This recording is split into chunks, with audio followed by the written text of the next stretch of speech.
Welcome to Atlanta, Georgia, where Southern hospitality and charm meet the world of professional pickleball. And it's here you'll find the APP Atlanta Metro Open, part of the USA Pickleball National Championship Series. Join us all weekend as players compete for cash prizes and a golden ticket to the Margaritaville USA Pickleball National Championships.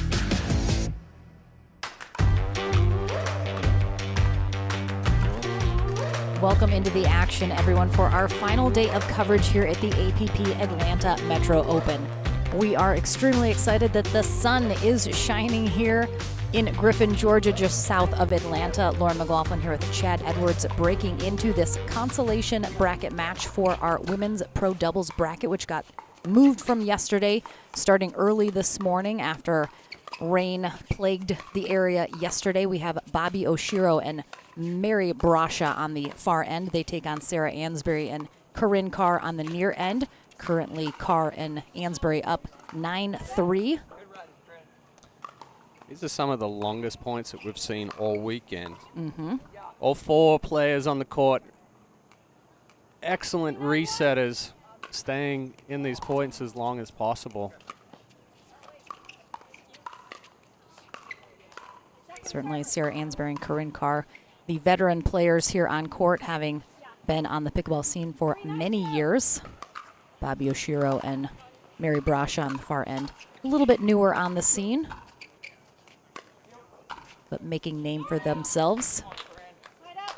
Excellent spot by Carr, just going back behind Brasha after pulling her out a little bit wider on that transition.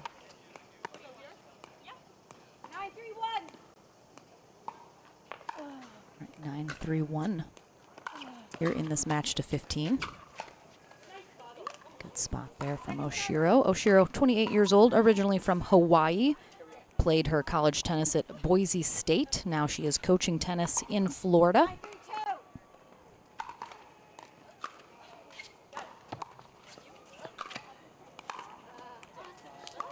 Her partner, Mary Brasha, 22 years old, just graduated last year with a film degree from Biola University, where she concluded her tennis career collegiately.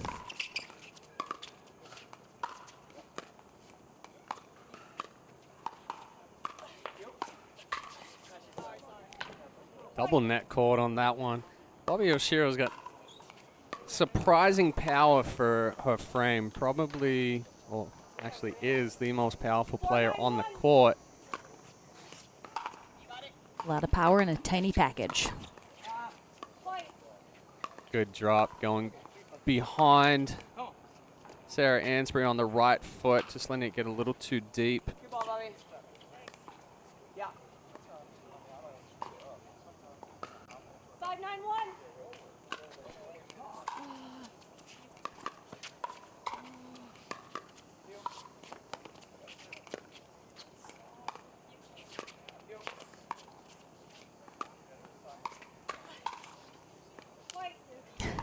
Ansbury, jaw on the floor at missing that one. Yeah, good counter attack by Oshiro, recognizing Ansbury was going to speed that up, just using her power to send it back.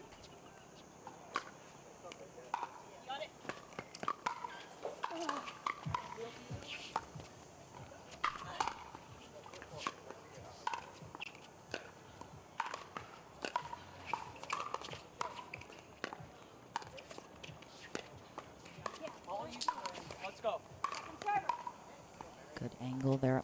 Brasha got pushed off just a little bit.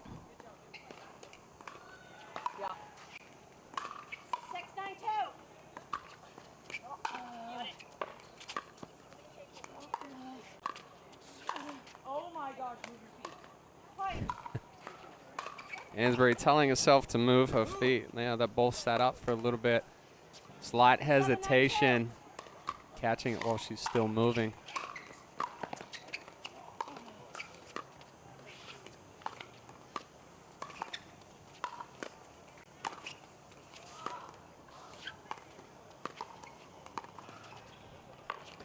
Nice lob from Ansbury, mixing it up.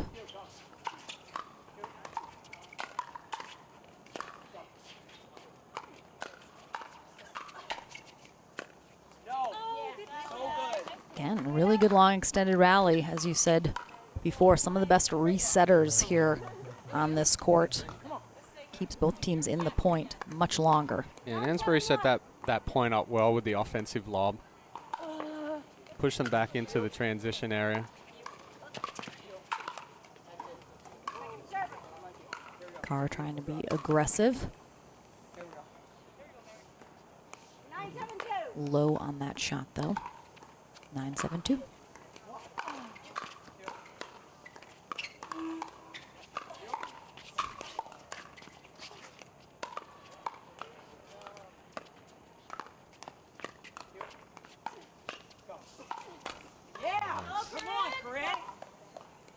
Excellent dig by Carr to get themselves back into that point, and then she chose that ball that was a little short just in front of the left foot to drop that paddle head down and speed up into Oshiro, forcing the pop-up.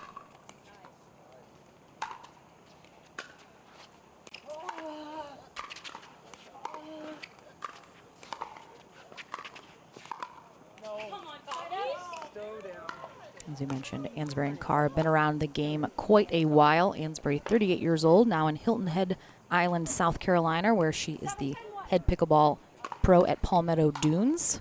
We will be there later, just in October, coming up quickly for the Hilton Head Open.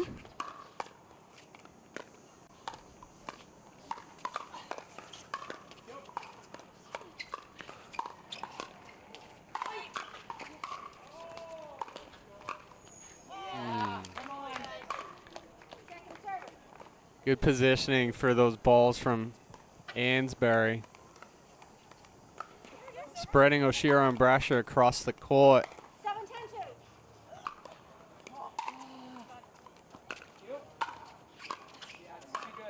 Going into the end change, Ansbury and Carr were up 8-3, but Brasha and Oshiro definitely tightening things up here a little bit.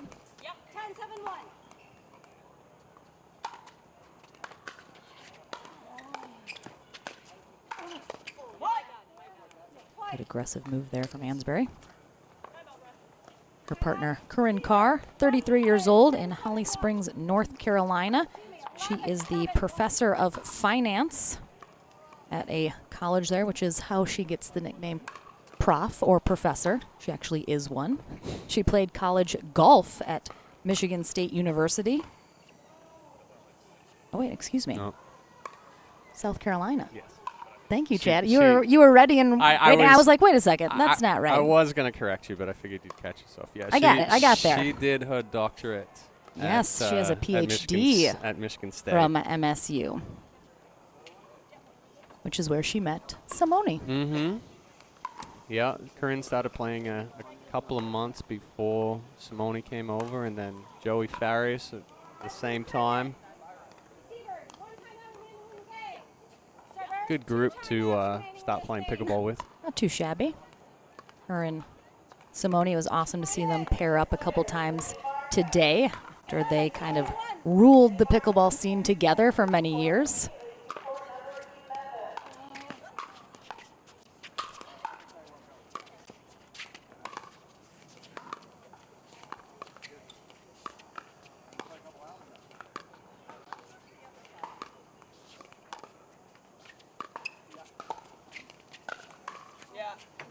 Little help from the net there by Mary Brush. It's interesting to note that throughout this game, that because all four players are so good at defense, the balls that they've been having issue with resetting are the ones that are a little bit slower and stretched out, more spin.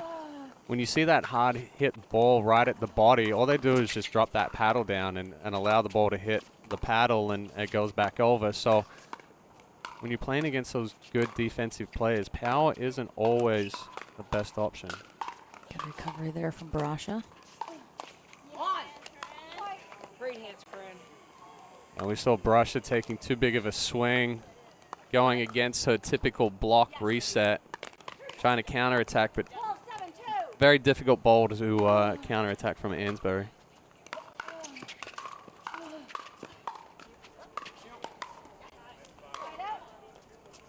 Again, that's that tough ball to reset. When it's got some spin down, you've got to try to figure out how much power you're trying to push back with rather than when something's hit hard at you, just allowing it to hit the paddle.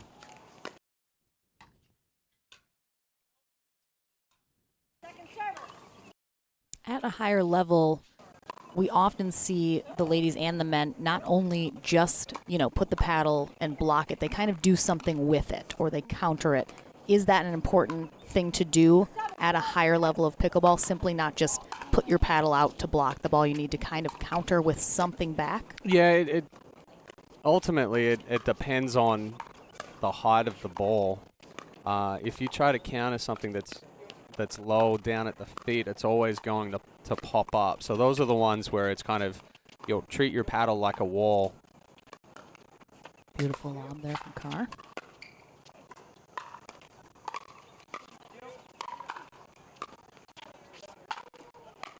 Oh, great gets from Oshiro. Can they get back up to the net, though? I mean... Ooh, just out. Oh, just out.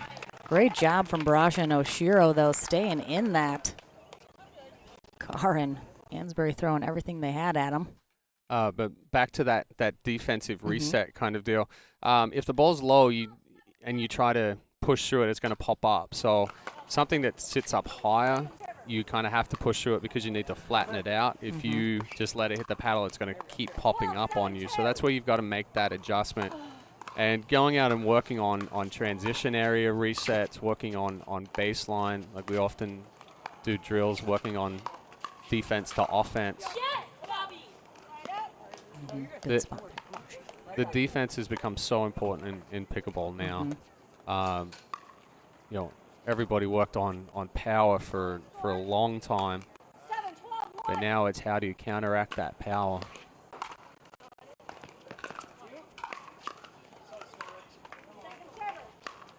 Good change of direction from Carr. Oshiro just taking one step to the middle. Carr recognizing it. Not trying to do too much, but making Oshiro stretch out. Once fully extended, not going to get a lot on that.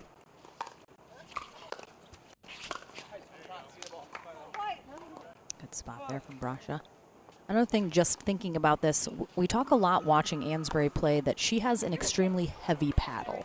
The head paddle that she's playing with might not necessarily have started that way, but she really loads it up with lead tape, making it extremely heavy. Probably one of the more heavy paddles on the ladies' side, if not the heaviest. How does a player determine what weight is the best for them? Whether or not they need more, whether or not to pull back? What's the sweet spot in terms of weight for a player? Yeah, we're seeing more ladies go. I think Sarah's paddle's up around 9. We're seeing more ladies go to that 9-ounce sweet spot. I feel like when you do go a little bit heavier, then you start losing some hand speed. So when you weight that up, it gives you the power behind it without having to swing big.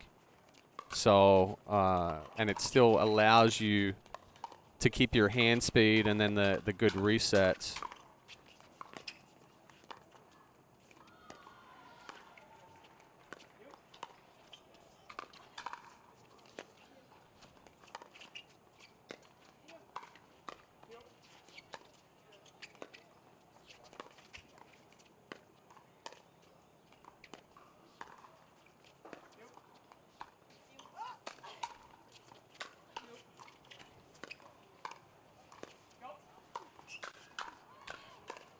Wow. That was a great fist bump there from Mary Brasha as she finishes that. She's getting excited. Again, always with a smile on her face, but good spot there. She sped that ball up at Carr and then went back into the right shoulder of Ansbury. Difficult ball unless you're sitting way out in front on that one. Very difficult ball to get back. But with the paddles, if you go too light, you've got control, but there's no power behind it. And when you do those resets, there's it kind of gives with the ball a little too much. So you want something that's going to be solid behind the ball, and that's where the lead tape and weighting comes into it. Certainly something for players to experiment with. Oh yeah, absolutely.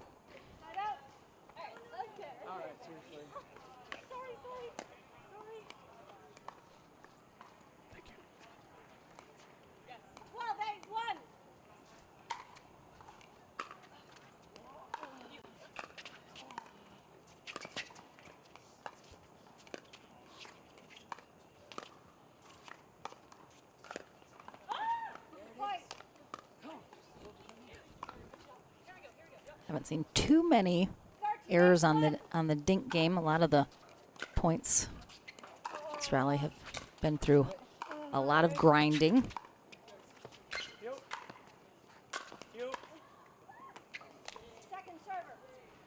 Ball sat up just a little bit higher than what Carr was expecting. Got a little extra kick off of the court.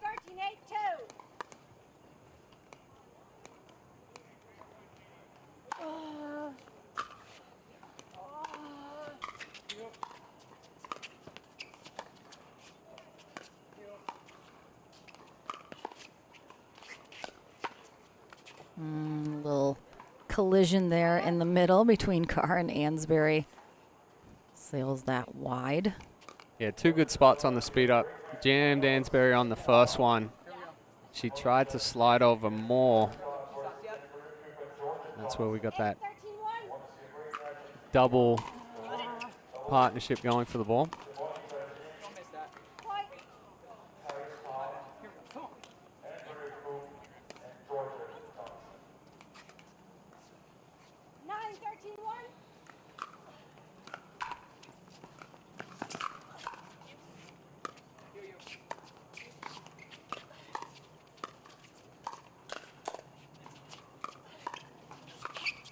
Ooh. Well, at least Shearer and Brush are laughing at that one, but Shearer just trying to add too much spin onto that. If you look at these ladies and the mistakes that they are making, it's just on the balls that get too deep and too close to the body. Everything else is all out in front. The elbows never get in close. Brusher with good change of direction, letting the paddle head lag and going down the line. But the importance of keeping that ball out in front, not letting it get tight to the body. Time and separation is a big thing.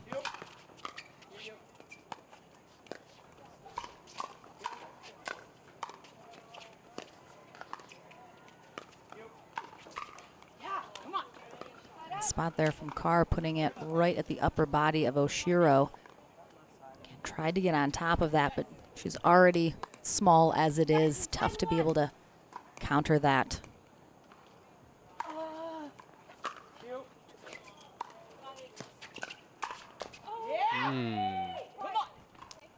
Good move by Ansbury. Brasher looking at Corinne Carr only, trying to catch her while she's moving forward. Ansbury recognizing that, stepping in, countering. As I mentioned when we started this morning, our ladies pro doubles bracket was supposed to play yesterday, but due to the rain all day, they got pushed to start early this morning. So over on CC1 as scheduled, they have Championship Sunday rocking right now. We will have the conclusion of our women's pro bracket, though, here on CC2 all the way through the gold medal match. So definitely stay tuned to both of those courts. We got a lot of great action going on. This is a consolation bracket match, so both of these ladies just trying to stay alive here today to possibly head to that gold medal match. Andrea Gately is our USA Pickleball Certified referee for this match. And in the semifinals for our women, Simone Jargim and Paris Todd taking on Etta Wright and Susanna Barr in one semi.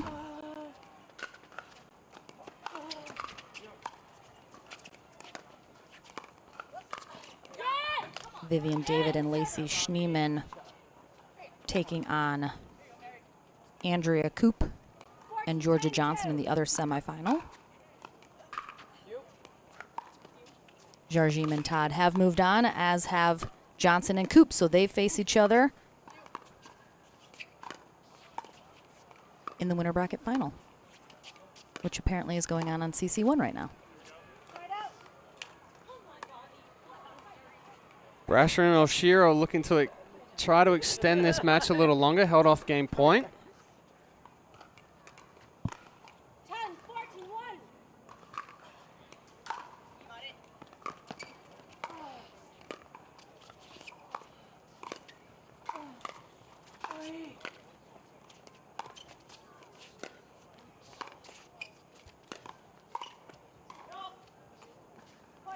That one sailing just a little deep from Ansbury. Paddle of the face just got a little too open. And that ball stayed up. 11, 14, 1.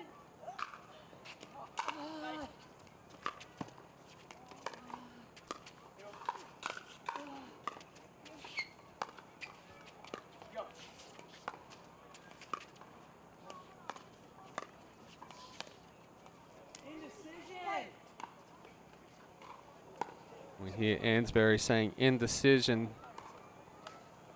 The indecision and undecisiveness is a tough thing. That's usually the downfall and where we make those mistakes. Because just a little bit of indecision allows that ball to get too deep, or you get overextended, not moving the feet as much. 12-14-1. Russian Oshiro definitely sails long. Here we go. We are certainly making Carr and Ansbury sweat a little bit more than just the humidity here outside of Atlanta, Georgia, as this match nearing its conclusion.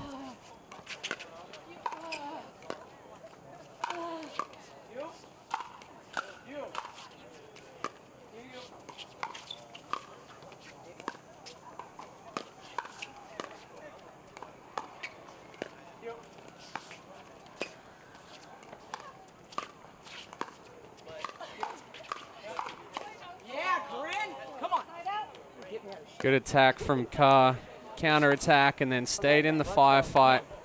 Oshiro tried to reset, but Carr's ball just getting too low.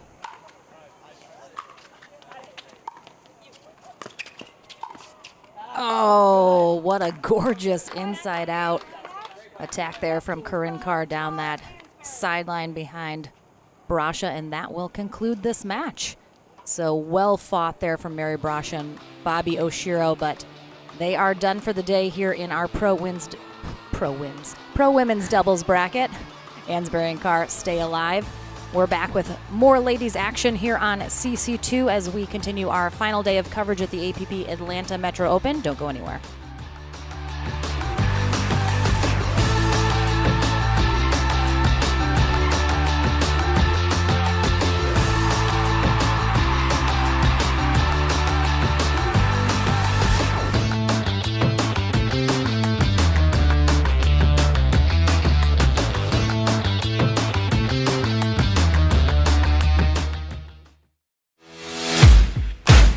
OS First, the official sock sponsor of pickleball. Stay in the game with OS First socks with purpose and compression bracing designed for comfort, injury prevention, and improved recovery. OS First is the official sock brand of USA Pickleball and the PPA Tour. Visit www.thepickleballsock.com to learn more.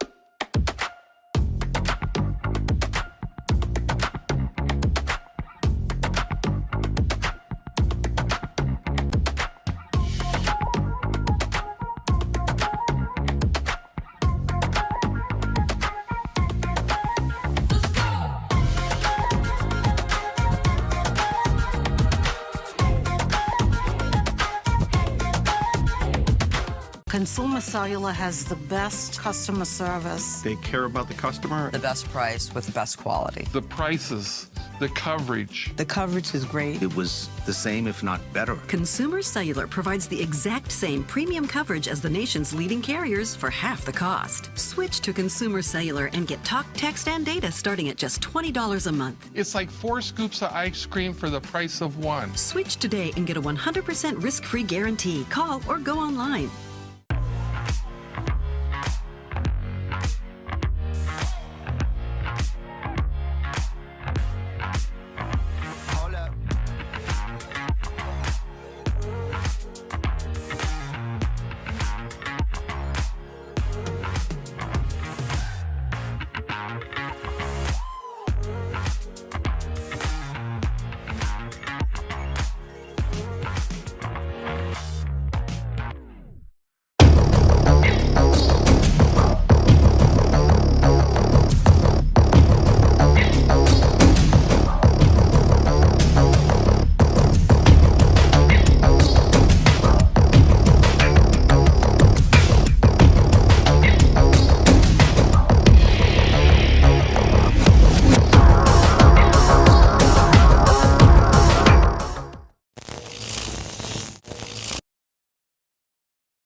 Aloha, my name is Stacy Townsend, and let's learn to play better pickleball with Pickler and USA Pickleball.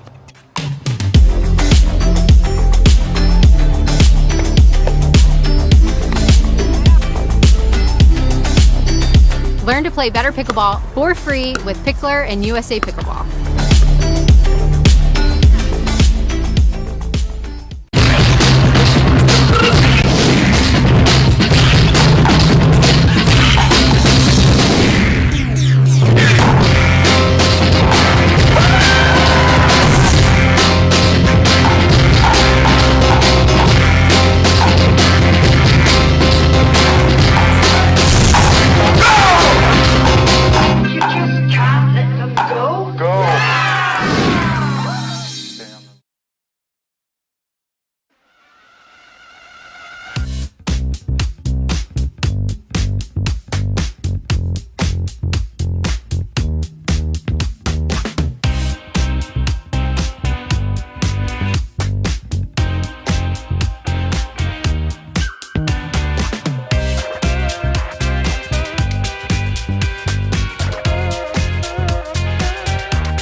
I will dig deep. I will crush this game. Athletes know nutrition drives performance. I will not slow down. Superior Lab supplements help you power up and recover faster. I will never surrender. Superior Labs is a proud sponsor of USA Pickleball.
PPR is proud to be a partner with the APP Tour, which features 18 tournaments and more than $750,000 in prize money. Several PPR members play in APP tournaments throughout the year. Are you at least a 3.5 pickleball player? Then become certified to teach with PPR. Check out our website at www.pprpickleball.org. And as the saying goes, do what you love and you never have to work a day in your life. So give us a call at 843-842-9777. We look forward to hearing from you.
next gen pickleball. I am next gen. I am next gen.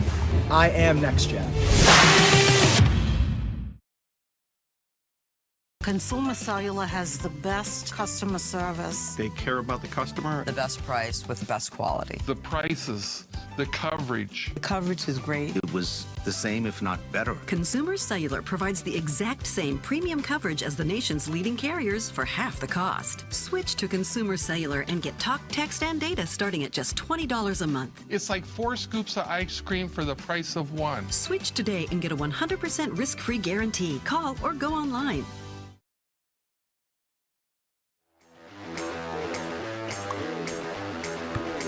Back into the action here at the APP Atlanta Metro Open. We have another women's pro doubles consolation match heading your way here on CC2, our women's winner bracket final, rocking currently on CC1. But here we are going to have Lauren Stratman in the blue and Regina Franco in the pinkish orange top, taking on Vivian David in the navy and Lacey Schneeman in the pink hat. Again, this will just be one match to 15. One of these teams moving on. One will be done for the day. Vivian David, 25 years old, now in Austin, Texas. Her family originally from Slovakia, but she was born in Canada, spent a lot of her life in Naples, Florida with her family, was homeschooled there. She has 7 siblings, Chad. It's too many for me, but what are you going to do? No, thank you. No, thank you. Her partner, Lacey Schneeman, 26 years old, out of Redondo Beach, California. You had a couple good fun facts about Lacey, Chad. Yes, I saw Lacey fill in MLP Newport Beach. She rocked it. Played club tennis at USC, and she's actually a aeronautical engineer working for Boeing. So we've had a professor and now an aeronautical engineer. So a couple of smart people on the court. Smarter than me, that's for sure. They are on the near end here. Tom Richardson is our USA Pickleball certified referee for this match. 0-0-1.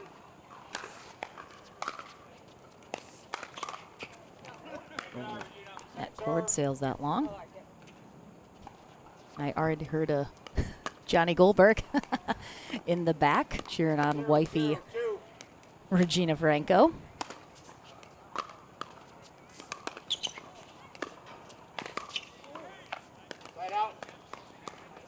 Little rust from Schneeman. Catching the net cord on the previous one. Got caught moving on that one on the speed up. Trying to settle in here. Good drive from Regina Franco. She is 26 in Boynton Beach, Florida, with husband Johnny Goldberg, as I mentioned. Fellow pro. They're often traveling with their baby Mia. Franco took a bit of an extended break from pickleball while pregnant and having their first baby, but glad that she is back on the scene.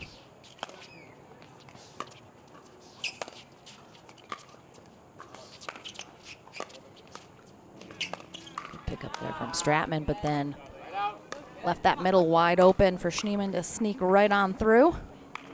And Schneeman created that hole. She kept the swing the same, dropping the paddle head down, just adding top spin.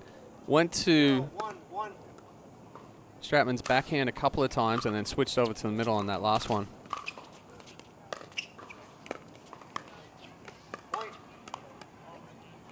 Schneeman certainly adds a lot of spin on the ball. Somewhat more of a wristy player. Yeah, I got introduced to her for the first time at the SoCal Classic, playing with Zach Taylor. She's definitely an impressive lady. Happy to have her breaking on to the pro scene here.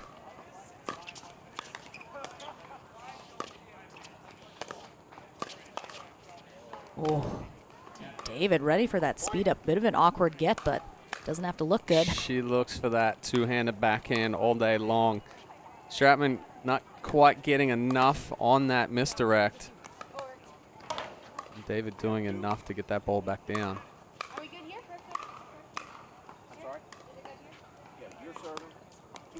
Lauren Stratman, 28 years old, in the Knoxville, Tennessee area now, originally from Santa Barbara, California.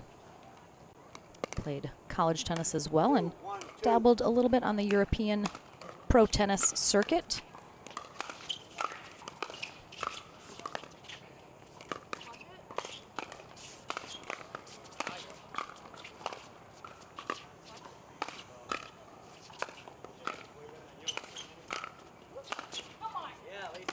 Okay.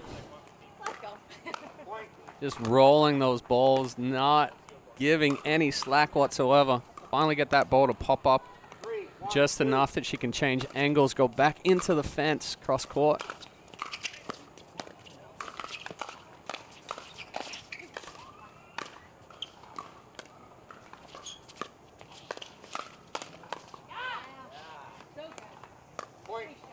The women's side has just had such a tremendous influx of talent this year alone. It seems like some of the names that are now household names, we forget they literally broke onto the scene just this year. Yep. Influx of talent and influx of power. There's a lot more power coming into the women's side, which is good to see. 5, 1, 2.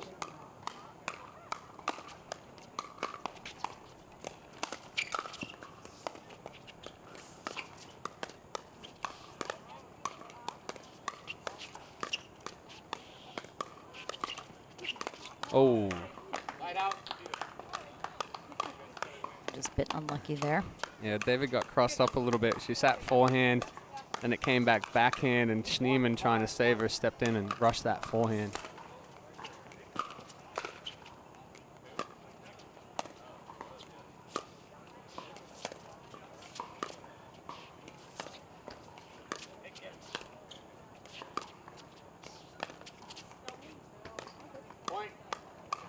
Tough spot to attack there. If you miss the body, you're attacking short side, short court. Stratman just getting the left shoulder out of the way, that ball going wide.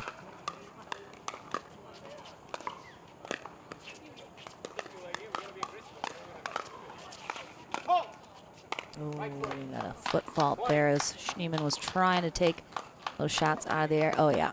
Right foot right there. Quick shuffle across.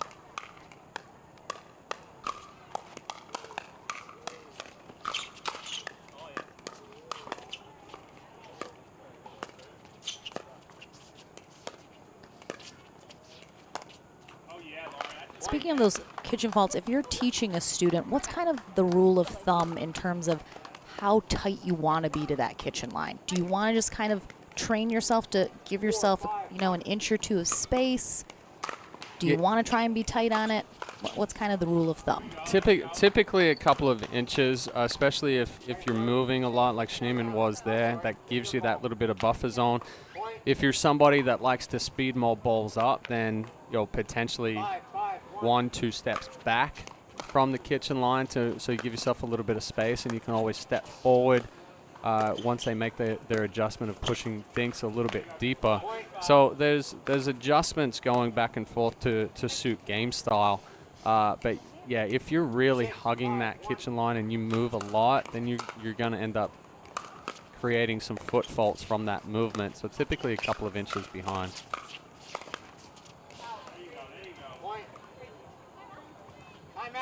So while David and Schneemann had quite a comfortable lead here to start this match, Stratman and Goldberg have more than answered back, now taking a 2-point lead, 1 point away from the end change. And we have a timeout here from David and Schneemann. What are you telling, what was the difference here for Stratman and Goldberg to be able to come back? I think just a few too many errors on the David Schneemann side. We saw Lacey miss a couple of backhand dinks into the net, not giving enough clearance on her spin. So if they clean up their game, Schneemann and Stratman are the two aggressive players on the court. So if Schneemann can clean up some of those balls that are catching the net, it's going to be stay tight, but they may be able to just draw back ahead again. Nice deep return there. But they have a second serve to try and get that 8th point in the end change. Regina Franco takes over.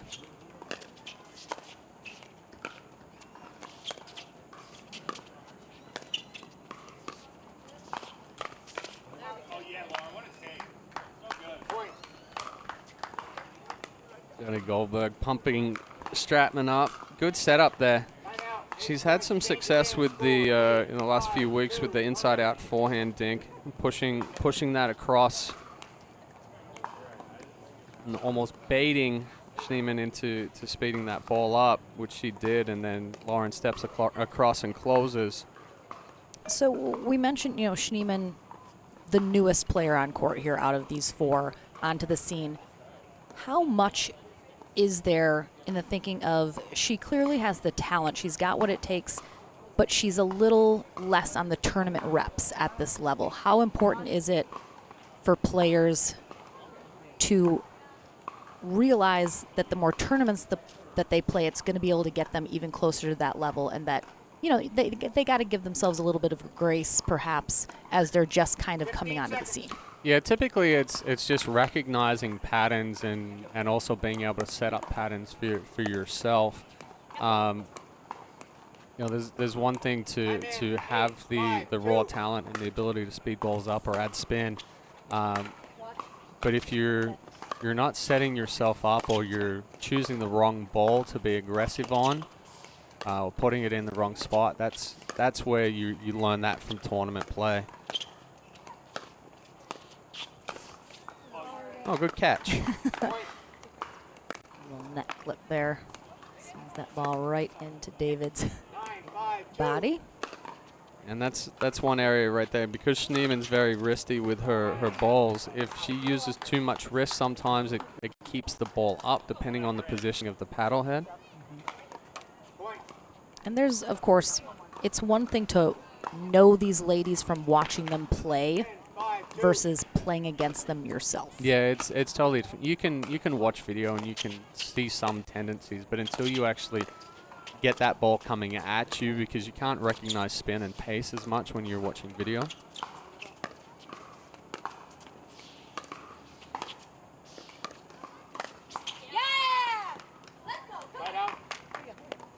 Good reach in from Schneemann. Going crossbody. Yeah, right at that left hip of Stratman. Definitely jammed her up there a little bit.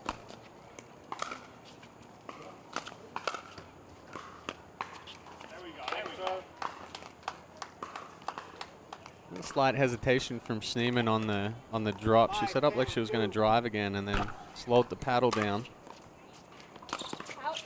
Oh, that's in.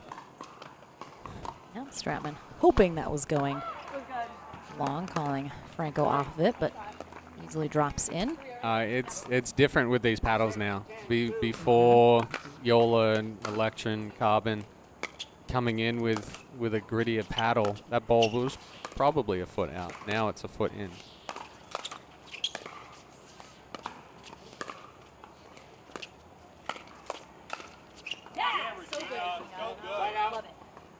Good hands from Regina Franco. At 1-2, speed it up. Use the speed up to set up the next one. 10-6-1. Johnson and Coote took game 1 over on CC2 11-7. Oh, good touch.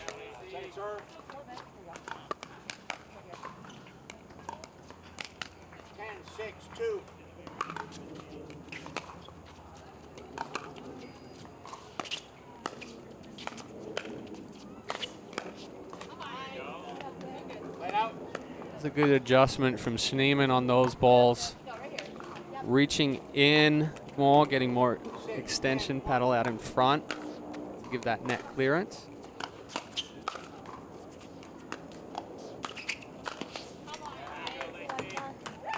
Good set up and close. No worries, no worries. Here we go.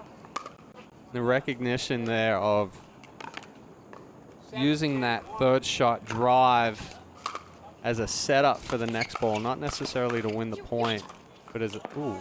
Oh, I mean, awkward, unexpected get there from David in the middle. She was almost falling away from that shot. They're within 2.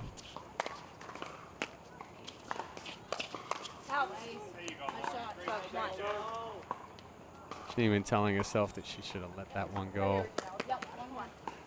Probably the toughest thing in pickleball is letting balls go and recognizing what balls are high enough to go out. Certainly on the amateur side, we see a lot of balls played that we're going to miss either wide or deep.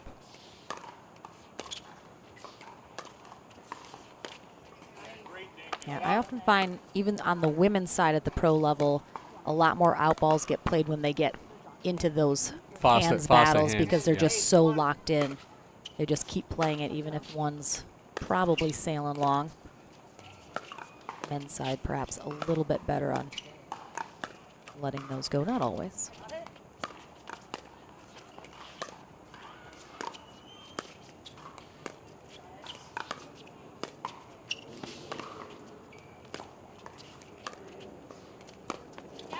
Good hold. Schneemann setting that one up nicely. Staying in the cross-court dink and then just holding that two-handed backhand, flicking it back across the body. I always get asked, how do you figure out what ball to let go and what not? The only answer is practice letting balls go. Then finding out which height stays in and which height's going out.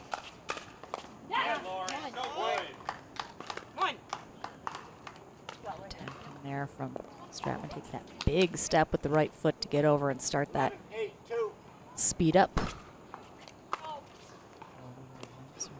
To follow though.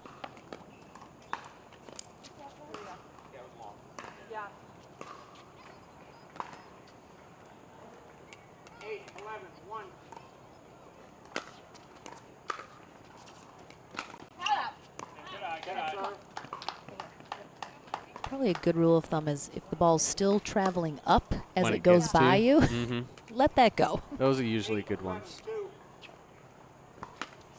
Well, it used to be chest high, let it fly, but now with the added spin, yeah, well, more so if it's chest high and it's flattened out, then yeah, those balls are typically going to drop in the back. But 11-8-1.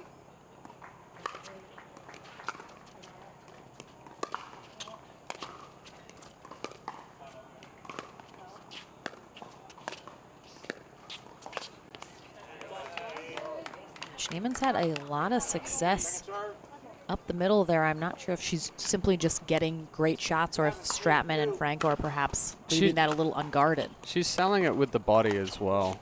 She does a good job of keeping open and being able to change direction. So she makes it look like she's going down the line. And then it's just a little delay with the head of the paddle that allows her to change direction.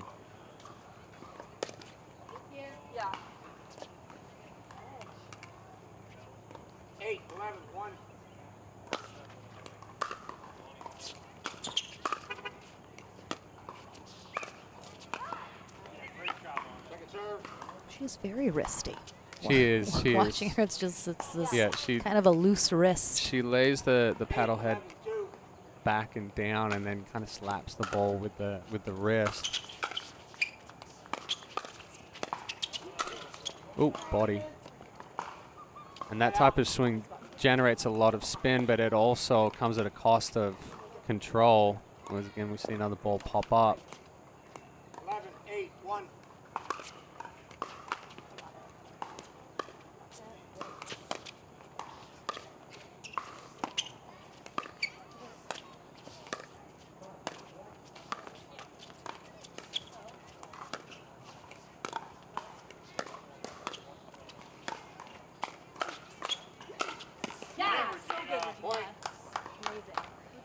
Good job by Franco of sliding to the right to create herself some space for herself on that backhand. She slides the other way. Very difficult to try to come back across her body to hit a forehand. 12-8-1.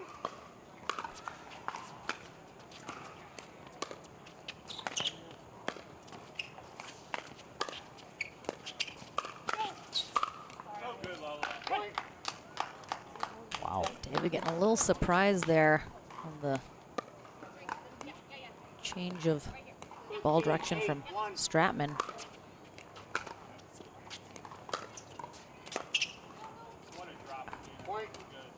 And Stratman and Franco Goldberg have themselves a match point coming out of this timeout from David and Schneeman. Rolling here these last few rallies. Schneeman and David were able to hold them at 12 for quite a while. They finally broke off here.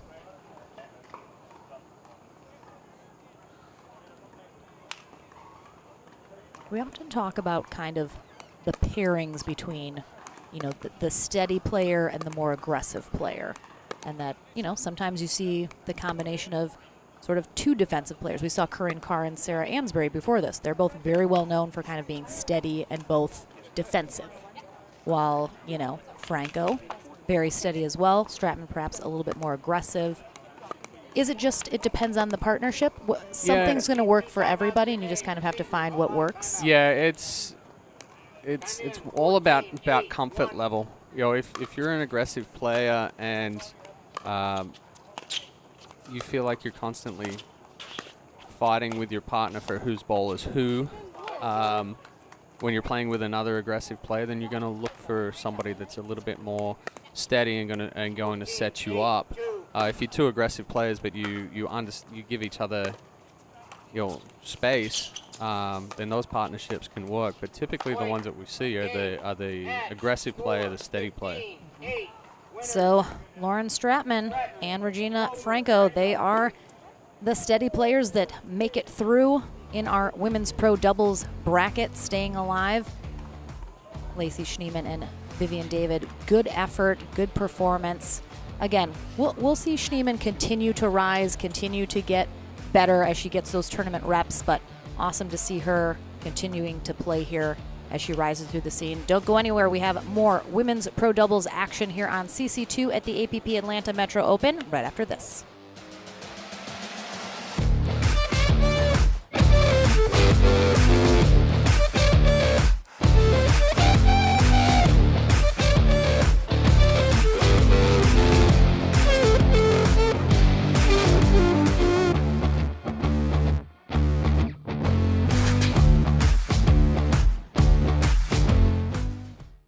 Consumer Cellular has the best customer service. They care about the customer. The best price with the best quality. The prices, the coverage. The coverage is great. It was the same, if not better. Consumer Cellular provides the exact same premium coverage as the nation's leading carriers for half the cost. Switch to Consumer Cellular and get talk, text, and data starting at just $20 a month. It's like 4 scoops of ice cream for the price of 1. Switch today and get a 100% risk-free guarantee. Call or go online.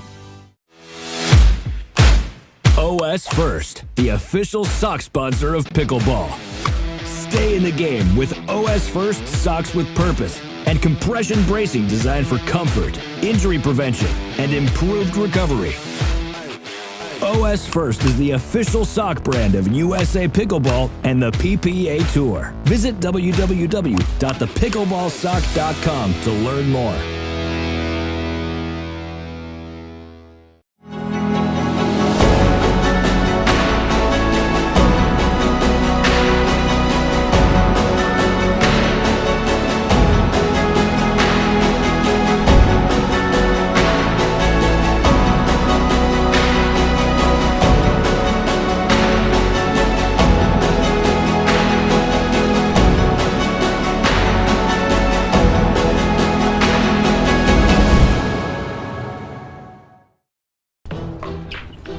I will dig deep.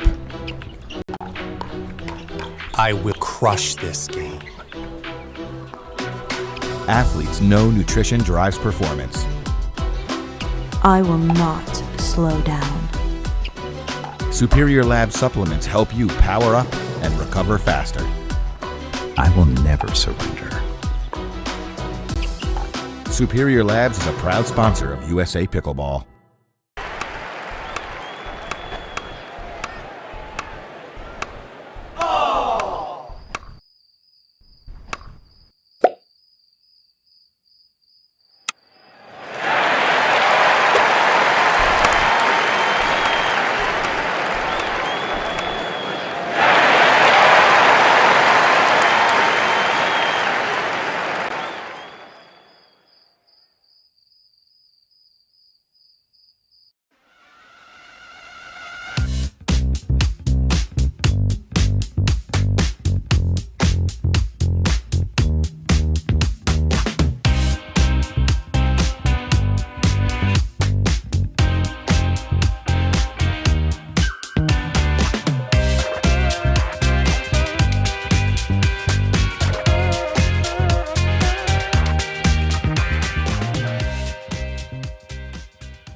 Consumer Cellular has the best customer service. They care about the customer. The best price with the best quality. The prices, the coverage. The coverage is great. It was the same, if not better. Consumer Cellular provides the exact same premium coverage as the nation's leading carriers for half the cost. Switch to Consumer Cellular and get talk, text, and data starting at just $20 a month. It's like 4 scoops of ice cream for the price of 1. Switch today and get a 100% risk-free guarantee. Call or go online.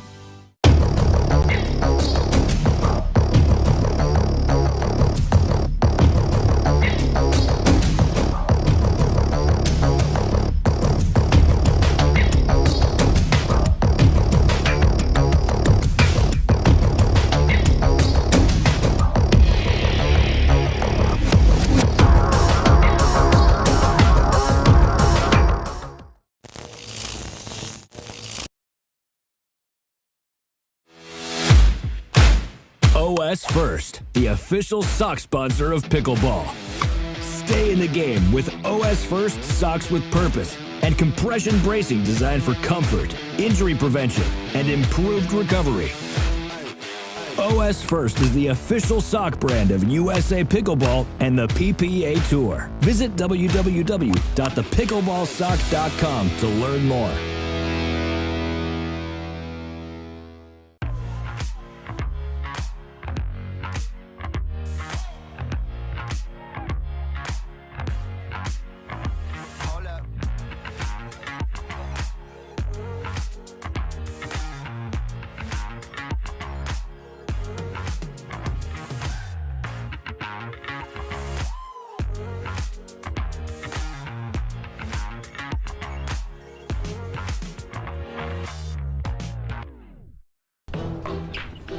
I will dig deep.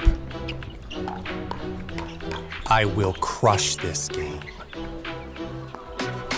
Athletes know nutrition drives performance. I will not slow down. Superior Lab supplements help you power up and recover faster. I will never surrender. Superior Labs is a proud sponsor of USA Pickleball.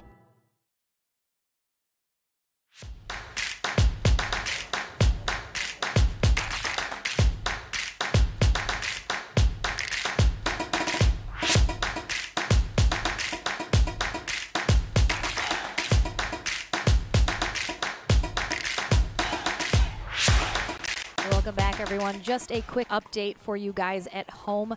Our women's pro doubles bracket moving along pretty quickly here this morning. As I mentioned earlier, our winter bracket final currently happening on CC1, our second streaming court. So definitely check that action out if you don't have it up already. But we're currently waiting on a match to be called here to CC2 as all of our players are out on court. So appreciate your patience. We're just going to throw up some more sponsorship commercials, which of course we love our sponsors. It helps us to be able to do what we're doing here and bring you guys this awesome production.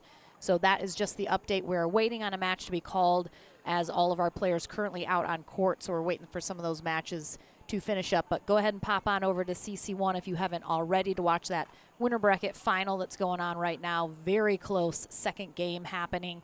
So we'll see you in just a moment back with the action here on CC2.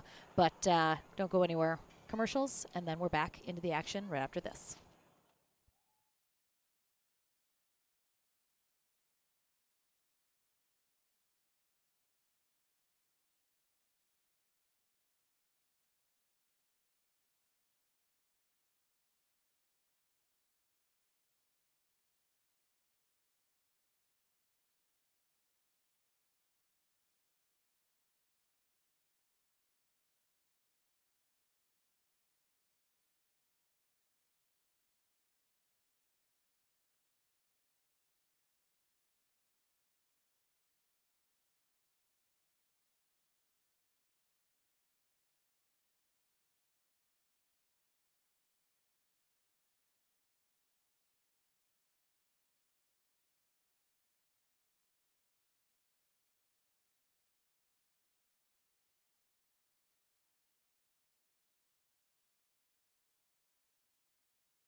And we are finally back to the action here. As we mentioned, thank you so much for being patient as we waited for our brackets to catch up so we could get a match here on CC2. We will have another consolation bracket match here. Lauren Stratman and Regina Franco back in action here on CC2. This time they take on Etta Wright in the pink, Susanna Barr in the black.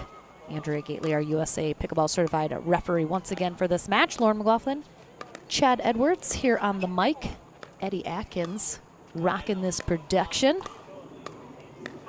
So thank you so much for joining us. We already saw, of course, Lauren and Regina in action just a few moments ago, defeating Lacey Schneeman and Vivian David. So Etta Wright, very new on the scene as well, was first introduced to her also in California, similarly to Lacey Schneeman. Have you had a chance to watch her a little bit, kind of I have. see her game? Yeah, I have. I watched her out in Newport Beach. Watched her up in Chicago last week. So she's a good all-around player. Again, still trying to find patterns and change tendencies, but certainly has the power when she needs it. But a good defensive game. I was talking to Lauren Stratman in the break, and she's had a good run. The last few tournaments, this one playing with Regina, and not a typical partnership that she's been used to. Her focus is trying not to do too much, trying not to over press. 0-0-1. Point. 1-0-1. All right, Susanna Barr and Etta Wright on the far end take a quick 1-0 lead. Oh, that ball landed in. Picked up some extra spin off of the net. Franco thinking he was going to sail out. 2-0-1. Missing that serve.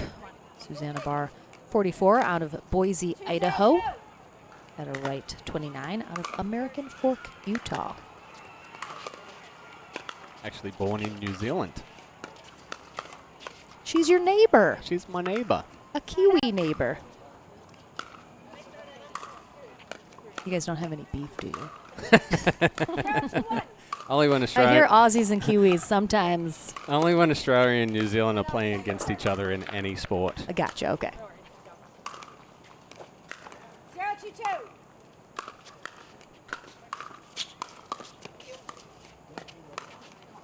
Again, this is one match to 15 to stay alive here in our back draw for our women's pro doubles. Over on CC1, our winner bracket final for the ladies has gone into a game 3. So very exciting second game. Final score was 15-13 to Georgime and Coop.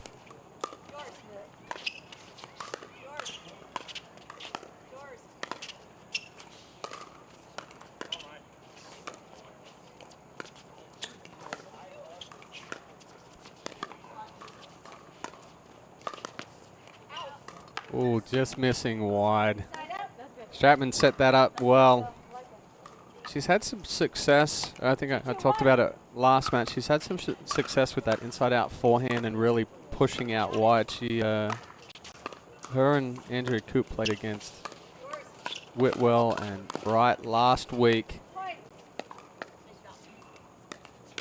That ball sitting up just a little too much. Right, seizing the opportunity to speed it up and start the firefight.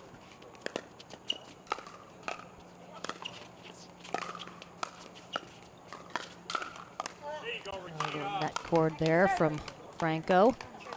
And a better job of counter-attacking from Franco on that one. She had gotten into a little bit of a pattern where she was resetting those higher balls.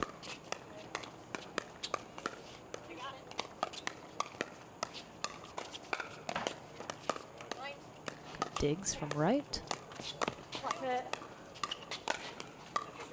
And great angle there after Barr throwing up this lob here that Stratman chasing down. Yeah, the offensive lob is a good tool, a good weapon to have. We saw it with Ansberry and Carr earlier.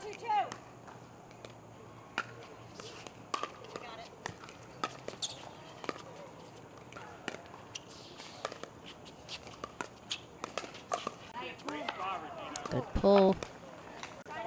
Catching Barr on that right hip elbow area. And Barr typically resets or counterattacks with that backhand, so going into the right hip across the body, tough to readjust to.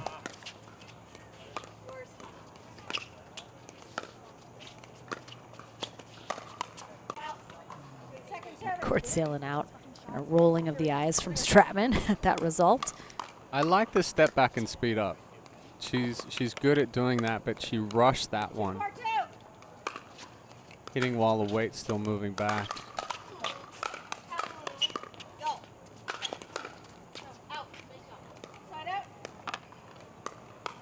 Good power from Etta Wright down into the body of Regina Franco. So this is actually a rematch already here in our backdraw of an early round matchup. I think a quarterfinal matchup. Yep, of the quarters. So Wright and Barr are who dropped Stratman and Franco down into our consolation bracket, defeating them 11-9, 11-5. So Stratman and Franco looking to have a different result here. But these two have already played each other here this morning.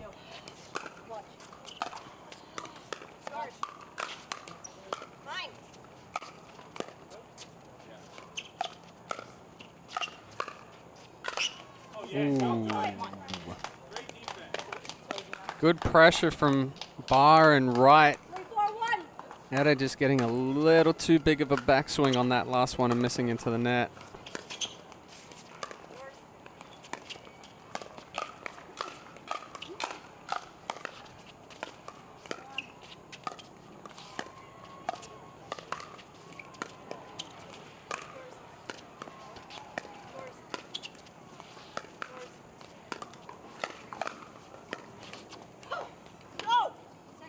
Good recovery there. Barr handling that speed up well from Franco.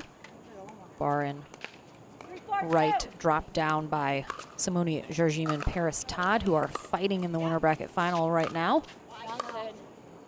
It's going to be pushed long from Barr.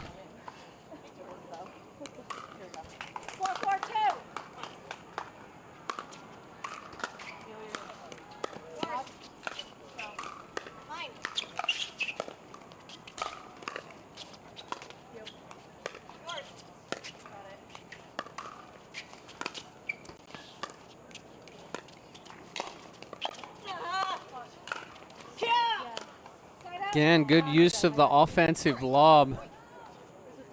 Right, getting it up enough that Franco's having to hit an off-balance backhand. And then creating the angle while they're still trying to recover.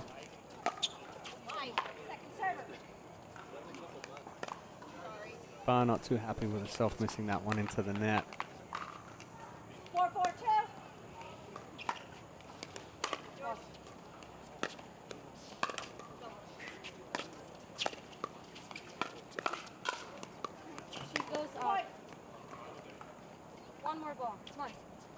Good speed up from Etta Wright. Regina Franco not quite being able to get the counterattack out in front. Paddle face laying back a little bit, caused that ball to pop up, and Wright was able to finish the next one.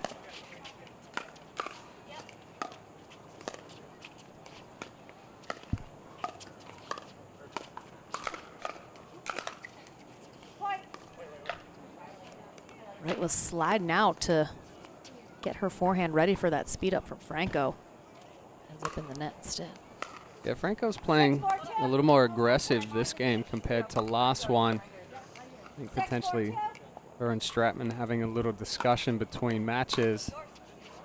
Just got to try to choose that right ball. Don't force the aggression.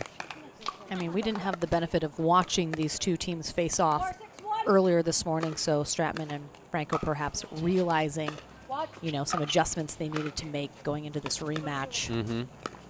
Perhaps one being a little bit more aggression maybe was needed.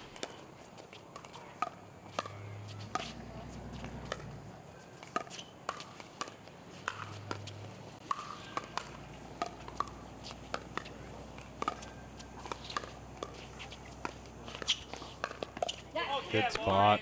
Right at that right shoulder.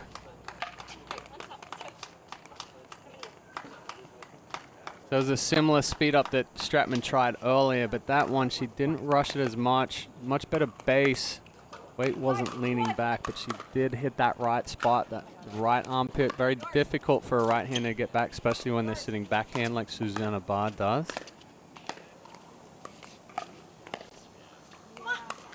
Of course, we talk about too, Stratman perhaps speeds it up, not hoping that's the winner, but ready for the counter if it comes, if Barr's able to kind of chicken wing that one back. Just looking to put the next one away for sure. Yeah, definitely. Good angle. We're not as tight as some on these courts here with the fence down the sideline, but we're certainly seeing a lot more angles into the fence, especially after one or two overheads that have come back.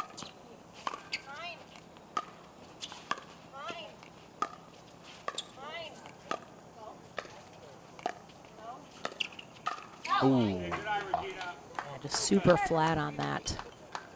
Yeah, she just tried to generate a little bit more power than what was needed, and when you take back that far, you lay the paddle flat, the face pointing straight up to the sky, and when you hit through it, there's no chance in that ball coming back down, and ends up just sailing deep.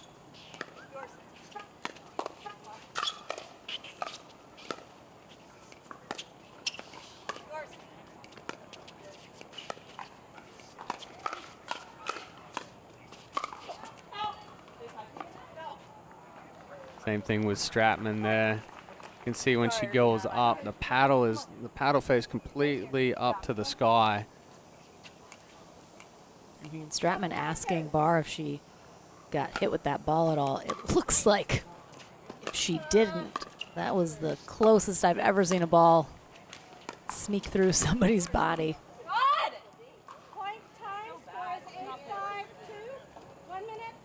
Stratman definitely getting a little down on herself here, as we'll have the end change. Right and Barr out in front. Only by 3, though. I mean, in pickleball, 3 points is nothing. That is correct. Can turn around. The runs in flash. pickleball can be quite long and quite quick. Stratman just needs to, shake that off. Her and Franco having some good results, some good rallies here. Just a couple have not gone their way. Certainly still right in this match to 15.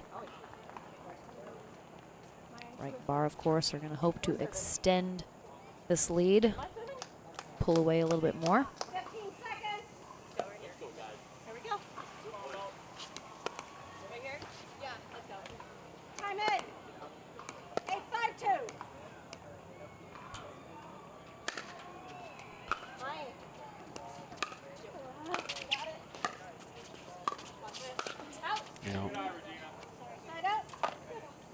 Had her right getting the ball that she wanted, but a little too excited. Too big of a swing. 5-8-1. Stratman certainly not trying to leave the ball up like she did.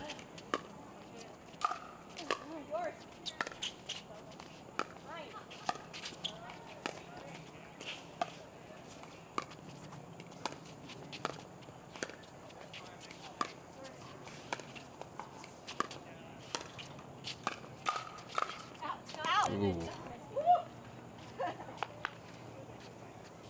Good setup by Stratman. She wanted to come over and take that one with the forehand. Recognized Regina had already started moving. Unfortunately, just missing that one deep. So this is the final feeder match into bronze. So one of these ladies is going to be our 4th place finisher in pro women's doubles, and one is heading into bronze, where they'll take on the loser of the winter bracket final that is currently happening on CC1. We'll have both the bronze and gold medal matches for you here on CC2. CC1 will be kicking off into our men's pro singles gold medal match following the conclusion of the ladies.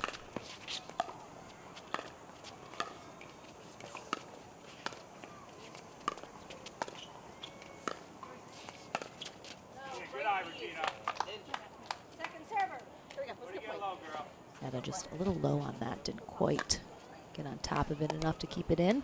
Yeah, I like the speed up, but pushed it a little too much.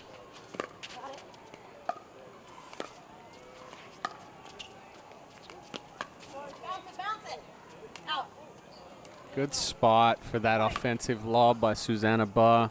Going over the top of Stratman's head, twisting her around a little bit.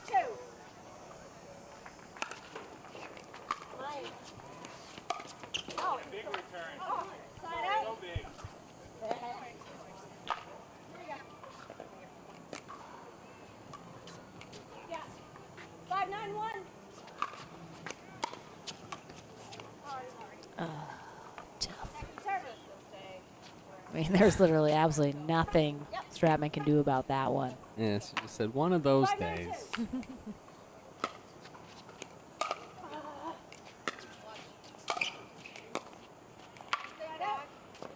Good acceleration and spin from Barr on the top spin roll.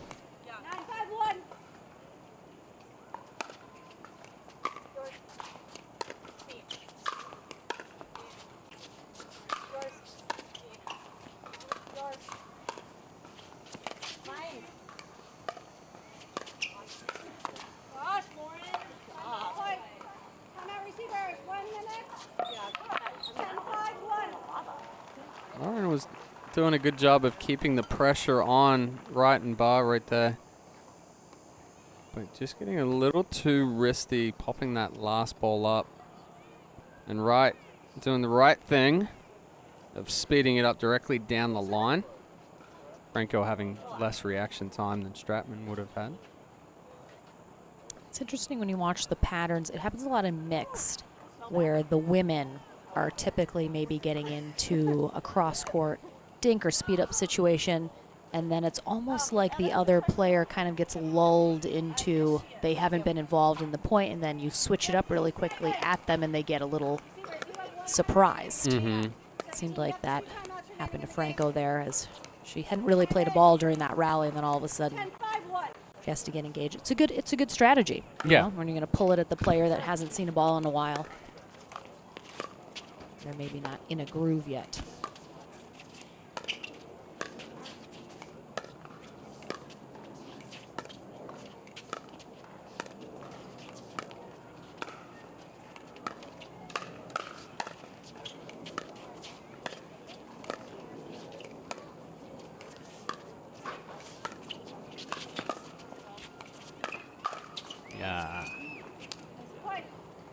It's one thing Barr does well. I mean, it's a little unorthodox reset there with semi-chicken wing, but recognizing that Franco is going to speed it up at her again, just gearing up that two-handed backhand to accelerate through with the counterattack.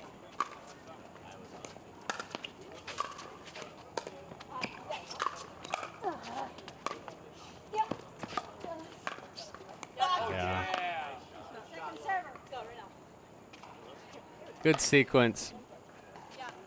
Stratman bringing Barr in typically.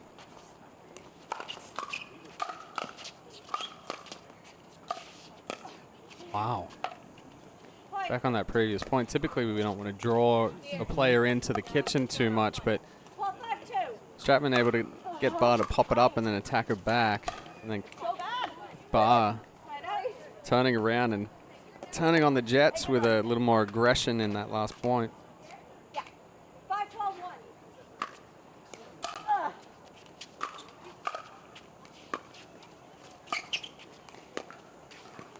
Second serve. Stratman's struggling a little bit kind of when she's trying to slow it down. Maybe she just leans into her aggressive style a little bit more and just, you know, try and fire away. Yeah, she's been getting caught by the spin from both Barr and Wright. Also with her feet moving a little bit, so that ball gets into the body. We see there on Franco, the ball again gets in close to the body, to the feet. So that that separation away from the body is a really key thing to focus on. leave there from Stratman on that sideline. Okay. Yeah, I got it. 12-5-2. Yours.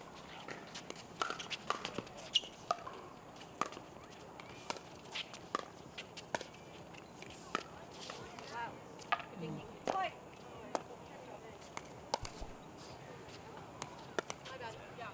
Seems to be a little bit of hesitation in Stratman and Franco's game at the moment. Just a little sort of unsure of themselves.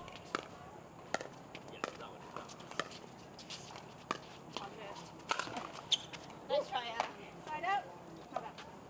Hey, we got one. Put a good swing on it. 5-13-1. Ball deep enough to get behind her. Wasn't able to get over the net. Second server. What do you want? Okay. 5-13-2. Certainly the moment in the match when Franco and Stratman need to dig deep. They need to find something that's going to work for them here. Gonna run out of room to play with.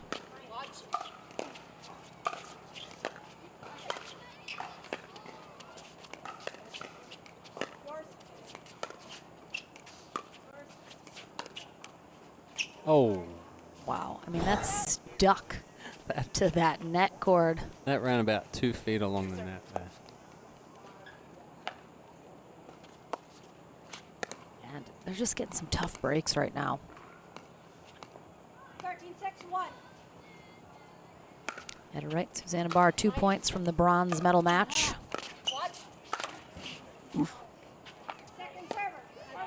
Again, right, just taking a little too big of a backswing. 13-6-2. And we catch that ball deep and swinging down to bring it into the court. It's not going to push past the net. Better reach in by Franco there. Really nice hold here, not letting Wright and Barr get to that match point. Just a little bit more breathing room.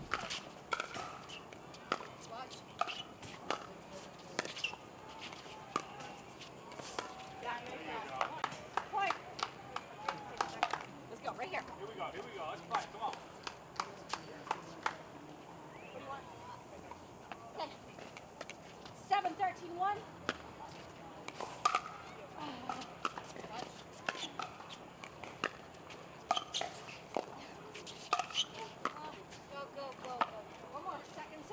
Good spots from Barr.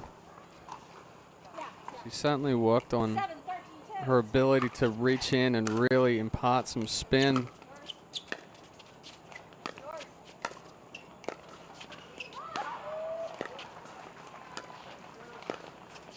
Come on! Side out. It'll come on and then a giggle. 13-7-1.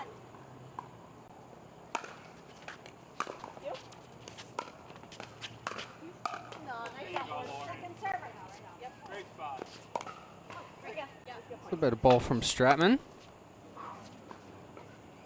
13-7-2.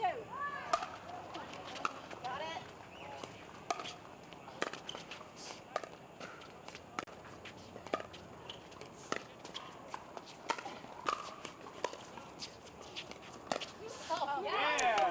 Really nicely done. And another 2 big holds. Franco and Stratman showing they got some fight left in them.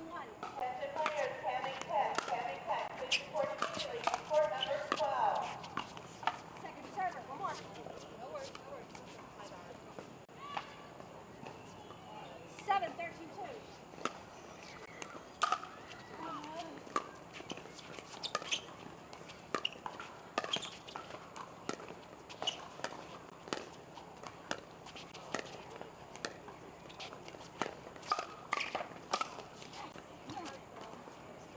Side out. Right here. So Stratman and Franco getting some big holds, but they're not able to then convert on their serve, which is going to be tough. I mean, you can hold every single time. Ooh. But until you put some points on the board, it's not going to get you far.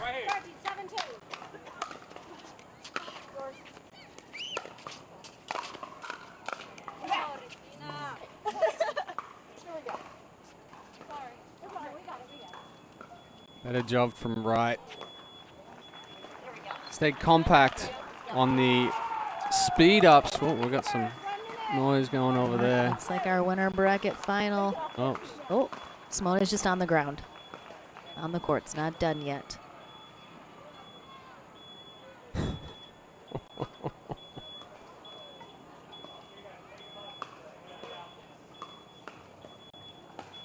(10-5). Johnson and Coop up over Zhajing and Todd. They do have the serve. Will they get it done? They will. Yep. So Johnson and Coop are heading straight to the gold medal match, which means the winner of this match that we are currently watching will face Paris Todd and Simone Jardim coming up shortly.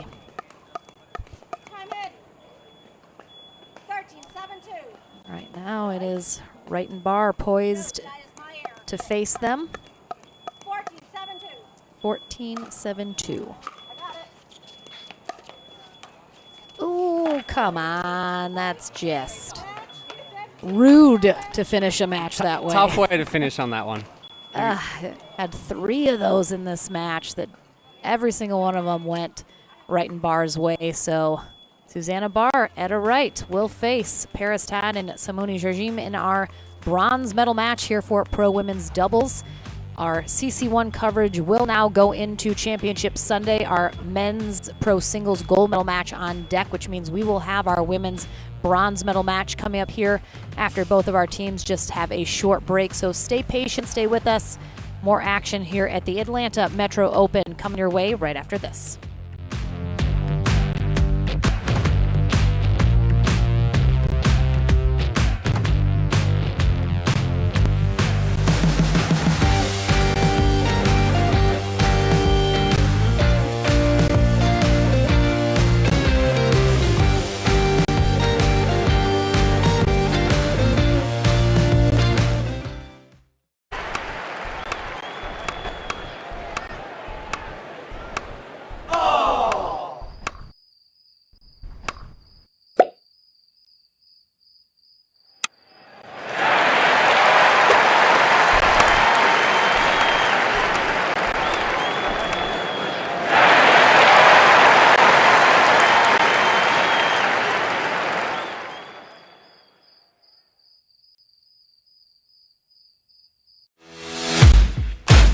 OS First, the official sock sponsor of pickleball.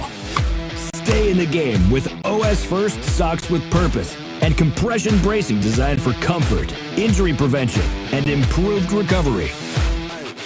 OS First is the official sock brand of USA Pickleball and the PPA Tour. Visit www.thepickleballsock.com to learn more.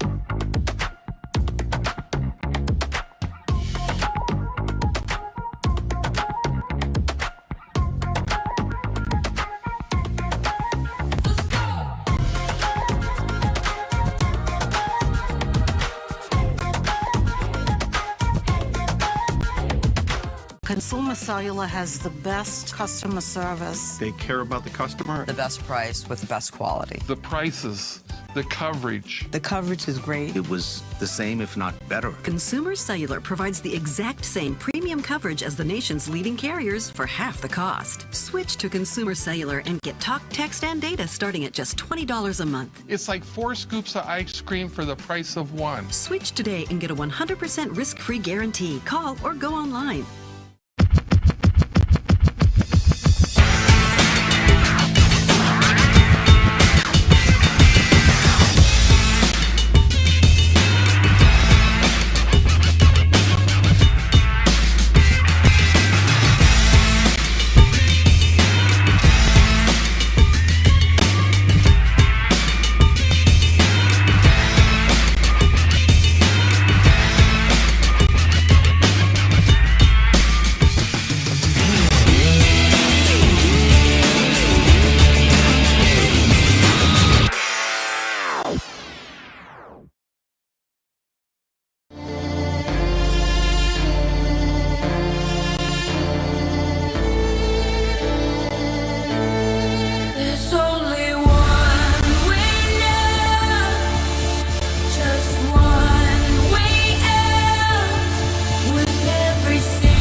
I will dig deep.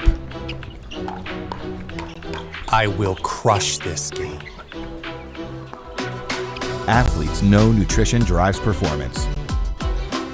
I will not slow down. Superior Lab supplements help you power up and recover faster. I will never surrender. Superior Labs is a proud sponsor of USA Pickleball.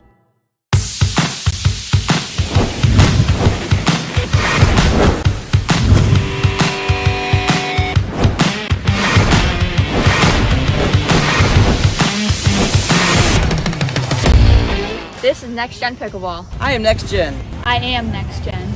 I am Next Gen.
Consumer Cellular has the best customer service. They care about the customer. The best price with the best quality. The prices, the coverage. The coverage is great. It was the same, if not better. Consumer Cellular provides the exact same premium coverage as the nation's leading carriers for half the cost. Switch to Consumer Cellular and get talk, text, and data starting at just $20 a month. It's like 4 scoops of ice cream for the price of 1. Switch today and get a 100% risk-free guarantee. Call or go online.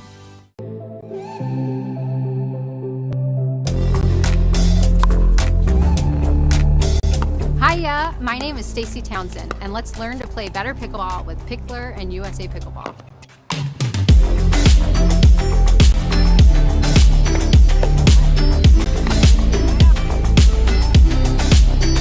Learn to play better pickleball for free with Pickler and USA Pickleball.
I will dig deep.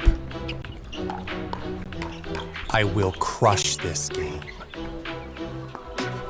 Athletes know nutrition drives performance. I will not slow down. Superior Lab supplements help you power up and recover faster. I will never surrender. Superior Labs is a proud sponsor of USA Pickleball.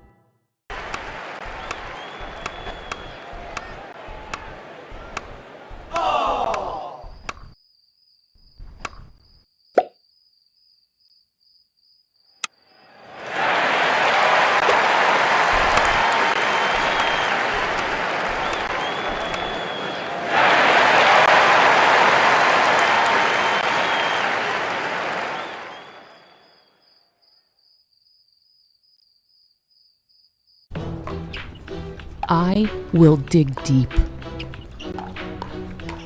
I will crush this game. Athletes know nutrition drives performance. I will not slow down. Superior Lab supplements help you power up and recover faster. I will never surrender. Superior Labs is a proud sponsor of USA Pickleball. PPR is proud to be a partner with the APP Tour, which features 18 tournaments and more than $750,000 in prize money. Several PPR members play in APP tournaments throughout the year. Are you at least a 3.5 pickleball player? Then become certified to teach with PPR. Check out our website at www.pprpickleball.org. And as the saying goes, do what you love and you never have to work a day in your life. So give us a call at 843-842-9777. We look forward to hearing from you.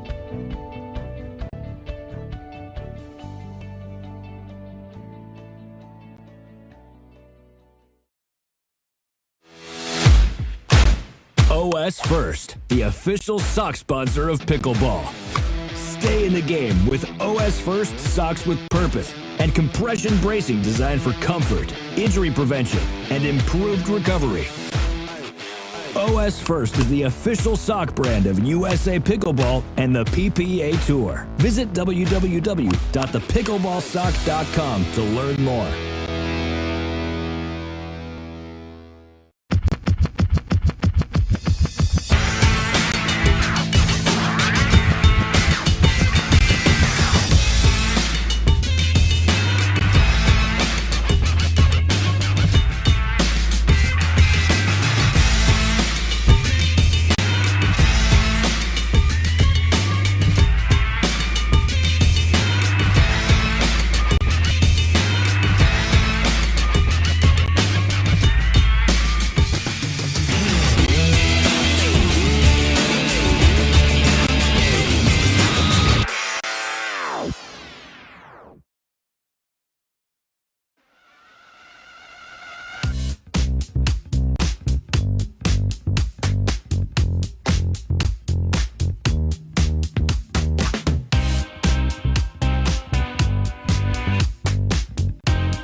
Consumer Cellular has the best customer service. They care about the customer. The best price with the best quality. The prices, the coverage. The coverage is great. It was the same, if not better. Consumer Cellular provides the exact same premium coverage as the nation's leading carriers for half the cost. Switch to Consumer Cellular and get talk, text, and data starting at just $20 a month. It's like 4 scoops of ice cream for the price of 1. Switch today and get a 100% risk-free guarantee. Call or go online.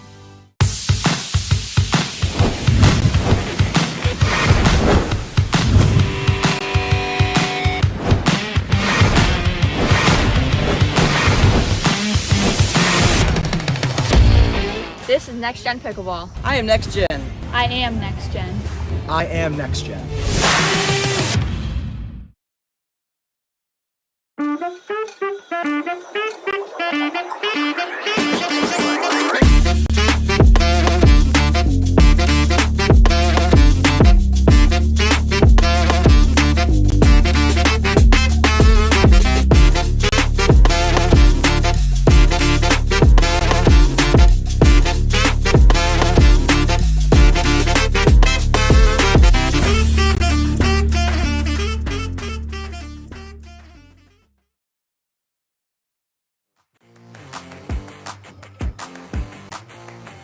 Welcome back, everyone, to our coverage here at the APP Atlanta Metro Open. Final day of the weekend underway since we pushed our ladies pro doubles into today instead of yesterday due to rain all day here in Griffin, Georgia.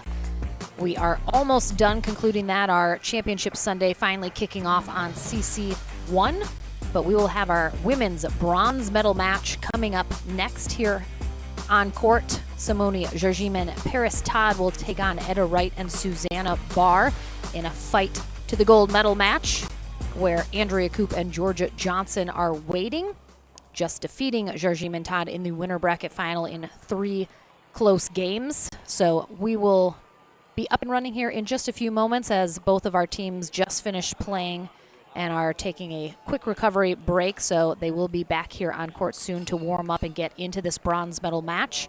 After our gold medal match here on ladies, we should have a couple of the medal matches in our senior pro singles bracket, as that is being played today as well. Finally getting some cooperative weather here to be able to have everyone here outdoors and rock through these brackets. As always, a huge shout out to Nicole Hobson, who has just juggled like her life depended on it here for the Atlanta Metro Open, making sure all of these brackets are getting done and all of our amateurs got to play through. So a big thank you to her and her team. Of course, Julie Scott, also our ref coordinator, doing such a great job. We had about 4 venues running the last 2 days, so really tough job for those ladies, but they got it done like champs. And as I mentioned, we'll be into this bronze medal match here in just a moment. Don't go anywhere. It starts momentarily.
back into the action as Simone Jarjim literally has ants in her pants, tearing off her shirt as there was a spider. No, thank you. No, thank you. Oh, my gosh. She's got bugs all up in her shirt. Chad over there helping her out. Well, I am alone in the booth for now, but he'll be back. I just got to take care of a little bug situation. We have our women's bronze medal match here on deck. Larry Scott will be our USA Pickleball certified referee.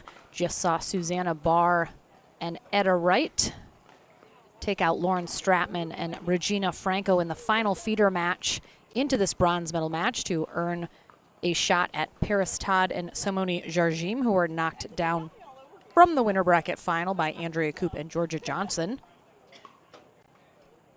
Lauren McLaughlin and Chad Edwards will be here on the mic for these final 2 matches in our women's pro doubles. We will have the gold medal match directly following this one. Again, there'll be a bit of a short break in between.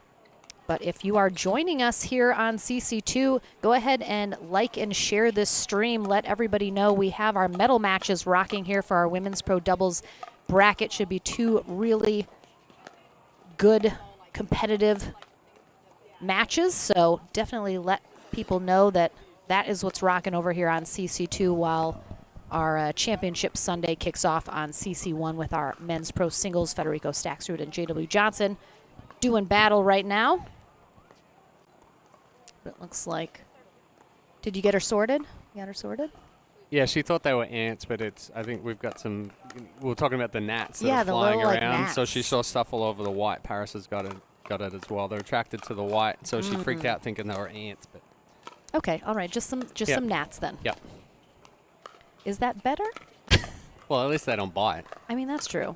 Not all ants bite, though, I don't think. I don't know nearly enough about ants. We'll just stick to what I know. The little red and black ants here do. And then if you get a fire ant, then you're done. Oof, yeah, fire ants, no thank you.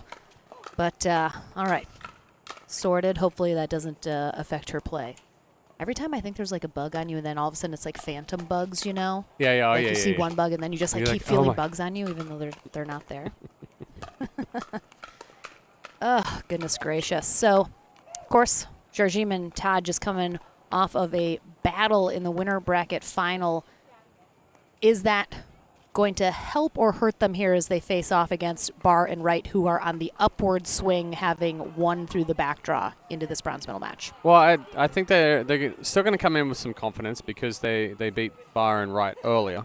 But yeah, potentially a strategy change compared to how they just took on Koop and Johnson. So, now we got Susanna Barr out there brushing all of the bugs off of Simone. Paris was over there brushing the bugs. So the white is not a good color right now.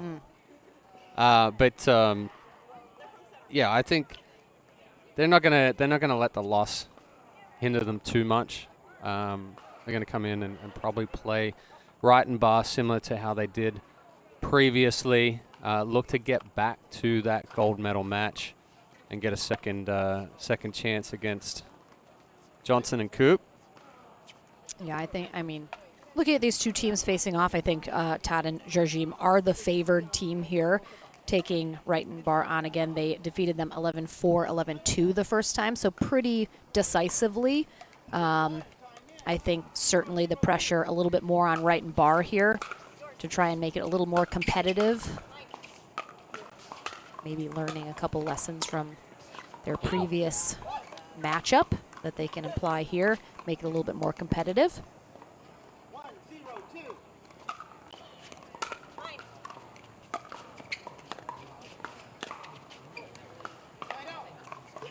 It's a little too much aggression from Etta Wright. Got a little excited. Very deep dink. 0-1-1.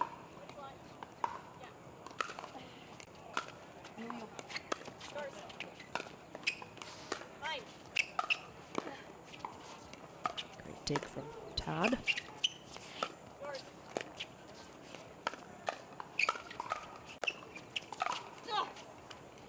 Do you think a team like Bar and right here, they know they're the underdogs. They know kind of it's up to them to really make something happen here. Do you think when teams are facing a team that's, you know, on paper, the better team, that can force them to try to do a little too much, try to be too perfect because they know that's what's necessary to beat a quote-unquote better team? Yeah, I think sometimes that does happen. Usually we see it with some of the newer players coming into pro. They're like, oh my gosh, if I leave the ball up, these guys or these girls are going to kill me on it. But I think in this situation, it's kind of, all right, you're the underdog. You're not expected to win, so you can play a little bit looser. Mm-hmm. You do. There's not as much pressure. So yeah, if you go into it that way, typically that's when you play your best pickleball because you're not worrying about having to do too much or push through things. Every time I move, these monitors are like, I know, you're just rocking everybody's world, Chad, over here.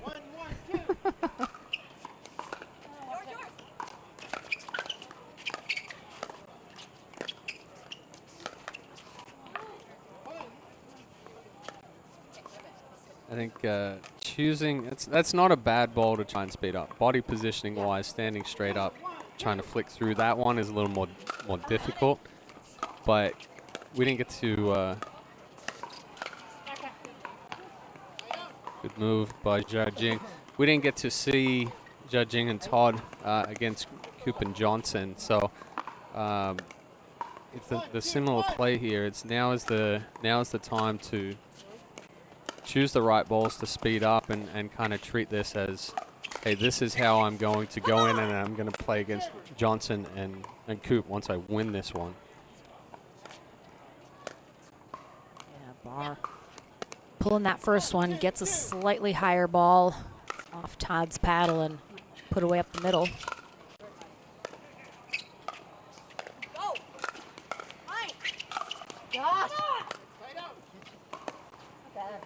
A little audible frustration there at leaving those balls up much too high for Bar.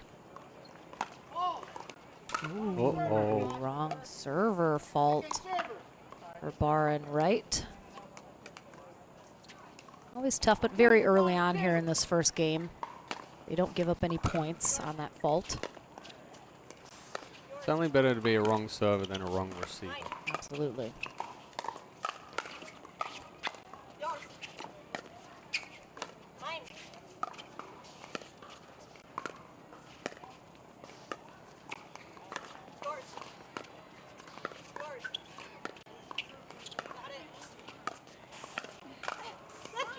Good movement by Etta Wright, recognizing Todd's speed up, just taking a step back, ripping that two-handed backhand through the middle.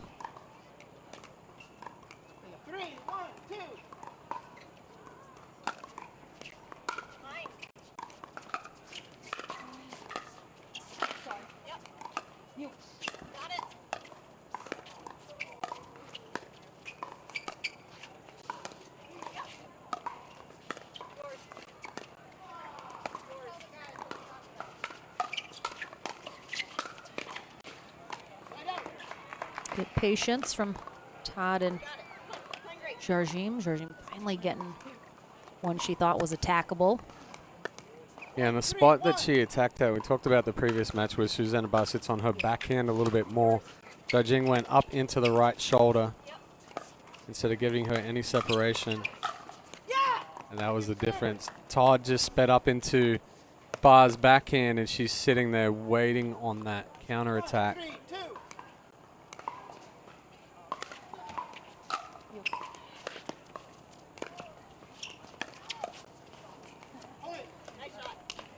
Bit of a risky poach there for Jarjim. Yeah, again, going back cross court, that's the cross body, I should say, not cross court. That's the area to get Barr, is that right hip to right armpit. Ooh. Rocket ship to the moon there from Todd. 3, 2, 1. Last off.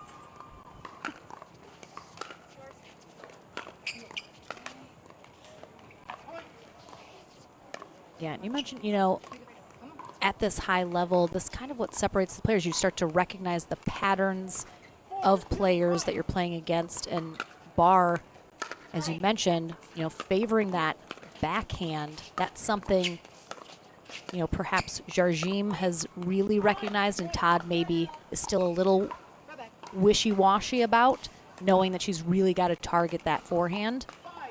Yeah, and Todd's actually played a couple of tournaments with Barr, so when you're playing with, you don't get to see the tendencies like playing against.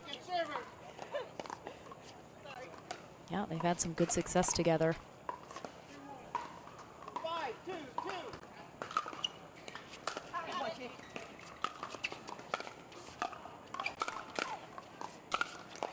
Ugh, what digs from right. Barr, good digs from right, but Barr's paddle just getting a little too flat on that. I'm going to stop leaning on the desk because those monitors. It's Eddie too. It's Eddie too. Those monitors are going to fall.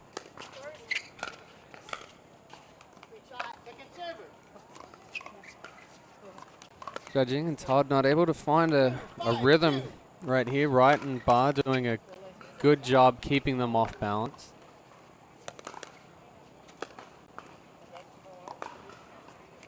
Like to see them both use their legs a little bit more. Todd missing a couple of speed ups, standing straight up. And Judging always works a little bit lower.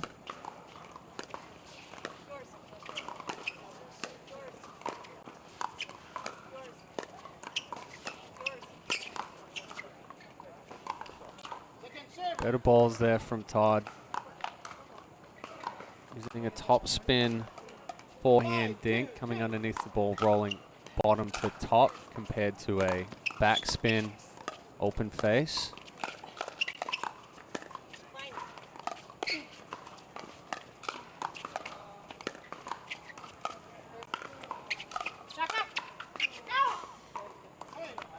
I mean, it's tough watching Jarjim's positioning there. She kind of, you know, worked her way well into that transition zone. Didn't seem to be trying to make a move back up to the line.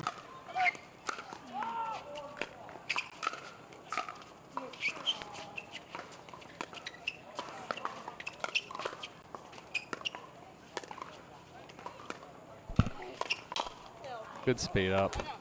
Good speed up, good spot. You've mentioned before, you know, especially on the ladies' sides, sometimes they take a step or two off the line to give themselves more room for the speed ups, those two-handed backhands.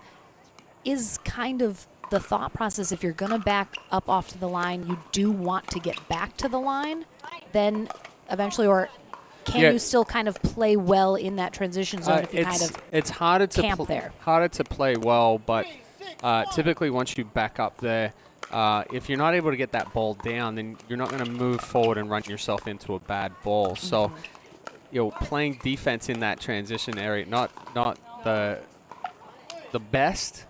However, there's no point in coming forward if they're going to attack another ball on you. So staying in that until you can get a ball down, and then you move back forward, go. But if you are aggressive and you take that step back away from the line, you speed it up, absolutely step back forward into it. Couple of miss serves. Jarjim and Todd both. 4-6-2.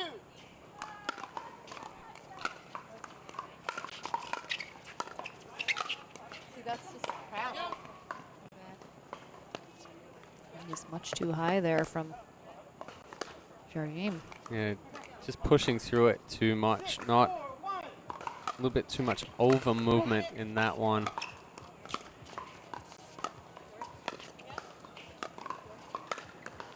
Oh, great spot up the middle there. She gets under it, rolling it up.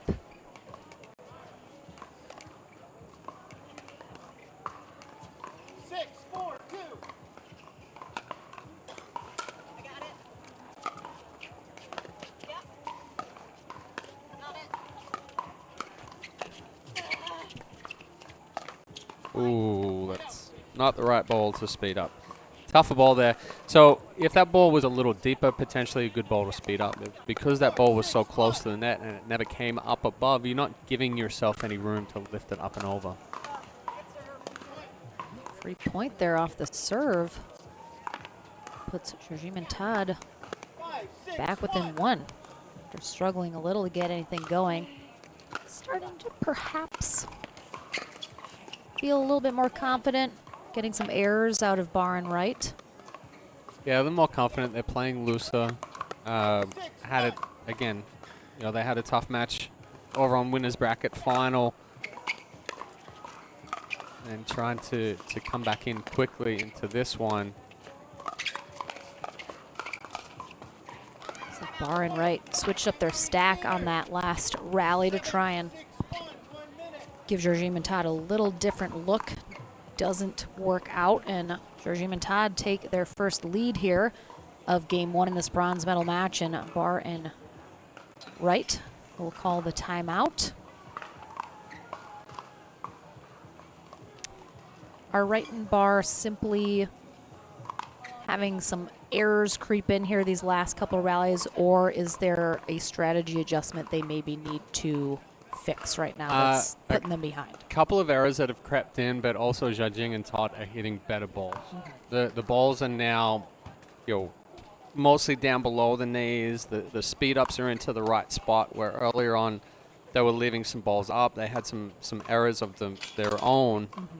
So the typical, you beat me to the cough button. Sorry. That's right. I'll keep talking. Stole it. The typical adjustment here is, let's try to clean it up a little bit. Let's not force the issue. Make a few more balls. Anticipate the speed ups, and if we are going to speed up ourselves, choose the right ball to do it, which is something that is in front or something that is extended, rather than trying to force a ball that's tighter to the body or bad positioning. All right, let's see in from this timeout if Barr and Wright can make some adjustments here, try and cut down on some of those errors. And we often talk that pickleball is sort of a game of who has less unforced errors. When you look at people that have taken stats on matches, generally that's the biggest number to look at. Which team has the most errors? Yeah, it's pickleball's whoever has the least amount of errors for sure. It doesn't come down to winners. It may come down to your pressure that you're putting on. A lot of the errors in pickleball are called unforced errors. Like that one's an unforced error because it's a reach and dump into the net. But sometimes just the pressure of movement or positioning is forcing the error rather than a ball that's hit that created the error.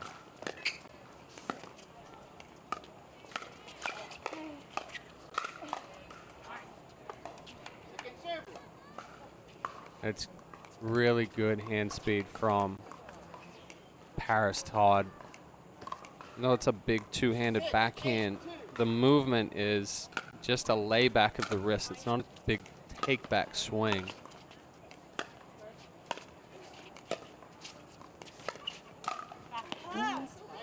That's where you can't try to force the issue.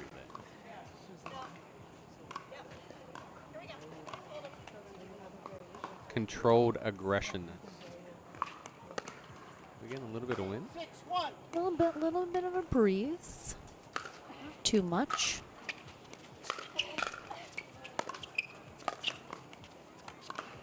Pretty still conditions here today. And it seems the rain has finally moved through. Certainly the heat is back and humidity. Let's not go being too much talking about rain. I did not even say the words. Don't say the R word. There was nothing on the radar yesterday, yet it rained all day. I mean. 9-6-2. All right. Todd and Georgine looking to get a game point here in game one of our bronze medal match. Oh boy. And they will get it off this net cord. A lot of flail in there from Barr. She does get a paddle on it, but can't quite get a good one. So game point. Oh, nice dig.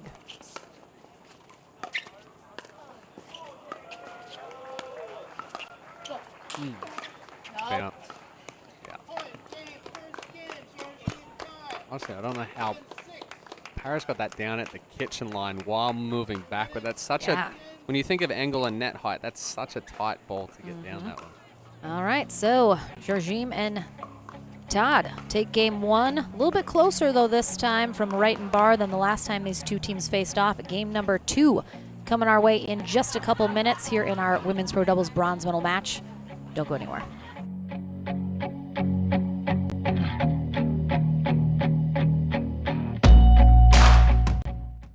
Consumer Cellular has the best customer service. They care about the customer. The best price with the best quality. The prices, the coverage. The coverage is great. It was the same, if not better. Consumer Cellular provides the exact same premium coverage as the nation's leading carriers for half the cost. Switch to Consumer Cellular and get talk, text, and data starting at just $20 a month. It's like 4 scoops of ice cream for the price of 1. Switch today and get a 100% risk-free guarantee. Call or go online.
One of these ladies teams facing off right now in our bronze medal match will have a shot at the gold.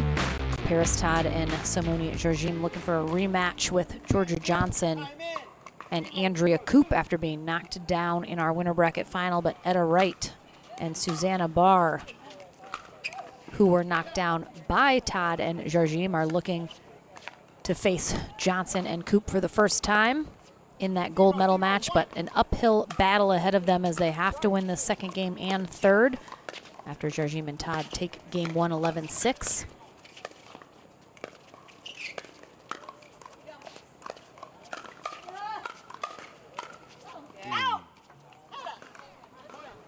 Some hesitation by Jarjim within that speed up.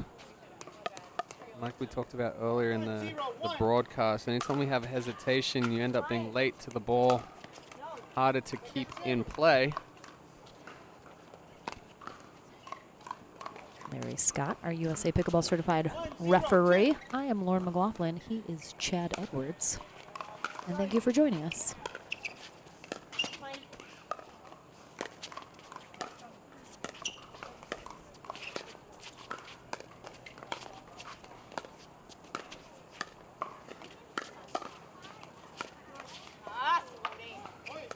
Again, some hesitation. It was a good speed up. Barr did a good job of resetting that one, slid over a little bit more.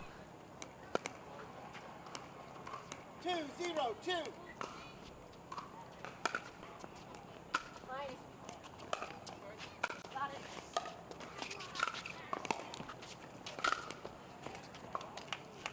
Good angle from Jarjima. She gets a ball high enough. 0-2-1. Use that overhand, excuse me.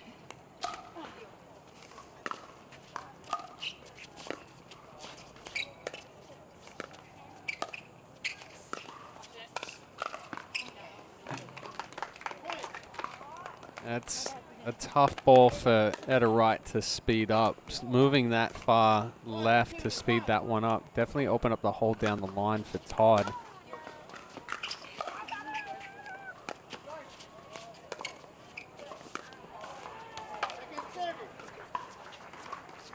Todd just rushing with that two-handed backhand, potentially the ball sliding a little bit more than she anticipated.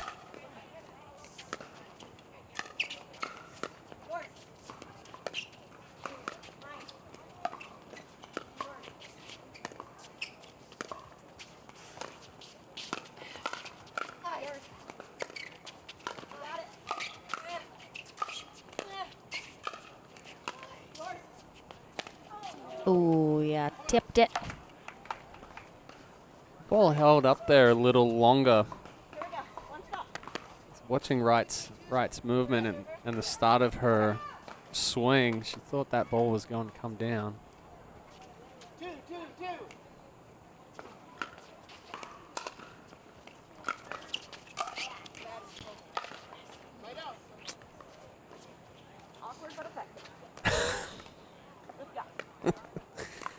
Susanna Barr saying awkward yet effective. That was a comment that Dominic Catalano made about Susanna when we were talking about a Major League Pickleball in Newport Beach.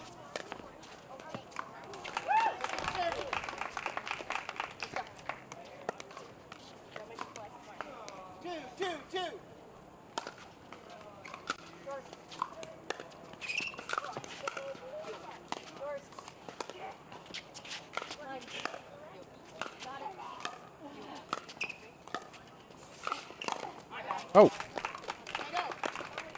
Just stopped that ball in its tracks. Well, right got a paddle on that, but then went into Barr's paddle.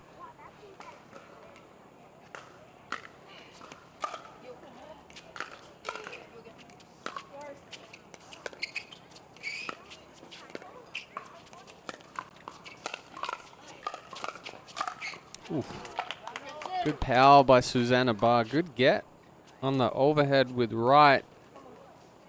Barr moving over to cover the area where Wright was.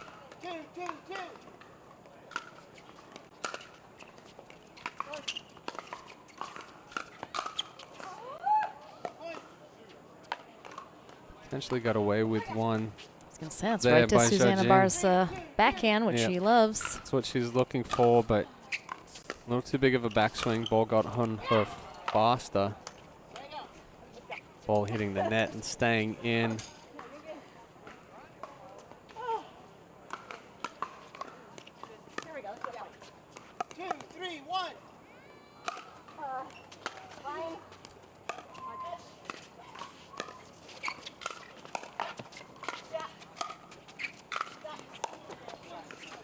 Uh-oh. Oh boy.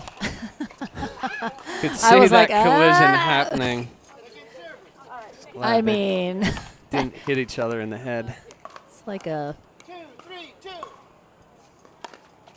double mint gum commercial right there with the twins doing the exact same thing.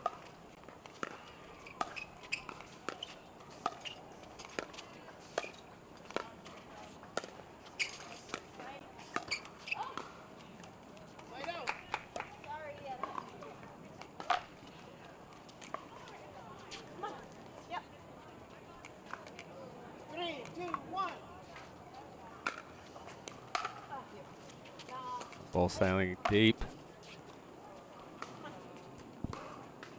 4, 2, 1.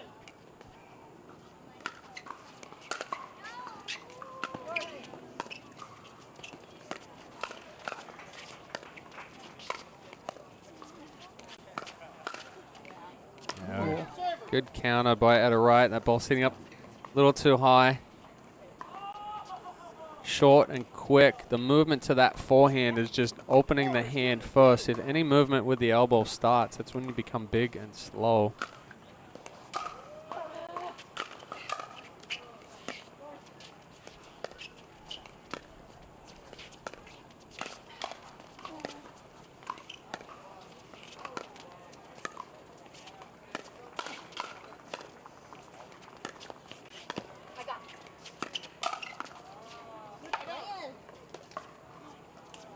Bar sitting on that forehand. It's interesting. She slides over to the middle of the court there, and then it becomes look for that forehand. She's further over on the right. She's going to slide to the right and look for the two-hand and backhand. 2, 4, 1.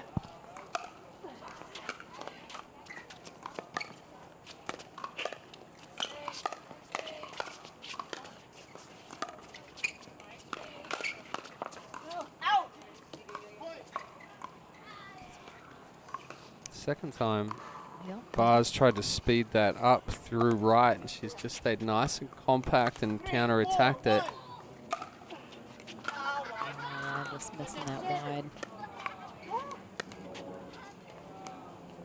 3, 4, 2.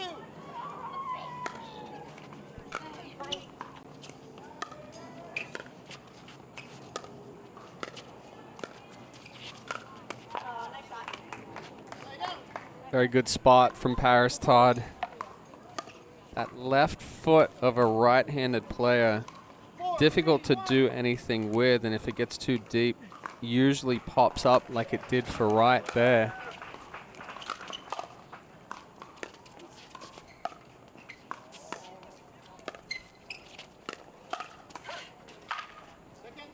It's interesting the different target zones for a player, depending, you know, which hand is dominant, because if they're a right-handed player, it's kind of like the left foot, knee, but it's the right hip, shoulder. Yeah. And then if it's a lob, you want to go over their Backhand, left shoulder. shoulder. So it's like someone needs a diagram Yeah, of like where to target. It changes. It changes a lot.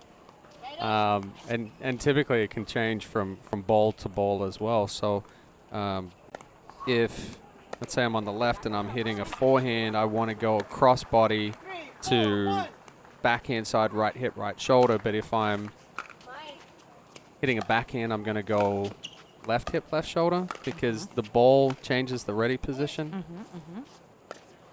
It's a complicated sport, this pickleball. There's a lot more to it. I thought you just had to hit the ball over the net. That's how we in start. the court. That's how we start. Exactly. That's what separates the beginners from the pros, I suppose, amongst other things. Ball landed in. We're tied up at 4s here in game 2 of this bronze medal match. Sharzim and Todd taking game 1 11-6. So they're looking to head for a rematch in the gold with Andrea Koop and Georgia Johnson if they are able to win this second game. Wright and Barr simply looking to force a third at this point.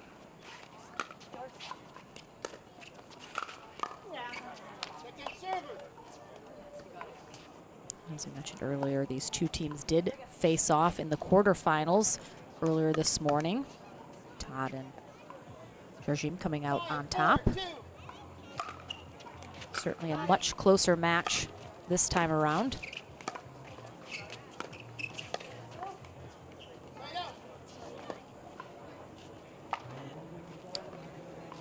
Slower ball there to Barr. Quite able to put enough on it to get it back up over the net.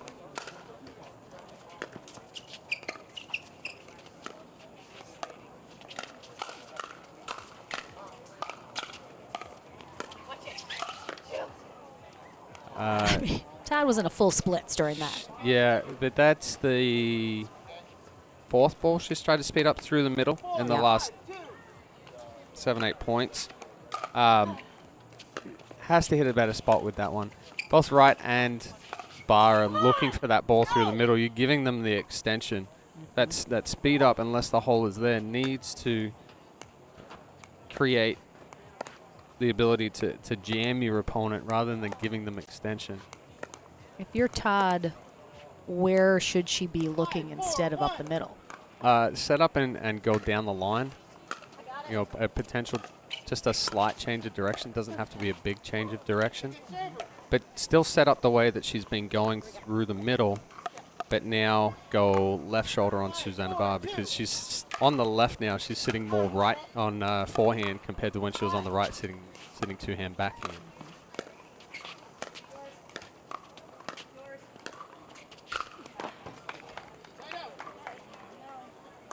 That time, at least, ball up high enough that Todd can really get on top of it, keep it down.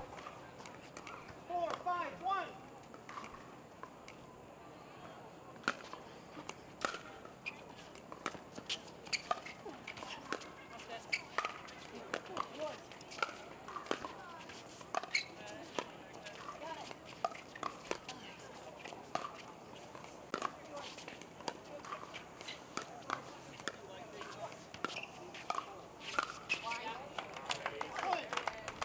Not quite high enough or deep enough from Susanna Barr right there. Kind of feeding. Pretty sure Paris likes getting a ball right in that zone. Yep, that's her strike zone right there for sure. We're tied back up at 5s.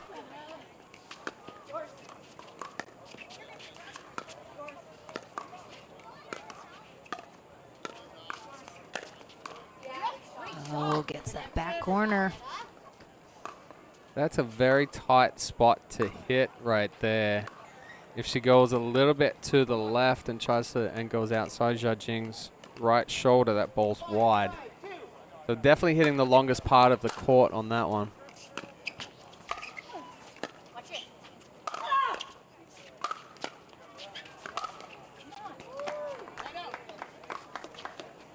Letting out a bit of a grunt to try to increase the power behind those ones.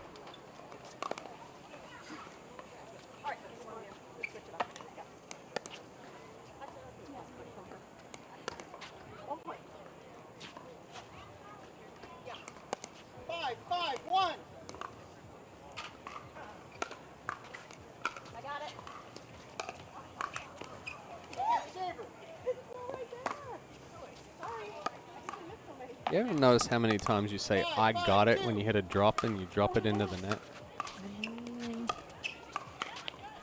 I mean, Eddie's shaking his head. Maybe it just happens to him and I, not you. It's happened maybe once or twice. I mean, I'm not perfect. I typically say, "I go." Now I just drop that "I've got it" because, you know, it's the "got it" that typically is like, no, you don't got it. Yep, I feel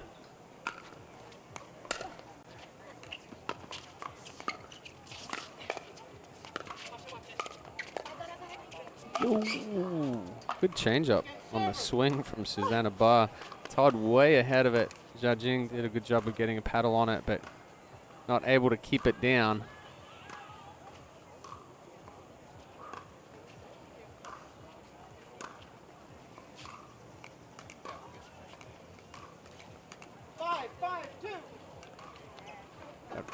Got full of bleachers over here on CC2 right now. Sure do.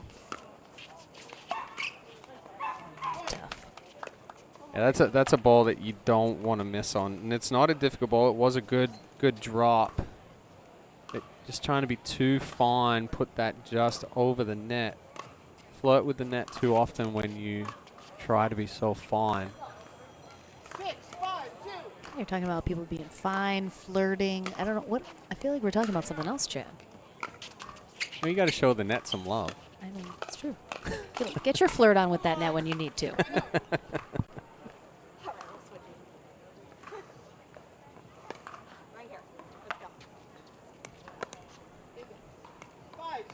Fun fact, Etta's actual name is Marietta, but she goes by Etta for short.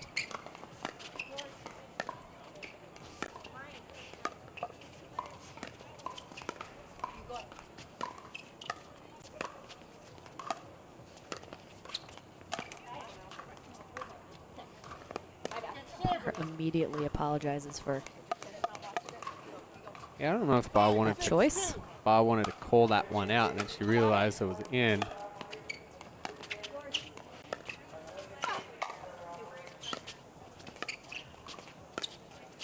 Oh. Judging on the disguised offensive lob. Not able to get it high enough. Susanna Barr with the good hops. Get up and hit that strong overhead. All right. Just coming off a bronze medal last weekend in Chicago with Lee Whitwell. starting to get some good results. She's the newest player, as we mentioned, out of these 4. Todd pretty close behind her.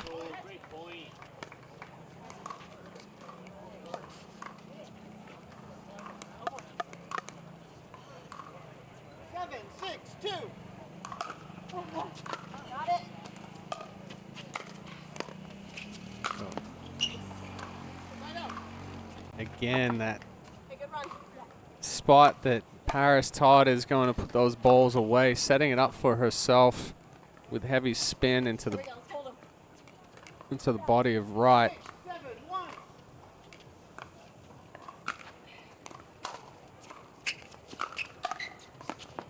Good ball from Barr. I mean, Todd definitely drove that ball too high, right to Barr's forehand.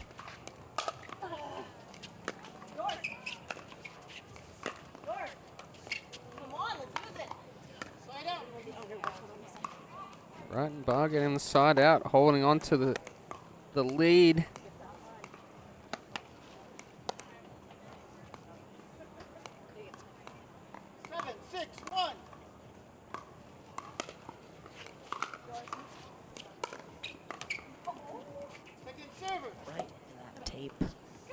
Barr will take over as second server here in game 2 of our ladies bronze medal match. Gold to follow immediately after.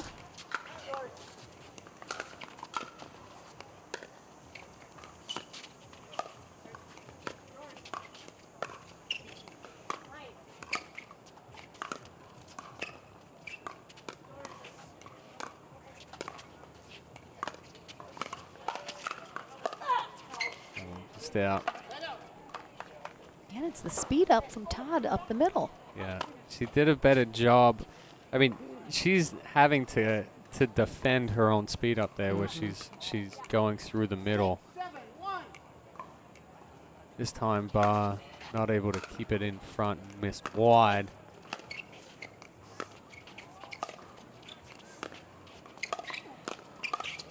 Ooh. Zhang was able to get out of the way of that one. It was going out, but the angle and into the body from Susanna Barr made it difficult. You know, we talked about unforced errors, and that's typically the difference in a match. The other one is being able to make adjustments to strategy or positioning, and how quickly you can do that. If you keep hitting the same ball, like Todd with this ball through the middle, you keep hitting it and hitting it and hitting it and say, oh, eventually it's going to work. Well, you go 1 for 7, but you lost the other 6 points before that. Yep. I'm trying to poach a little there, make something happen. 7-7-1. Do get back to tying it up here at 7s. Todd and Georgine switching up the stack now, putting Todd on that left side.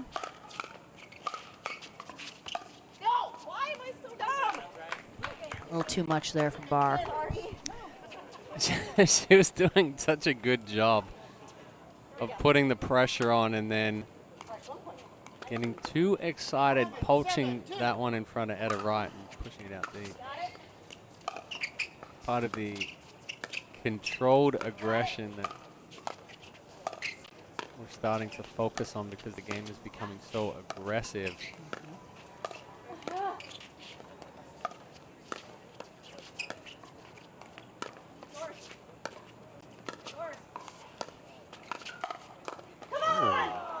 Ooh, little scorpion. Yeah. Low there. Mini scorpion. Didn't quite get it above the head, but just the quick windshield wiper, flip it on the other side.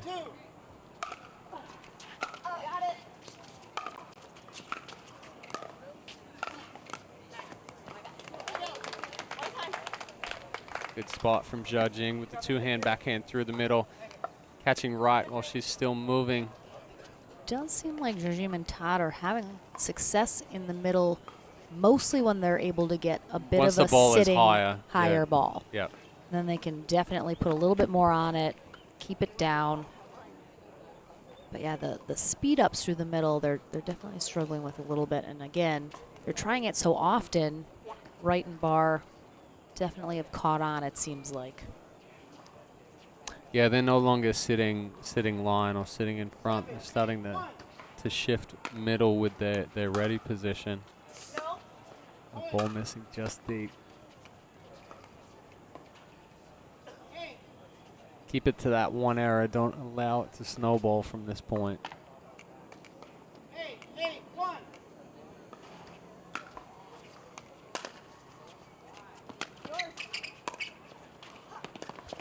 Oh boy.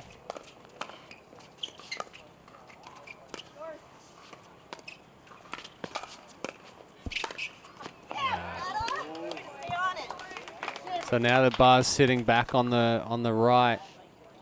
She's sitting on that two-handed backhand. Judging, trying to miss the kitchen, so she ended up off the court.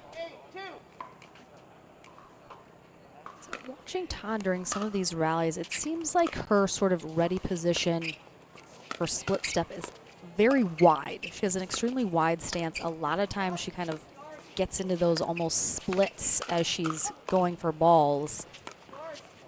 It almost seems like that it's a bit of a disadvantage for her because occasionally she gets kind of stuck into that really wide stance and then can't move.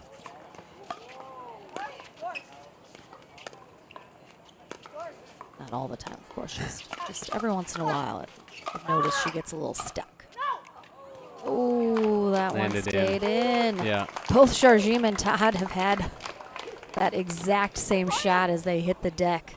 Flip the net over them. So yeah, with Todd's split step, it's still a little bit more of that tennis split step where it's much larger and wider, and then you move from there. The pickleball split step is similar, but not as large a hop, not as wide a base.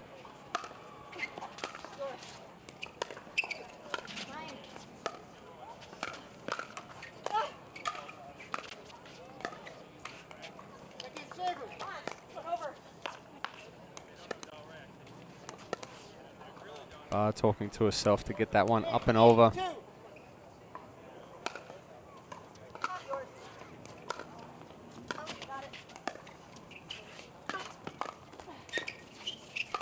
Oh, that is a very tough position to hit a ball over the net right there. Usually when you see a ball pop up, you want to try to start underneath the ball. So as it starts dropping, that paddle drops underneath it with it. We see it there again from Barr. If that ball floats up and you start above it and then the ball starts dropping, you're always going to hit that ball into the net, because as it moves down, you're going to hit the top of the ball, which will force that down. So if it's a ball that's kind of obviously not popped up chest high, shoulder high or above, but if it's a ball that's kind of popped up net height, start your swing underneath it. You can always adjust it to come up a little bit, but if it starts dropping, you have to stay below that ball because you're going to have to lift it up and over the net. Yeah. Timeout here from Wright and Barr as Barr, 3 errors in a row have given Jarjim and Todd back a 1-point lead, and again, they're running out of runway here to try and force a third game. Jarjim and Todd just 2 points away now from taking this bronze medal match and heading to gold to face Andrea Koop and Georgia Johnson yet again. That will be coming up right after this match. Our teams will take about 10 minutes to have a little break before we get into that gold medal match, but that will be coming up next. See if a game 3 coming our way first, though.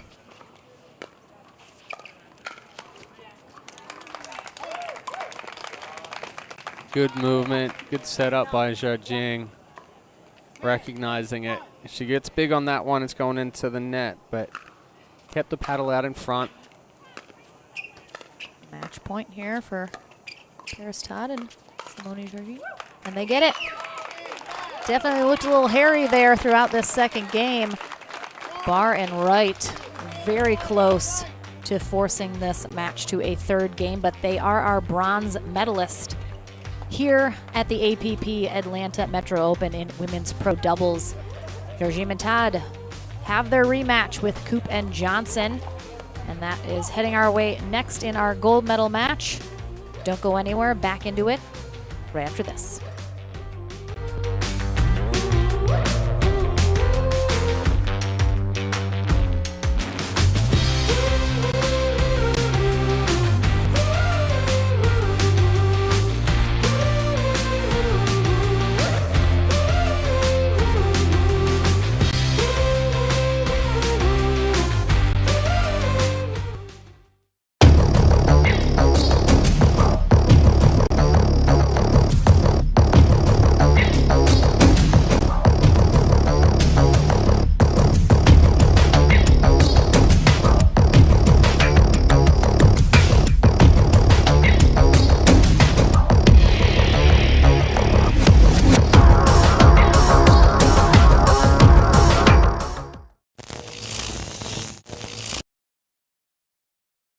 Consumer Cellular has the best customer service. They care about the customer. The best price with the best quality. The prices, the coverage. The coverage is great. It was the same, if not better. Consumer Cellular provides the exact same premium coverage as the nation's leading carriers for half the cost. Switch to Consumer Cellular and get talk, text, and data starting at just $20 a month. It's like 4 scoops of ice cream for the price of 1. Switch today and get a 100% risk-free guarantee. Call or go online.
OS First, the official sock sponsor of pickleball.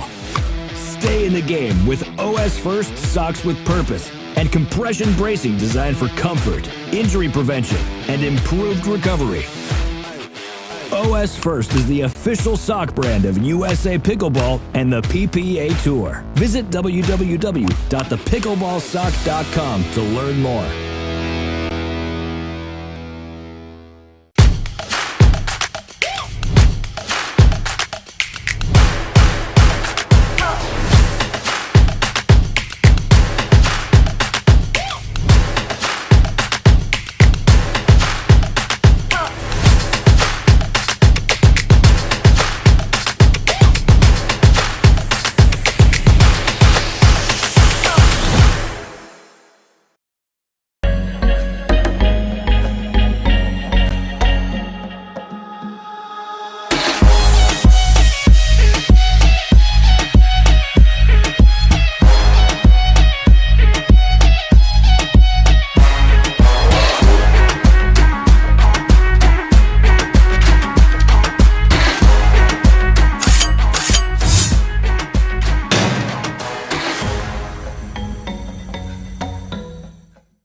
I love pickleball. I love pickleball. I love pickleball. I love pickleball because of the community. The community's number one, the community, the competition level. It's very satisfying seeing yourself get better over time. I can play with my neighbors, I can play with my family, I can play in the pros, I can play against my friends. The people I've met in this sport have become lifelong friends. It's so social. At the end of the day, we're all just here to have a good time. Just met all kinds of people through all walks of life and that have just become family.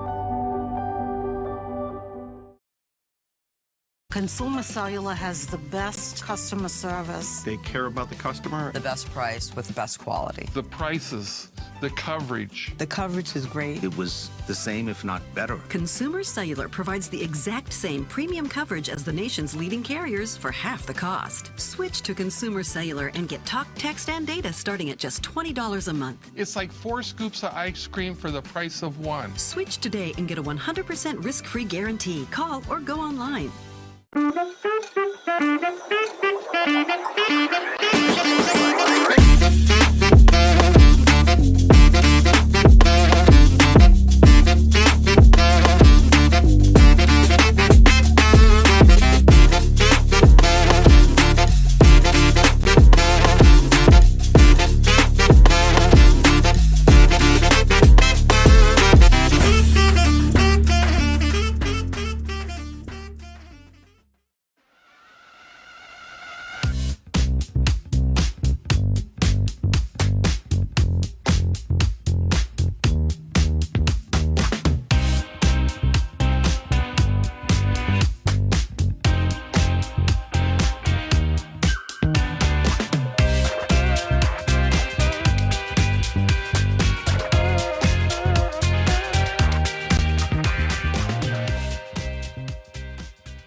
OS First, the official sock sponsor of pickleball. Stay in the game with OS First socks with purpose and compression bracing designed for comfort, injury prevention, and improved recovery. OS First is the official sock brand of USA Pickleball and the PPA Tour. Visit www.thepickleballsock.com to learn more.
I will dig deep.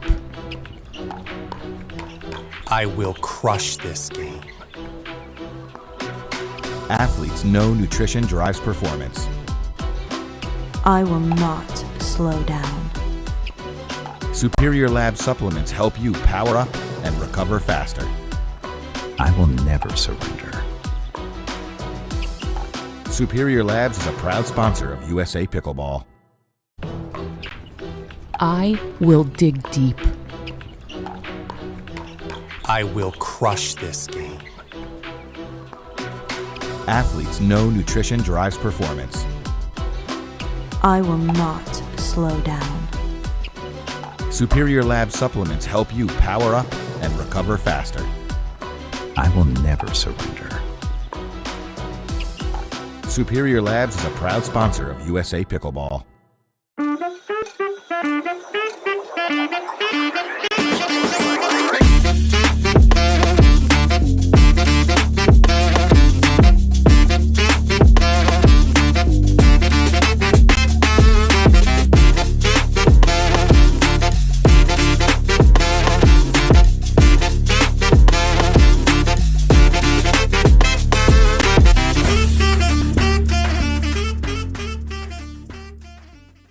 Consumer Cellular has the best customer service. They care about the customer. The best price with the best quality. The prices The coverage. The coverage is great. It was the same, if not better. Consumer Cellular provides the exact same premium coverage as the nation's leading carriers for half the cost. Switch to Consumer Cellular and get talk, text, and data starting at just $20 a month. It's like 4 scoops of ice cream for the price of 1. Switch today and get a 100% risk-free guarantee. Call or go online.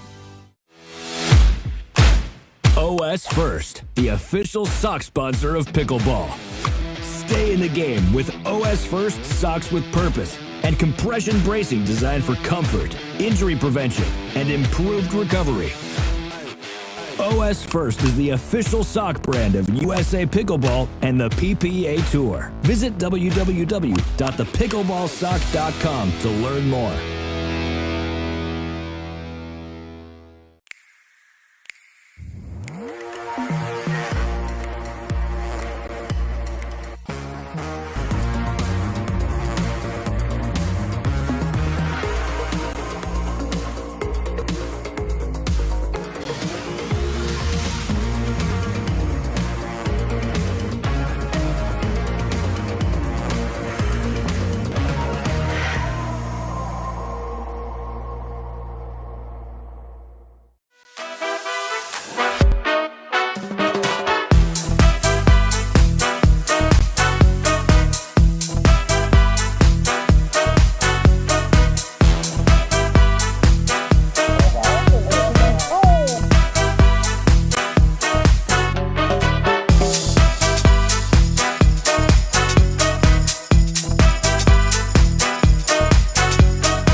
PPR is proud to be a partner with the APP Tour, which features 18 tournaments and more than $750,000 in prize money.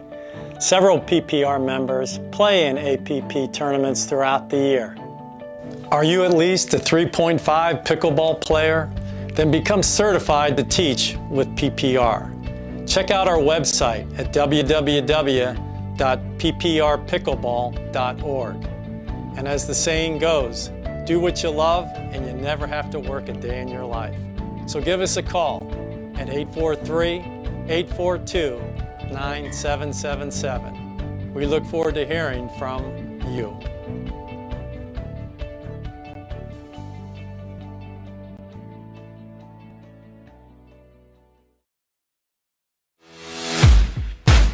OS First, the official sock sponsor of pickleball.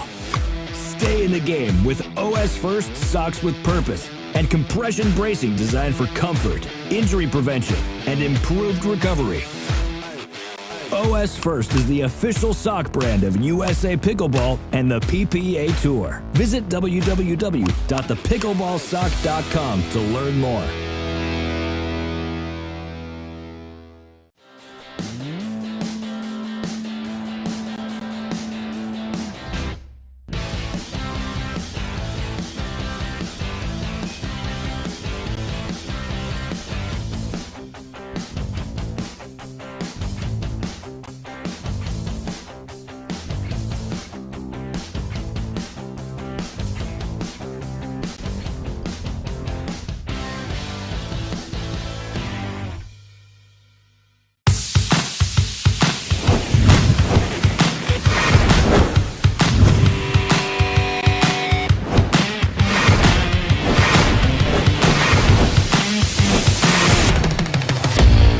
This is Next Gen Pickleball. I am Next Gen. I am Next Gen.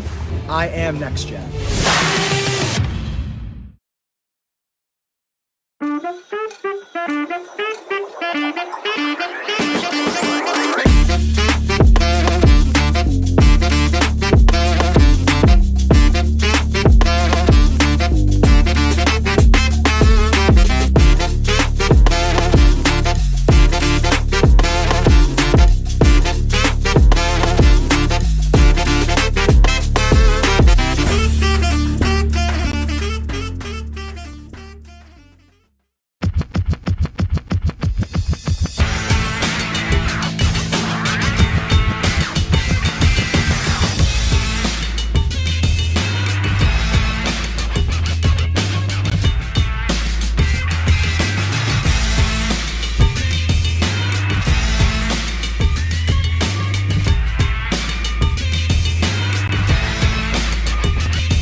My name is Stacy Townsend, and let's learn to play better pickleball with Pickler and USA Pickleball.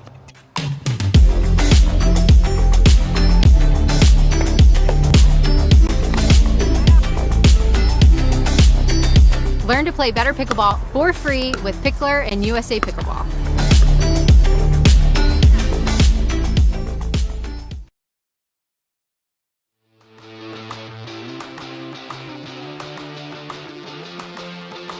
Back here in action at this USA Pickleball National Championship Series tournament, the APP Atlanta Metro Open. Quick update, as I mentioned in the chat, if you saw it. If not, our women's pro gold medal match is going to be on CC1, now kind of incorporating into Championship Sunday over there. So coming up next here on CC2, we will have 3 matches remaining in our coverage today.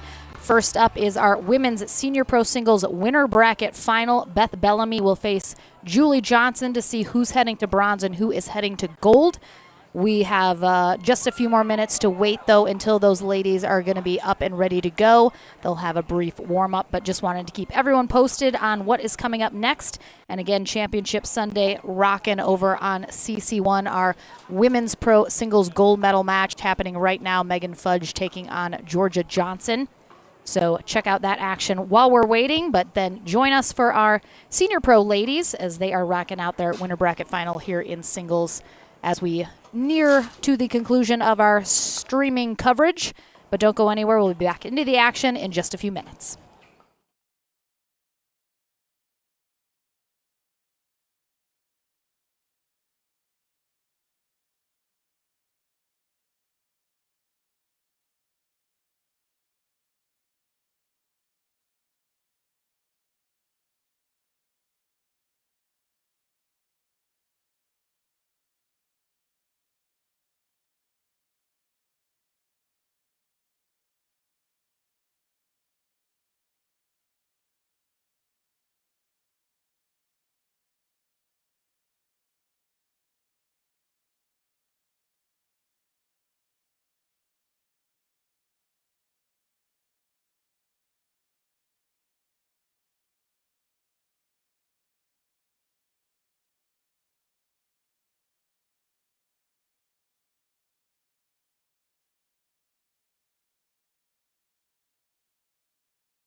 Welcome back, everyone, to our ladies senior pro singles bracket. They have been working their way through here today, and this is our winner bracket final. We have Beth Bellamy on the near end, Julie Johnson on the far end. One of these ladies heads straight to gold. The other will have to head to bronze, collect $200, and try and get back into that gold medal match. Good start there from Johnson. Tom Tadler is our USA Pickleball Certified referee for this match.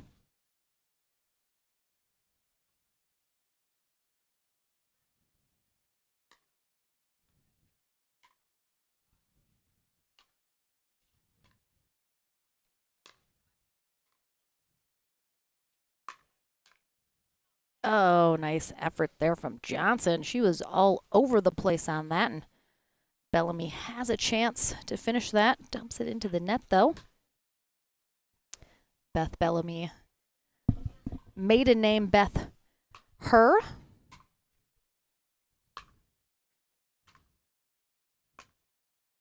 Oh, great get.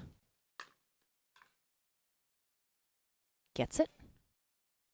Very close there. Beth, one of the few pickleball players that has her own Wikipedia page. She was originally born in Middletown, Ohio, which is where we have our Cincinnati Open tournament.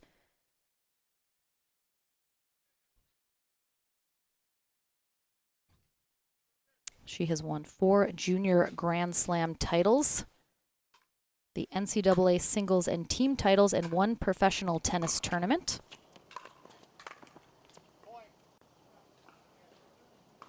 And I think I'm going to sneeze. Bear with me. Excuse me.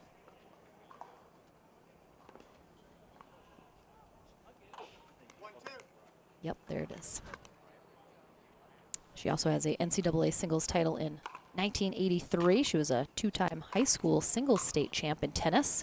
So quite the illustrious tennis career for her. Played in the US Open, the French Open, and Wimbledon.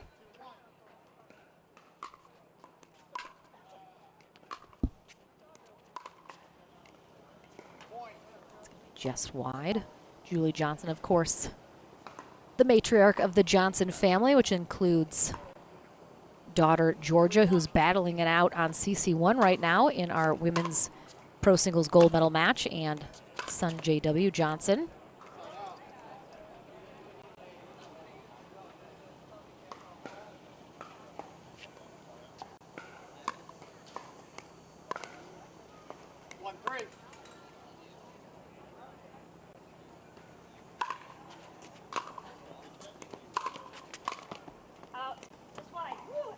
Ooh. Bellamy saying, oh, thank goodness I called that early, but just wide.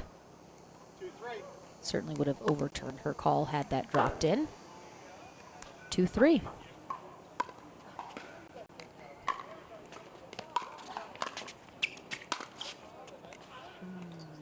Bellamy trying to be aggressive there, taking that final shot out of the air, but pushes it a little wide.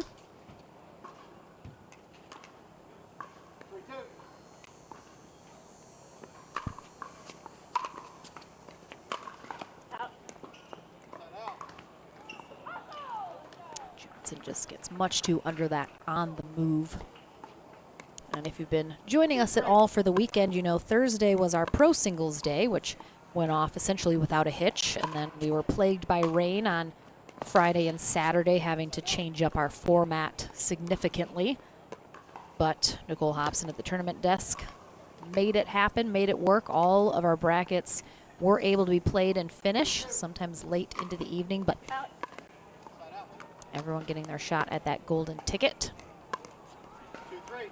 But now that the rain has moved through and the sun's back out, significantly warmer than the last 2 days here. Not a lot of breeze, very humid, very muggy feeling. So that's definitely tough for our senior pro singles bracket rocking today.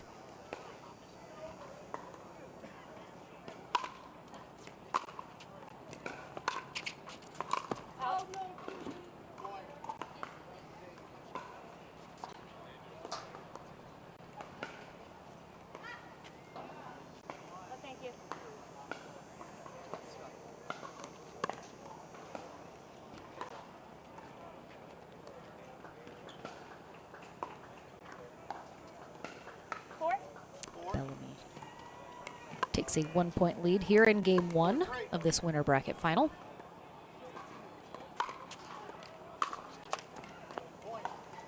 Make that 2 with that return into the net from Johnson.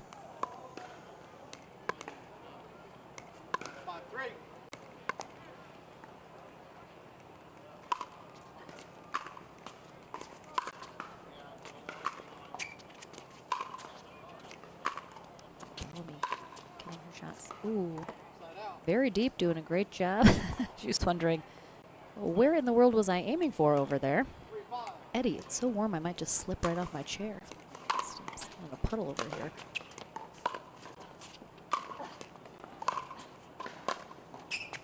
Good pick up there from Johnson. Bellamy making her move to the kitchen. Ooh, and doubles up to that spot as Johnson commits middle to cover that far sideline, anticipating Bellamy might go there, but 5-3. Bellamy 5-3 now.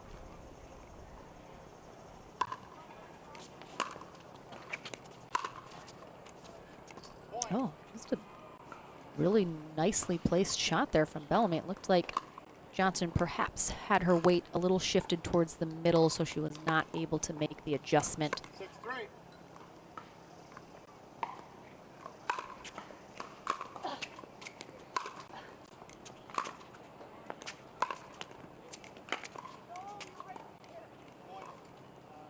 Johnson trying to hit that backhand down the sideline behind Bellamy. Leave it a little low.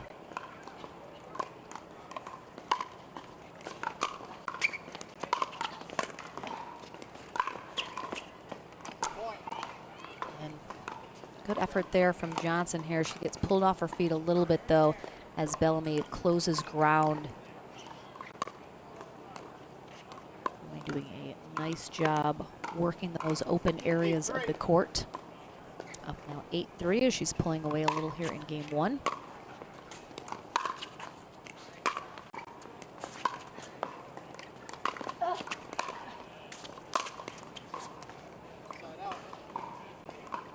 No getting that shot here is Johnson. It's a nice overhead. It's a little angle on it.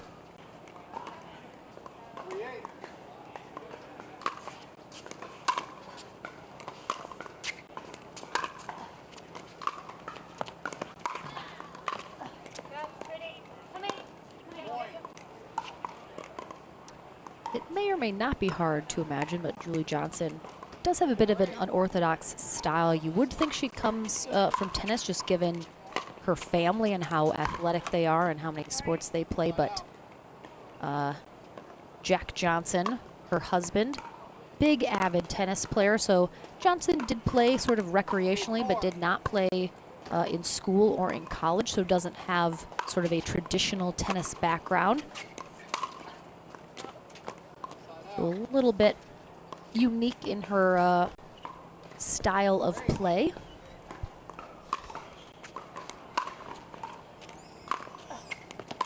Short return there from Bellamy. Sets up an opportunity for Johnson to get up to that net and put herself in control. We're going to have a timeout here called by Bellamy as Johnson gaining a little bit of ground. I think just perhaps taking a moment for a breather, towel off, grab a drink, sort of reset herself mentally as she's going to want to get that side out back and avoid Johnson making any more headway here in terms of points on the scoreboard. We have just a few final matches, as I've mentioned, remaining here in our coverage of the APP Atlanta Metro Open. We'll have our men's senior pro, I believe, bronze medal match coming up next. I will have to check with our tournament desk as things a little up in the air based on how these brackets are playing out and how quickly matches are going or not going. Thank you so much for joining us all weekend and being super patient throughout Friday and Saturday, especially when we were dealing with some weather issues. We're back in 2 weeks in Sacramento, California for the first time ever A beautiful facility there. I will be there. Please plan to join me. Should be a great time. Some great pickleball as always. All right, so Bellamy cannot get the side off and hold Johnson here. Great little sort of hook shot motion.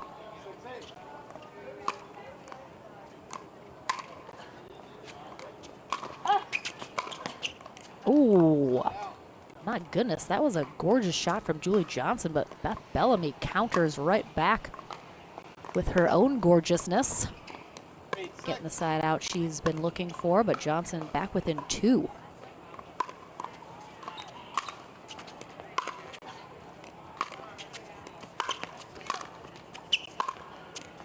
Really nice job from Bellamy as Johnson pops that up a little.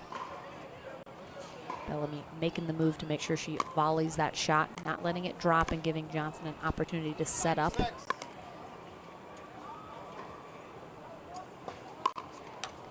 Oh, it was interesting. Bellamy took a long time to serve that after the score was called. I almost wondered if she did not realize the score had been called, but then just maybe a little overthinking perhaps on what she wanted to do with that serve. Ends up hitting the net, trickling it over. So Johnson, another opportunity to close ground.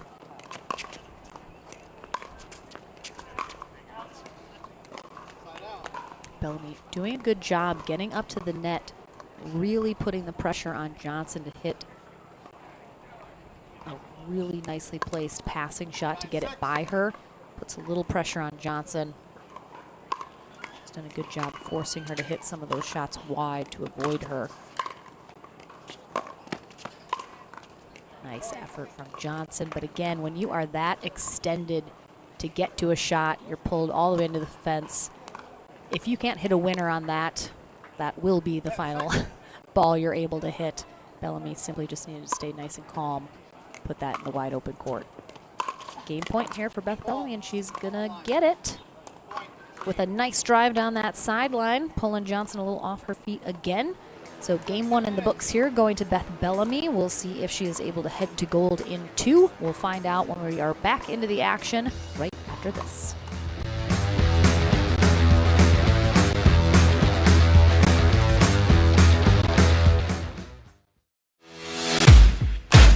OS First, the official sock sponsor of pickleball. Stay in the game with OS First socks with purpose and compression bracing designed for comfort, injury prevention, and improved recovery. OS First is the official sock brand of USA Pickleball and the PPA Tour. Visit www.thepickleballsock.com to learn more.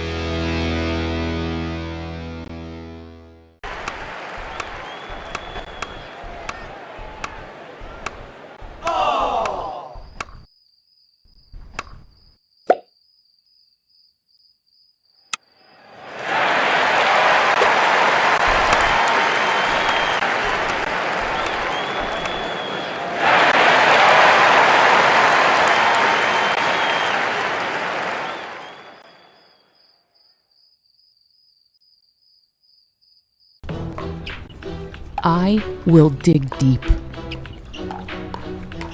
I will crush this game. Athletes know nutrition drives performance. I will not slow down. Superior Lab supplements help you power up and recover faster. I will never surrender. Superior Labs is a proud sponsor of USA Pickleball.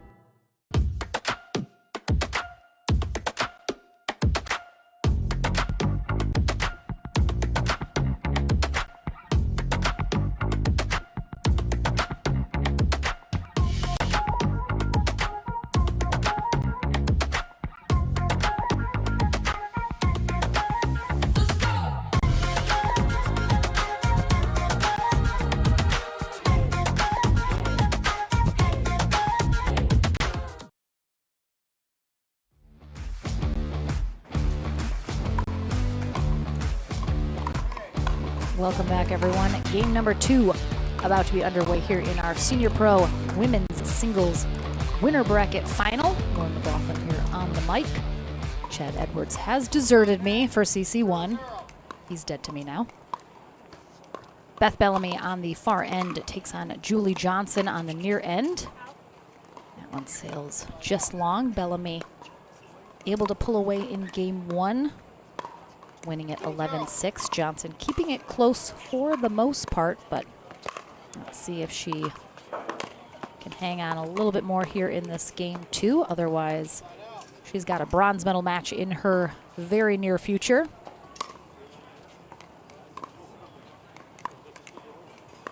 She, of course, also has a little Georgia on her mind as her daughter is over on CC1 battling Megan Fudge in the gold medal match.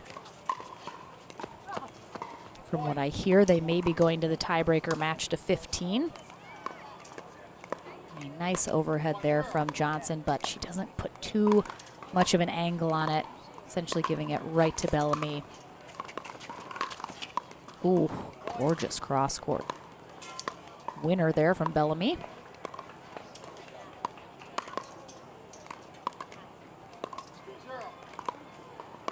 Bellamy with a 2-0 lead quickly here in game 2. Ooh, make that 3.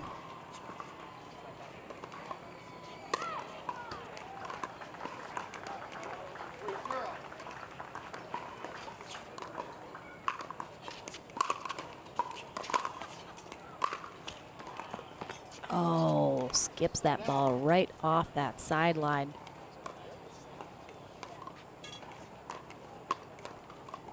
Again, Johnson has pretty flat shots, doesn't put a lot of roll, spin, or slice on them. Oh, nice put away there. Again, Bellamy has to commit to covering somewhere on the court, so she makes the move center. Johnson puts that right behind her. It's tough in singles. You have to make a choice. Your opponent is going to probably see which way you're making a move. Great shot down that sideline to put Johnson back within 1.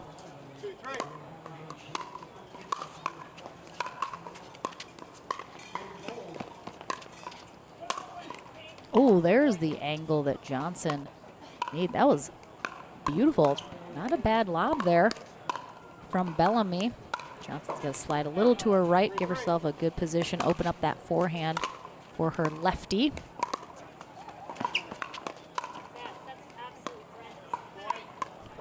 Bellamy, I heard her saying that was horrendous.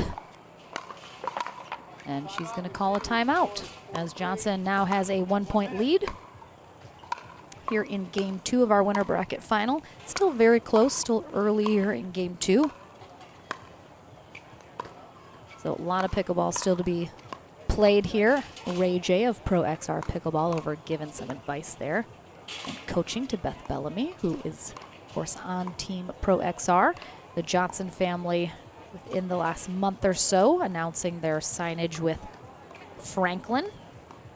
So the whole Johnson family now in the Franklin family as well. So big move for all of them. Unusual for top pros to stay unsigned as long as they did. Really, really trying to make sure that they got an offer and a partnership that worked for their family. Very smart.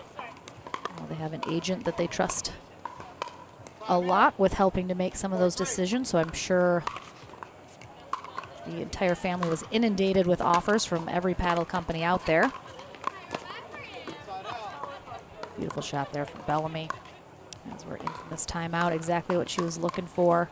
It's nice and low. It's a roll over that shot. A little cross court as well. Let's see if she can tie this back up. And she will with that serve return wide from Johnson.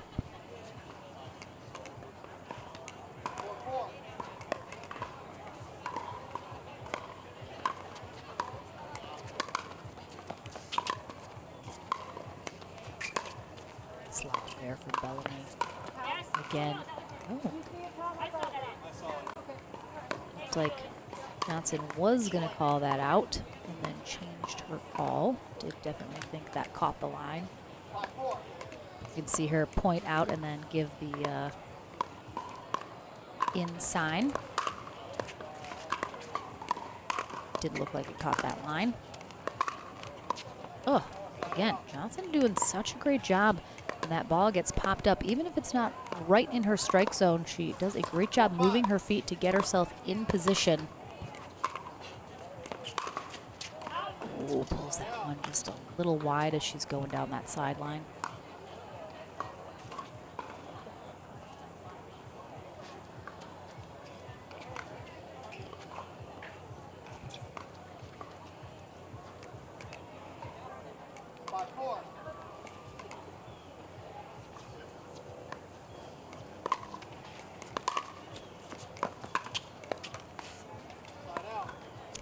Singles, the momentum shifts can happen very quickly. You only have one serve to work with. You don't have a partner and a second serve to fall back on, so definitely important to make every one of these rallies count.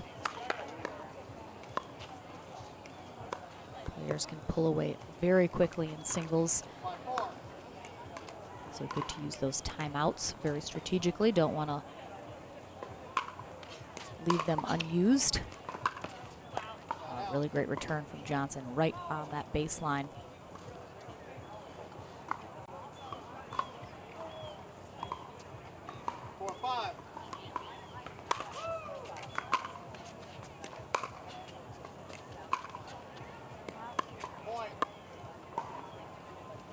Johnson and Bellamy both at those baselines, hitting some ground strokes. Bellamy's last shot, just a little long. Oh, Johnson shot. Definitely, I think, going long. Bellamy puts up that paddle, ends up blocking it into the side fence. Definitely could tell from her reaction she wishes she could do that over again.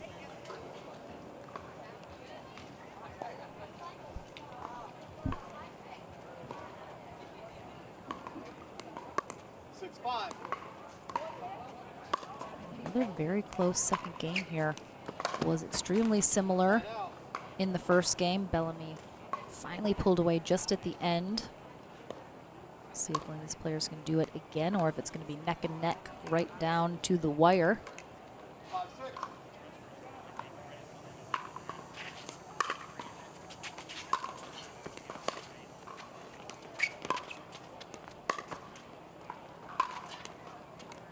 Great job by Bellamy. Gets a bit of a short shot that she is able to follow in up to the kitchen line, put her in a good position.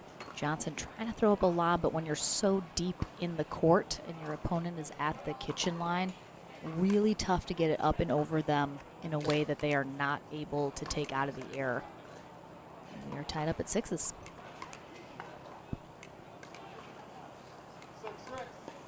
Most successful lob generally in singles or double is going to be when both players are at the kitchen line. Beautiful cross-court passing shot there from Bellamy.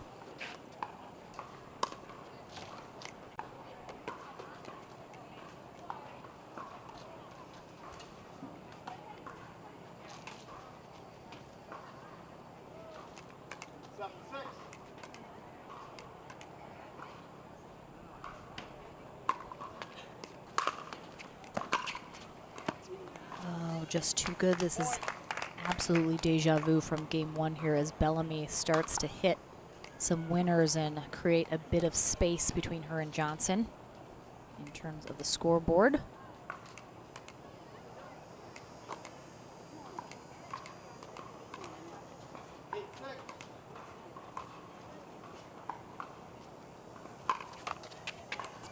Almost a similar result in game one as well as Bellamy. Oh, she just missed it.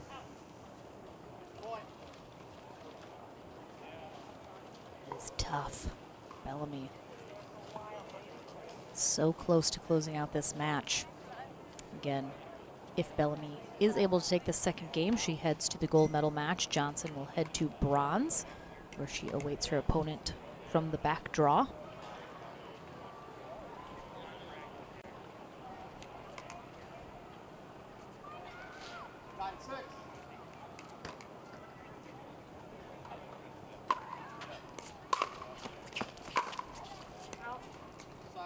dishes wide.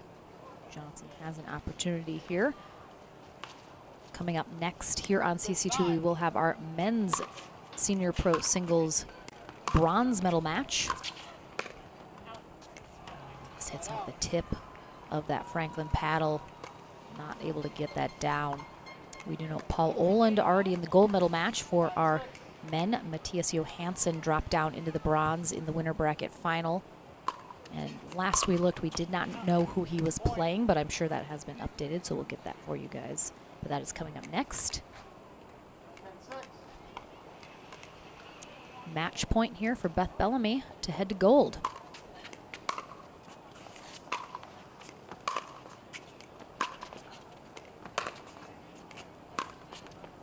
And she's able to get up to that kitchen line, and that puts her in a really great position to stay in control of this rally. So she does indeed close it out in 2, 11-6, 11-6. She heads to gold. Julie Johnson will head to bronze. I'm sure she's going to head right now over to CC1 to watch the conclusion of Georgia Johnson versus Megan Fudge. Don't go anywhere, though. Oh, it looks like Dave has perhaps won. Dave Spearman, I believe, will maybe be taking on Matthias Johansson after this. Don't go to our men's senior pro bronze medal match in our singles. Coming your way right after this.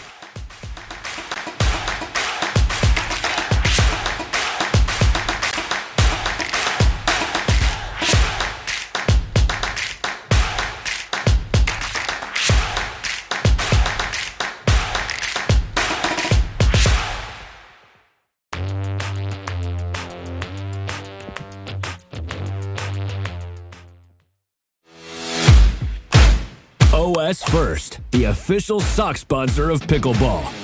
Stay in the game with OS First socks with purpose and compression bracing designed for comfort, injury prevention, and improved recovery. OS First is the official sock brand of USA Pickleball and the PPA Tour. Visit www.thepickleballsock.com to learn more. We are launching Selkirk TV, which brings the best pickleball content to your smartphone, tablet, and big screen TV.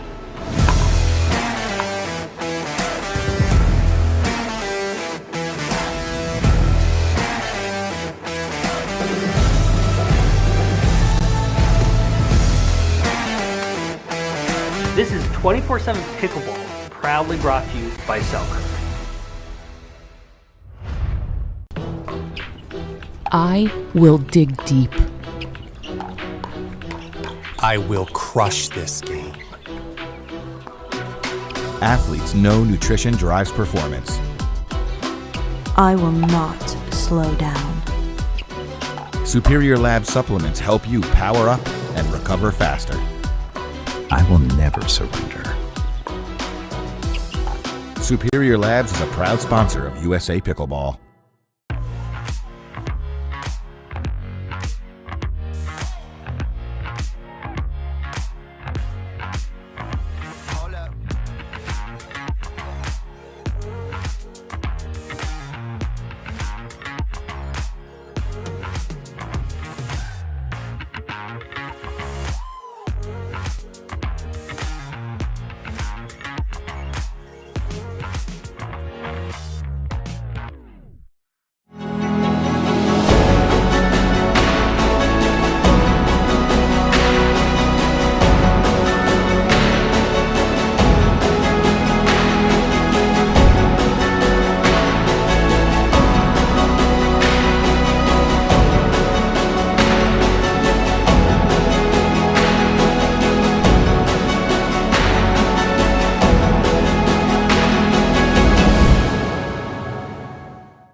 Consumer Cellular has the best customer service. They care about the customer. The best price with the best quality. The prices, the coverage. The coverage is great. It was the same, if not better. Consumer Cellular provides the exact same premium coverage as the nation's leading carriers for half the cost. Switch to Consumer Cellular and get talk, text, and data starting at just $20 a month. It's like 4 scoops of ice cream for the price of 1. Switch today and get a 100% risk-free guarantee. Call or go online.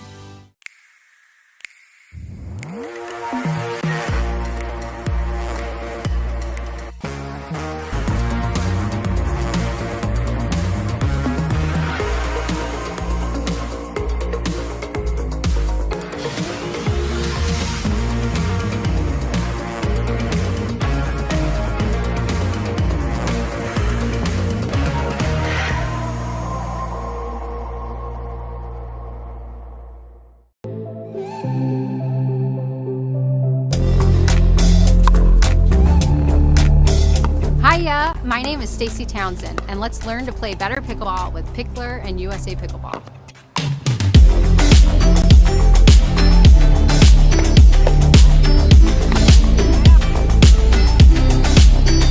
Learn to play better pickleball for free with Pickler and USA Pickleball.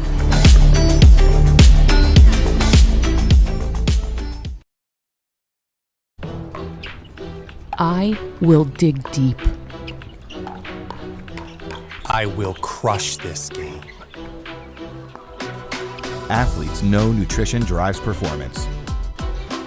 I will not slow down. Superior Lab supplements help you power up and recover faster. I will never surrender. Superior Labs is a proud sponsor of USA Pickleball.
PPR is proud to be a partner with the APP Tour, which features 18 tournaments and more than $750,000 in prize money. Several PPR members play in APP tournaments throughout the year. Are you at least a 3.5 pickleball player? Then become certified to teach with PPR. Check out our website at www.pprpickleball.org. And as the saying goes, do what you love and you never have to work a day in your life. So give us a call at 843-842-9777. We look forward to hearing from you.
This is Next Gen Pickleball. I am Next Gen. I am Next Gen. I am Next Gen. Consumer Cellular has the best customer service. They care about the customer. The best price with the best quality. The prices, the coverage. The coverage is great. It was the same, if not better. Consumer Cellular provides the exact same premium coverage as the nation's leading carriers for half the cost. Switch to Consumer Cellular and get talk, text, and data starting at just $20 a month. It's like 4 scoops of ice cream for the price of 1. Switch today and get a 100% risk-free guarantee. Call or go online.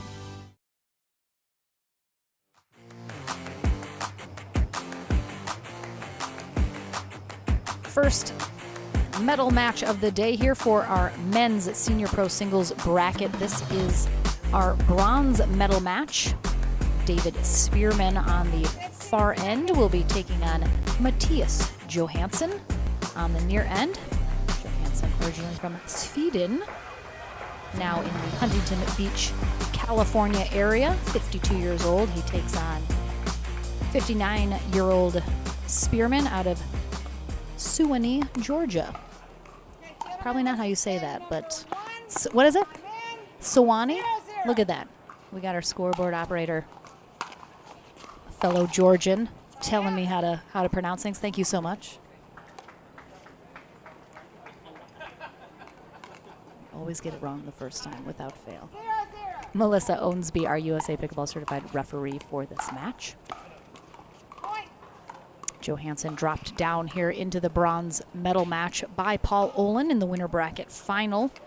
Olin now waiting in the gold for the winner of this match. Just a little long there from Johansson.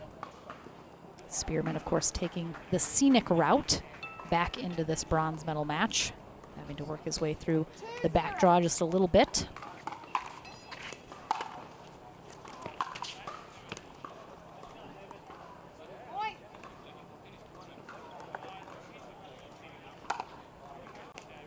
Very compact swing there. Oh, right on that corner. Doesn't get any closer than that. Spearman, quick 3-0 lead.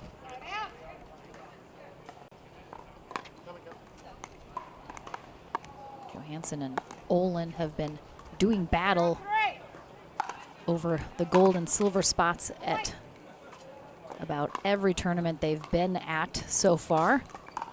Johansson earlier in the year had been getting the best of Olin pretty much every time, but Olin has found a way to kind of break through here. See if Johansson can get back into gold for a rematch, or if Spearman will be the one to take on Olin for gold.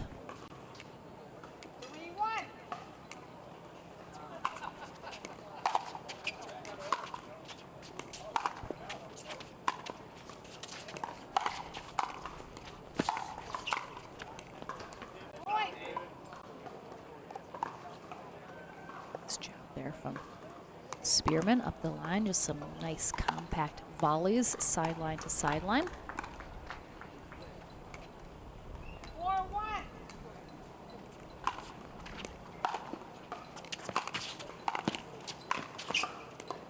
Really nice job. Very aggressive from Spearman. Again, taking those volleys out of the air. Every singles player knows how important it is to be able to do that, to try and limit your opponent's time to set up and anticipate that next shot, getting into position. Oh, very close serve there, and a close return. Spearman on the move there. Tough spot right at his feet. Short hops that one long.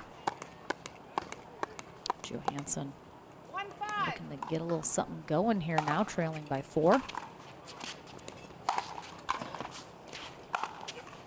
Oh, well done from Johansson there. Spearman makes that step, anticipating. Oh, looked like Johansson might have had a little issue with his foot/ankle there at the end of that rally. Middle line on that serve.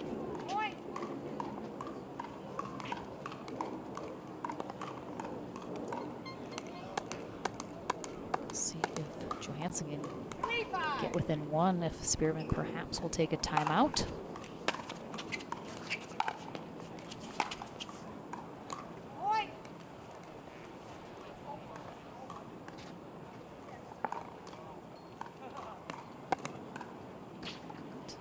No timeout. 4-5.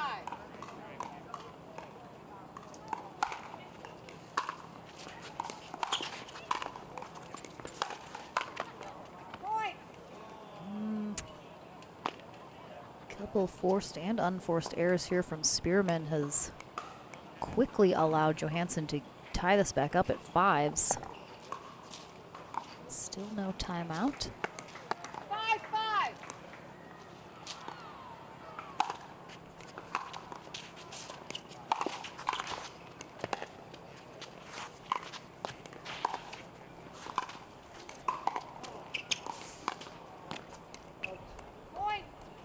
Wow. Really seemed like Spearman was in control of that rally up at the kitchen line, keeping Johansson deep, but Johansson just continuing to hang in there. Eventually, Spearman pushes that last shot wide. We talk so often about making your opponent hit one more shot. Every single shot that you force them to hit is an opportunity for them to make an error. And Johansson now with 5 unanswered points on the board, taking a 1-point lead, and finally the timeout called from Spearman.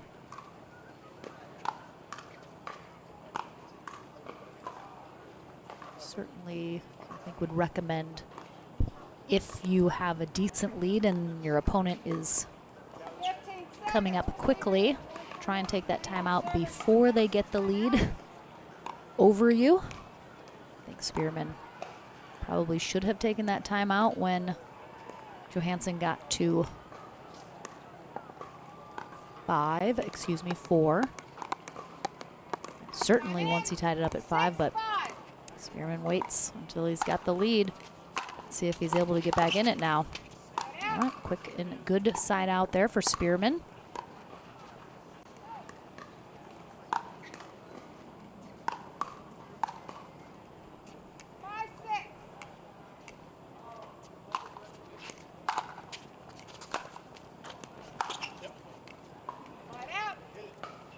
The second Johansson hits this shot, you hear a yep from Spearman because he knows how good it is and that it's going right past him.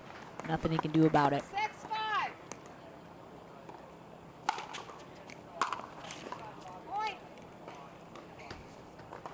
And in singles, things can get away from you so quickly. A return into the net for a free point. Really tough to give up in singles. And that cord there from Johansson and Spearman. Good recovery, stays nice and calm here. Lets it bounce, doesn't take it out of the air and try to force anything. Really nicely done. Can be tough once that ball hits the tape to get a little discombobulated.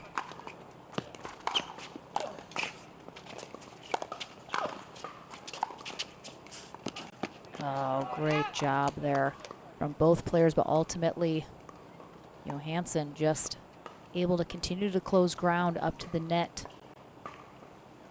Working Spearman around a little bit, finds an opening.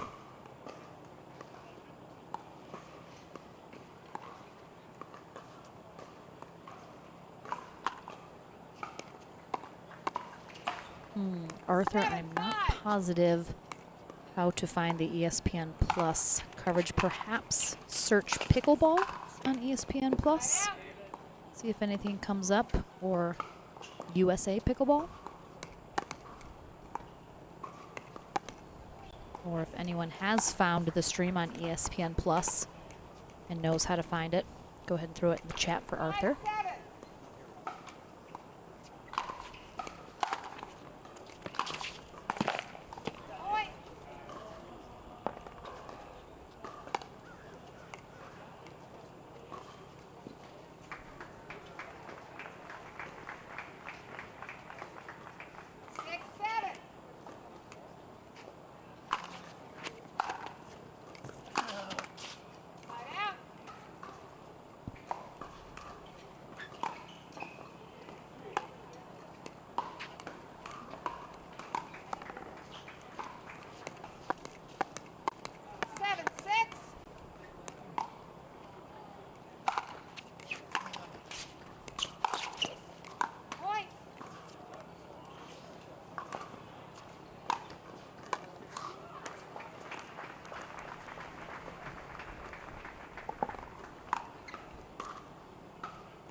just misses that. Really nice return from Spearman off a really nice serve from Johansson.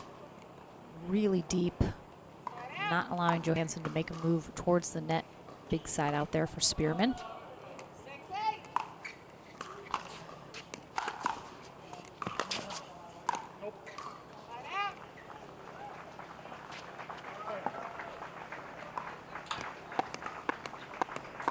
Sounds like our women's pro singles gold medal match has just concluded over on CC1. Not positive who's won. Such a nice spot there from Johansson. So little room to work with. He's on that corner. Goes right down that sideline. Spearman close to it, but just such a great shot.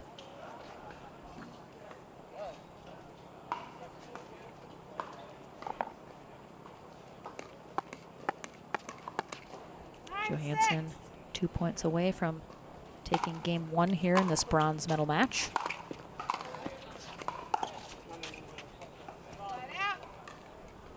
Just misses that back corner.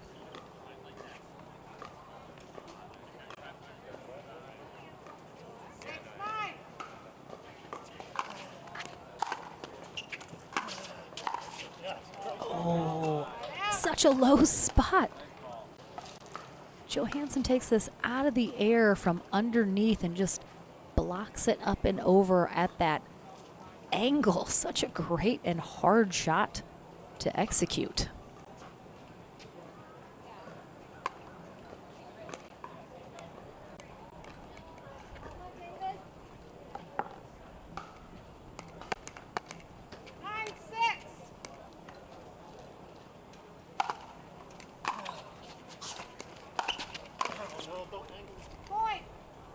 Spearman a little frustrated with himself there, knowing he should have looked elsewhere on the court to put that shot. And a game point for Matthias Johansson. 10-6.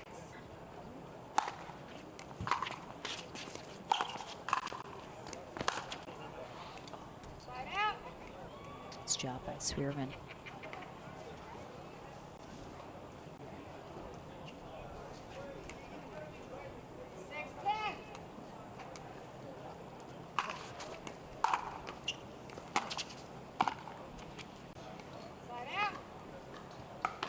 Too easy there for Johansson once he's up at the net. Spearman's got to hit a great passing shot, otherwise Johansson is right there to volley that shot into the open court. Back on game point.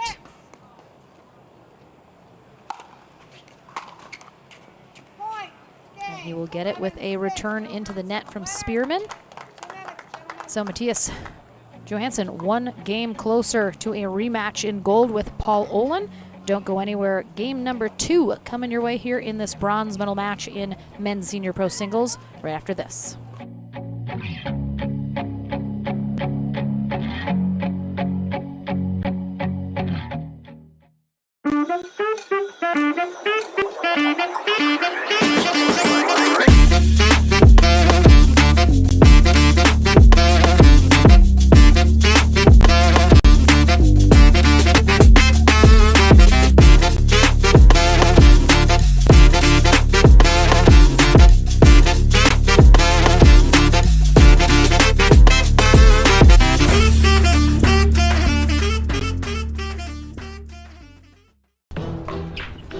I will dig deep. I will crush this game. Athletes know nutrition drives performance. I will not slow down. Superior Lab supplements help you power up and recover faster. I will never surrender. Superior Labs is a proud sponsor of USA Pickleball.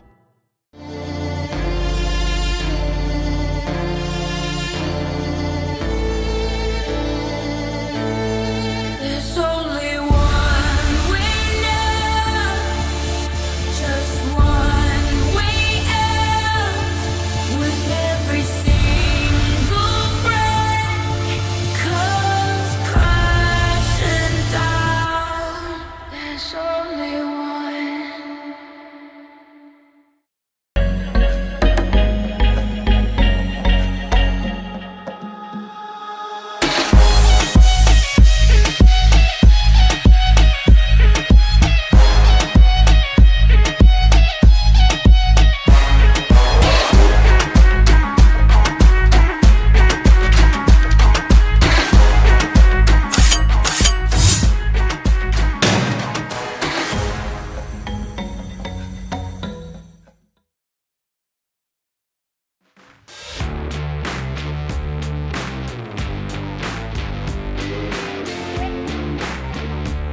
number 2 here at the APP Atlanta Metro Open. Bronze medal match for our men's senior pro singles.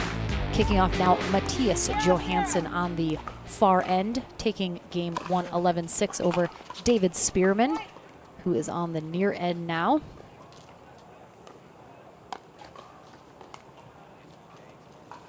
Spearman must win this second game to force a third if he wants a shot at that gold medal match against Paul Olin.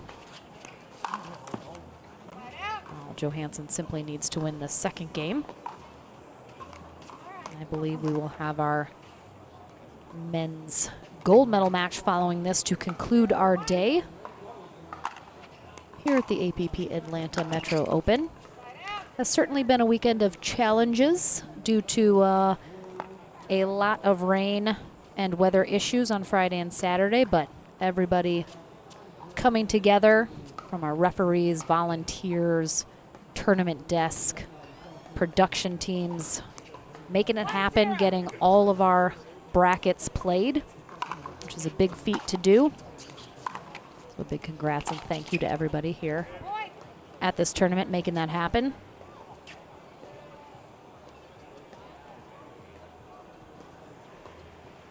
Again, back in 2 weeks at the Sacramento Open and then Houston to follow. We also have some next-gen tournaments coming up.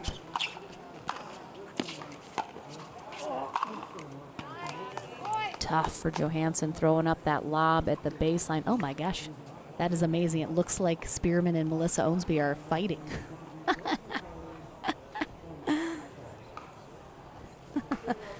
One of those fun, just awkward screenshots where you're like, oh my gosh, what's happening? Are they like, looks like he's in her face about something.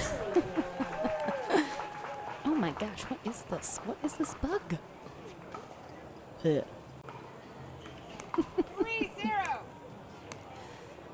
Eddie, that was for you.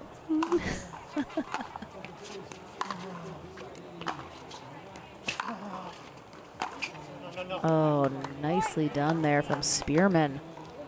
Some good gets throughout that.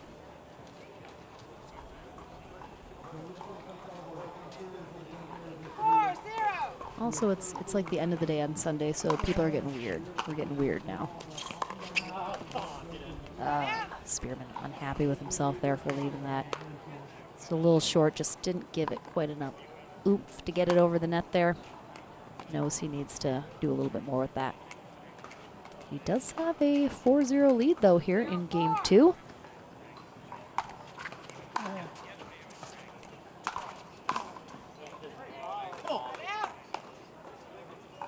Eddie, I do need that screenshot, though, because that would be a great caption this moment.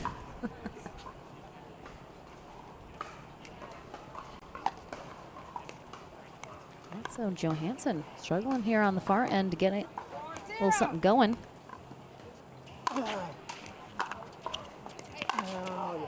Oh, that is nice. Two-handed backhand right down that sideline.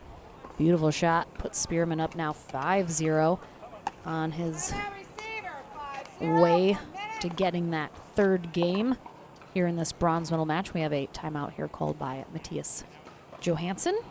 Again, originally from Sweden. In my travels in Europe the last 2.5 weeks or so, got to meet a lot of the Swedish pickleball players. Very cool people.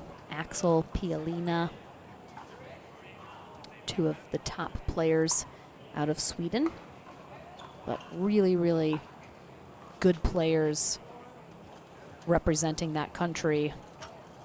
I believe they also have they did just have a national championship tournament in Sweden while we were at the Spanish Open. So that was last weekend, I believe, because all of the Swedish players were at the French Open, but then were not able to be at the Spanish Open as they had that national tournament going on. So a big shout out to all of them.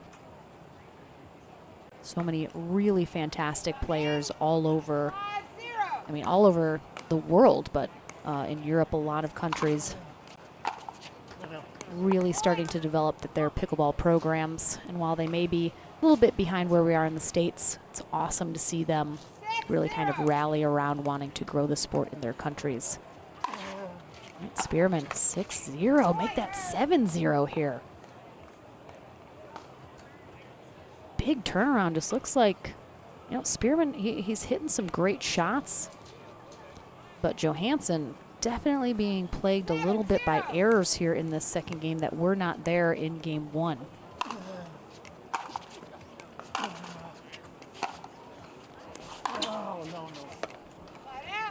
Like Spearman knew the second he hit that it was going long.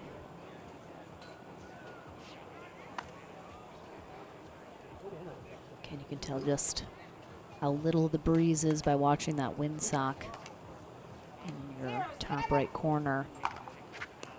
Very hot, very muggy here. A lot of toweling off going on for these players, as a lot of sweatiness happening. A lot of slick hands. Can be tough to get a good grip on your paddle. You definitely want to try and keep your hands as dry as possible so that paddle's not going to move when you're hitting it. Ooh.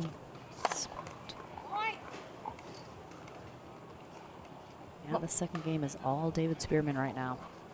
Johansson just does not have an answer currently.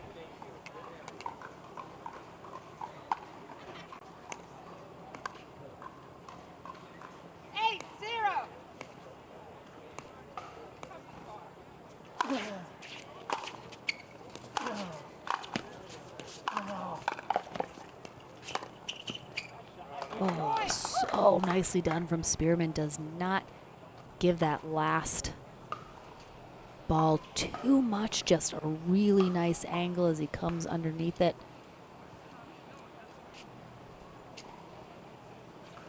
Yeah, 9-0. Unexpected here in the second game, but that's pickleball for you, especially in singles. Very wild momentum swings can happen in singles. Seen games, they could be 11-1 one way and then 11-1 the other way in the next game. Just so many factors. Oh,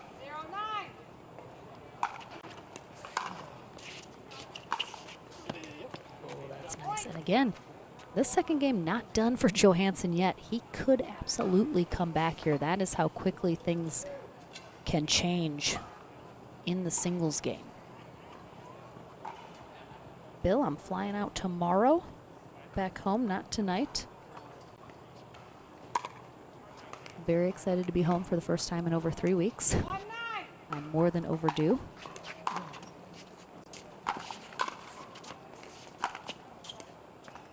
Got it.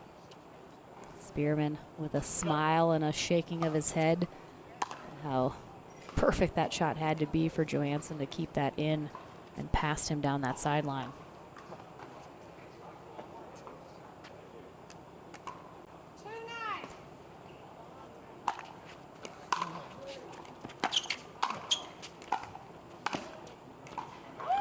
Beautiful volley there from Spearman on the backhand. Cross court again. Doesn't give it too much power, doesn't try to push it, just a nice solid volley. That's all that's needed. Still maintains a very comfortable 7-point lead here. 9-2.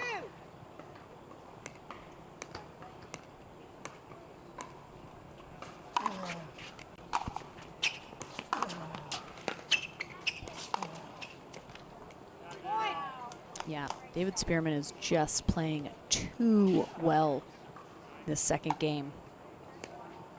This absolutely looks like a game where Spearman just cannot do wrong. Johansson just has not been able to knock him out of the groove that he has well worn into the second game. Johansson does hold off first game point here from Spearman. A lot of work to do if he wants to avoid a third game. And it is actually going to be Spearman taking this timeout.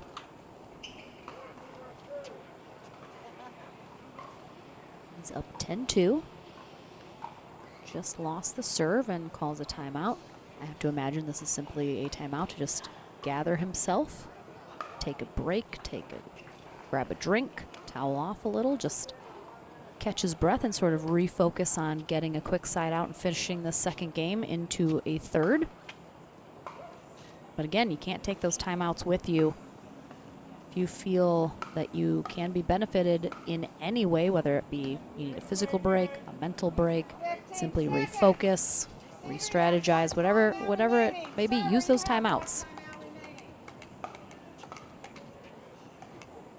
Time in. 2:10. All right, so not how Spearman wanted to come out of that timeout, but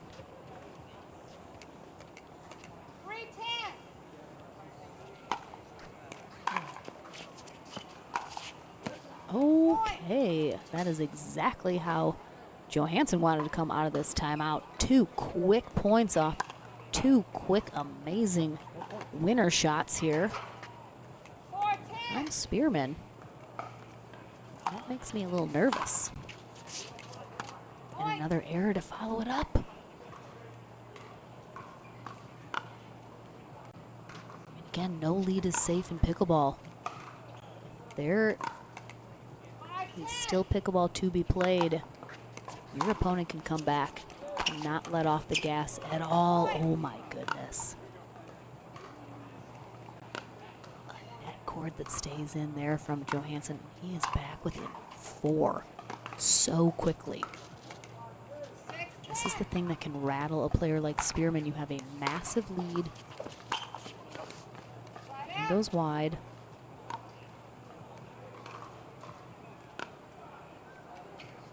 Spearman, I think, has to be thinking he's got to close this out right now, because he does not want Johansson to have another shot at this.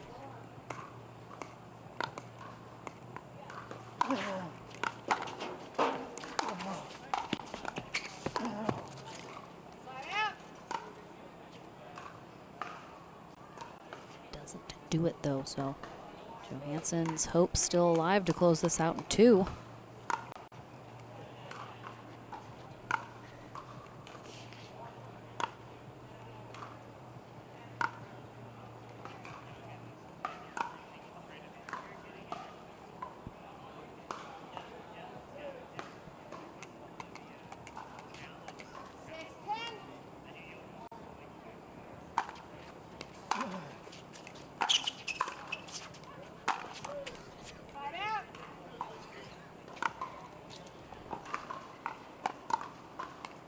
Break for Spearman.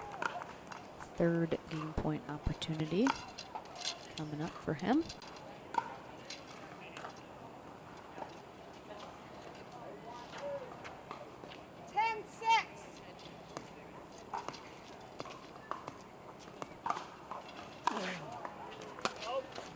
Sails along. 3 opportunities to close this out, and Spearman has not done it. Starts to weigh on a player.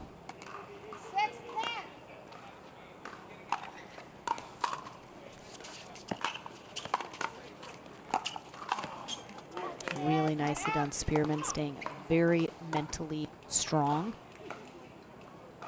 Not letting that last rally affect him. He's getting up to that line, controlling the rally. Simply focused on the 1 point that's in front of him. Not even halfway.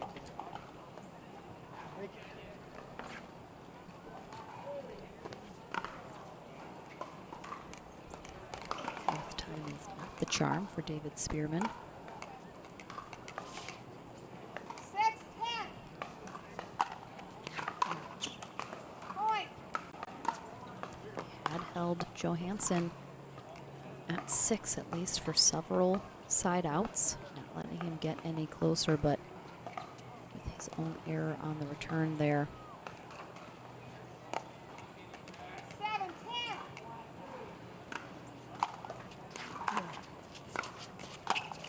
Nope.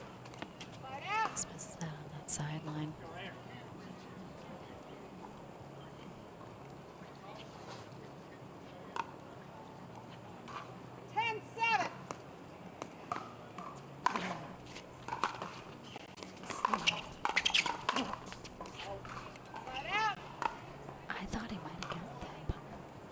missed it just wide.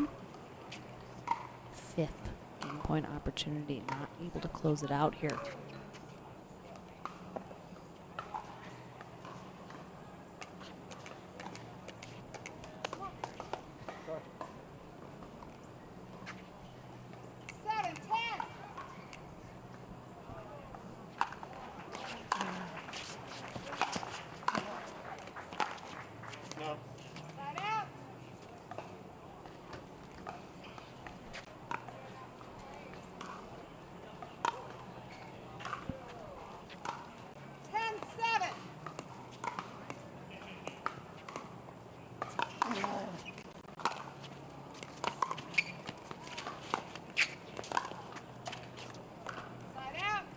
Such a nice drop from Spearman on the 3rd.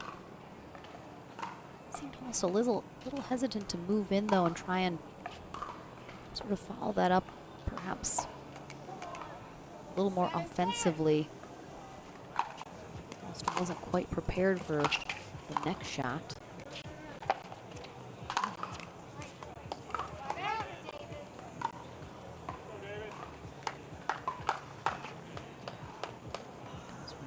Angle there. Quick side out again. 10-7.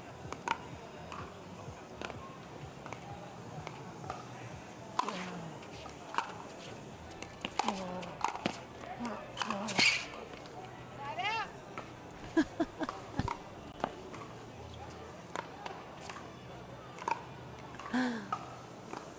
Timeout server. 7-10. 1 minute. David Spearman scaring people over here. And 7 opportunities Spearman has had to close this out. I mean, we talk about that 11th point being the hardest one to get, and that could not be more true than for David Spearman right now.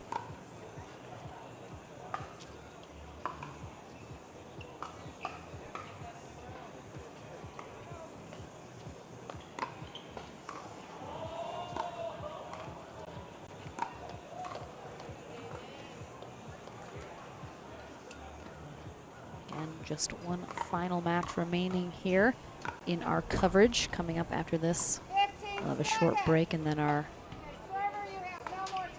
men will retake CC2 here. Paul Olin will take on the winner of this match in our gold medal match, final match of our coverage here today. Melissa Owensby calls us back from the timeout.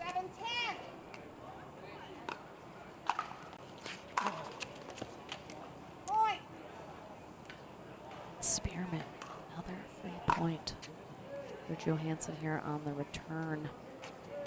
He is back within 2. 8-10.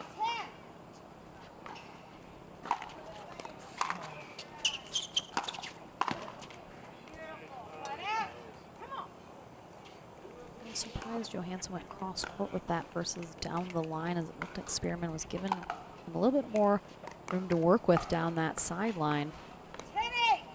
Again, Spearman hangs on. 8.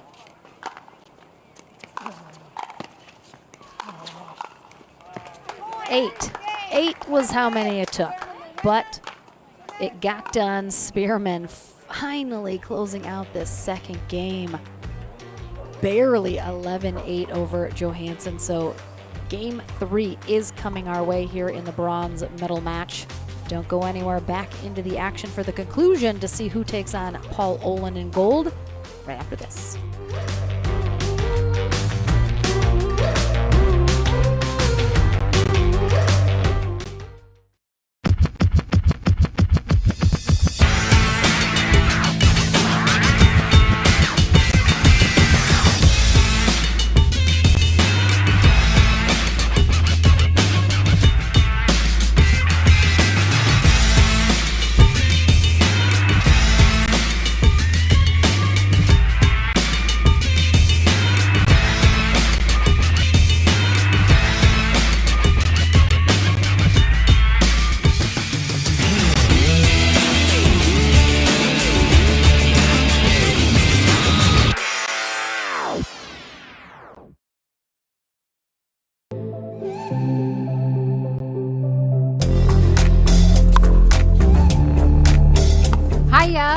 is Stacy Townsend, and let's learn to play better pickleball with Pickler and USA Pickleball.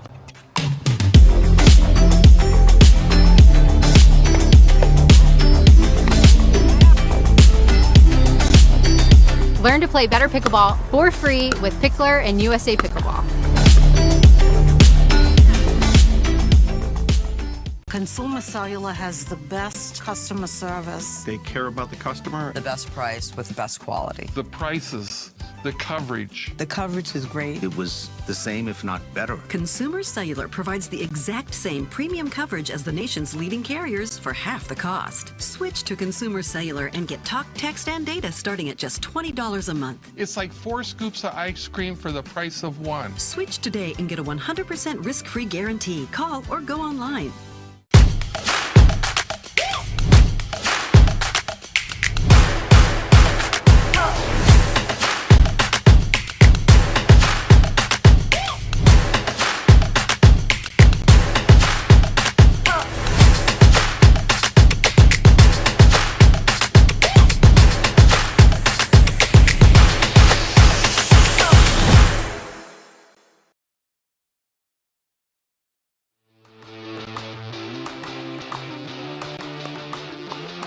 We're just south of Atlanta, Georgia, but trust me when I say Hotlanta is in effect here in Griffin, Georgia. It is toasty, it is muggy, it is sweaty, and our players are certainly feeling the heat on court, especially during singles. And game 3 coming your way right now here in our Senior Pro Men's Singles Bronze Medal match. Matthias Johansson on the near end. David Spearman on the far end, splitting games 1 and 2. They will switch ends at 6 in this third game. Lauren McLaughlin here on the mic for our final couple matches of the day.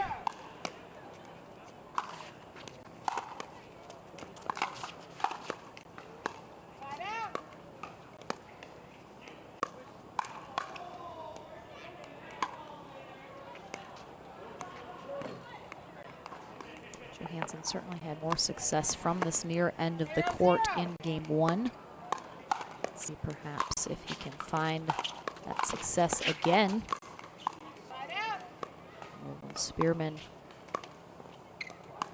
bring the momentum of finally closing out game 2 into this third game? Both of these players looking to take on Paul Olin in the gold medal match.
Paul Olin sitting pretty in the gold medal match. He defeated Matthias Johansson 11-6, 11-4 in our winner bracket final. Oh, so good. Spearman making that move to the left side, and Johansson simply holds that ball until he sees him make that move and then pulls it the opposite way. Well done.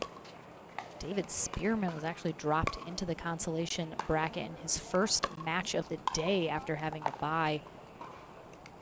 Lance Cowart defeating him 11-0, 11-7. Spearman again, scenic route through the back draw here, back into bronze. Ooh, looks like just wide there on that volley. So Spearman had to defeat Jeffrey McDonald, 15-5. Rob Prismanich, 15-4. Mircea Marariu, 16-14. And then got his revenge on Lance Cowart, defeating him 15-13 to get back here into this bronze medal match. So two very, very close matches to get him here.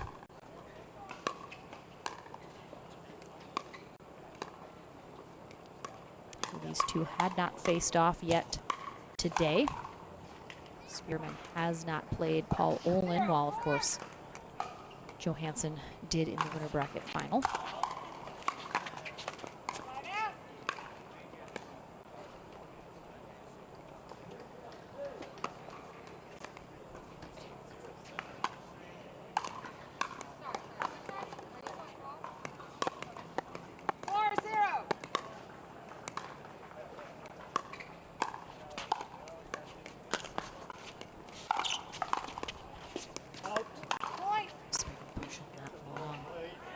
Gets Johansson 1 point away from the end change here in this third game.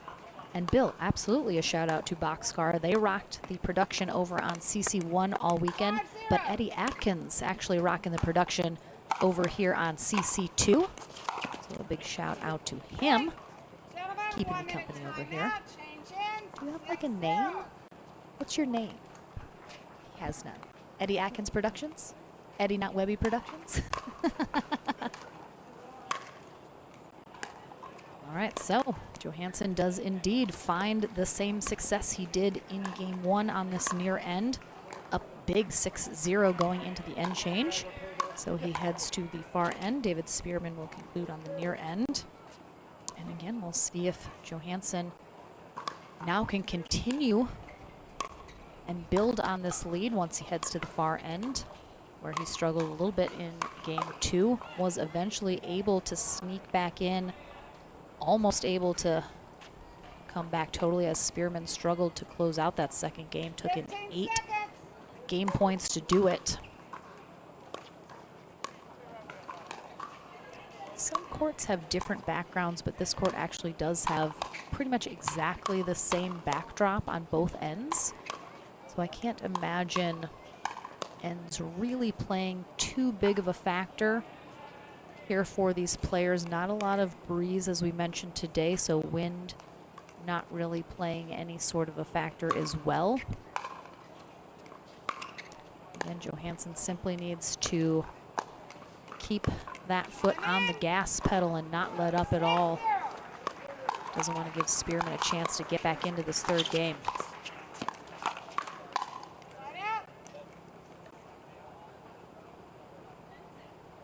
Again, talked earlier with Chad Edwards in the day about how pickleball really is going to come down to which team or player is going to make less errors so far in this third game. Johansson has definitely not made very many.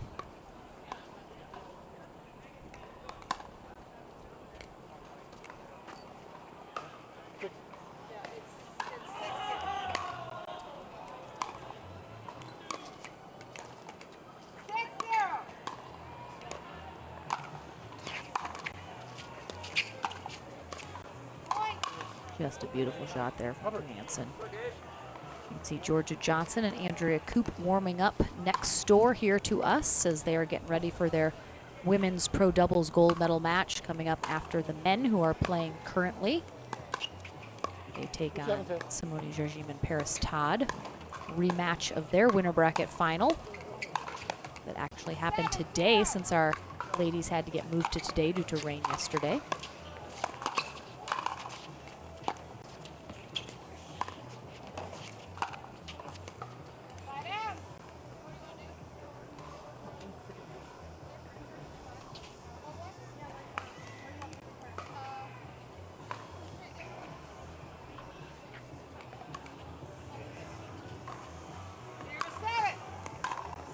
Spearman still looking to crack onto the scoreboard here in this third game. And will still find that first point elusive.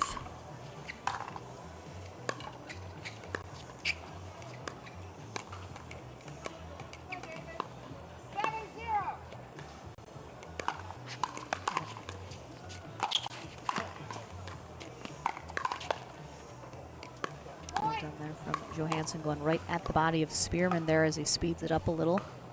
Can be a good option in singles instead of just trying to pass the opponent. Sometimes going right at the body will get a similar result, as not always an expected shot in singles to go at the body, especially if you have a good opportunity to do so and both of you are fairly close to the net. Be a very effective shot.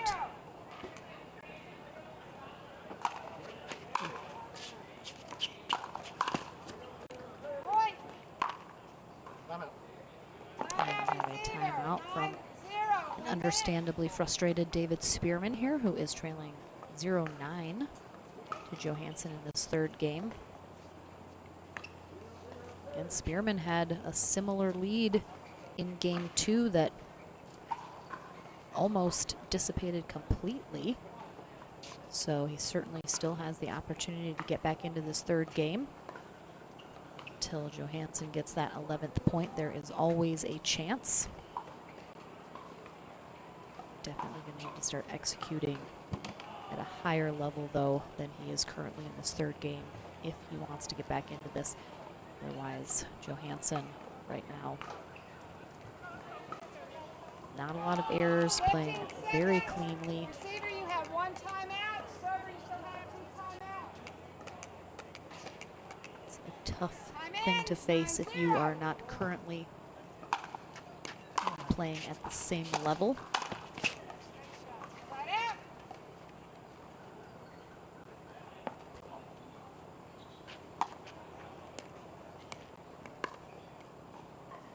0-9.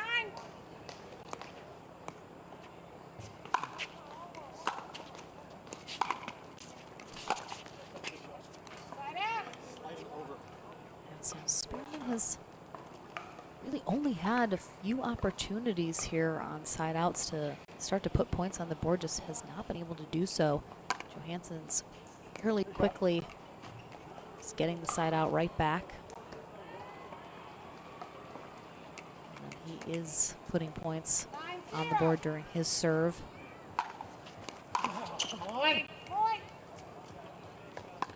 That return into the net. Matthias Johansson will have a match point here in our bronze medal match for that rematch with Paul Olin in the gold. And he gets it with another return, this time long from David Spearman. So again, look how quickly the tides can turn and change, momentum swinging one way or the other. Big congrats to David Spearman. He is our bronze medalist here at the APP Atlanta Metro Open. Johansson heads back to gold to face Paul Olin one more time. See if this time he is able to come out on top. Tough thing to do, though. He's going to have to double dip him if he wants that gold. Paul Olin's sitting pretty with no losses here yet today. Don't go anywhere. We will take a bit of a break as Johansson needs a rest before getting into that gold. But coming your way, our final match of the day, our men's senior pro singles gold medal match here at the APP Atlanta Metro Open. Don't go anywhere.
I will dig deep. I will crush this game. Athletes know nutrition drives performance. I will not slow down. Superior Lab supplements help you power up and recover faster. I will never surrender. Superior Labs is a proud sponsor of USA Pickleball.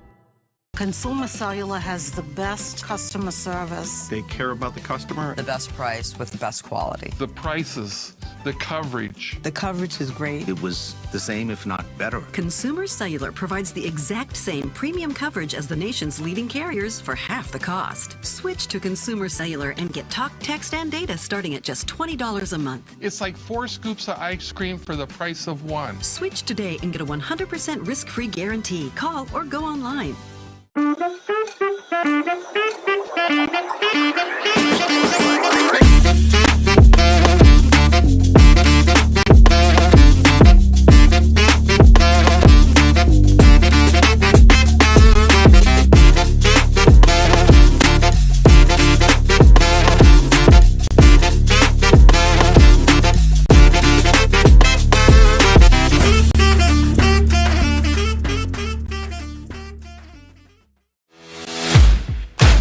OS First, the official sock sponsor of pickleball.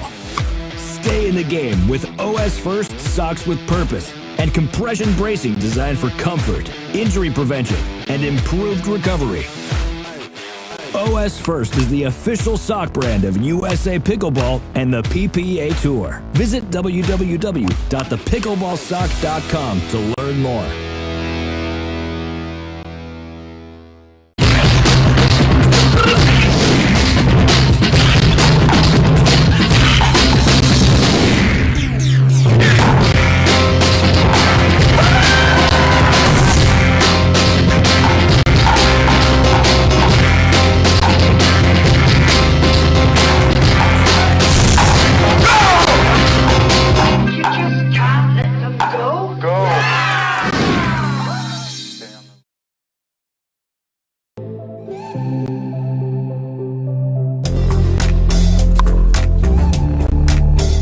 Hiya, my name is Stacy Townsend, and let's learn play better pickleball with Pickler and USA Pickleball.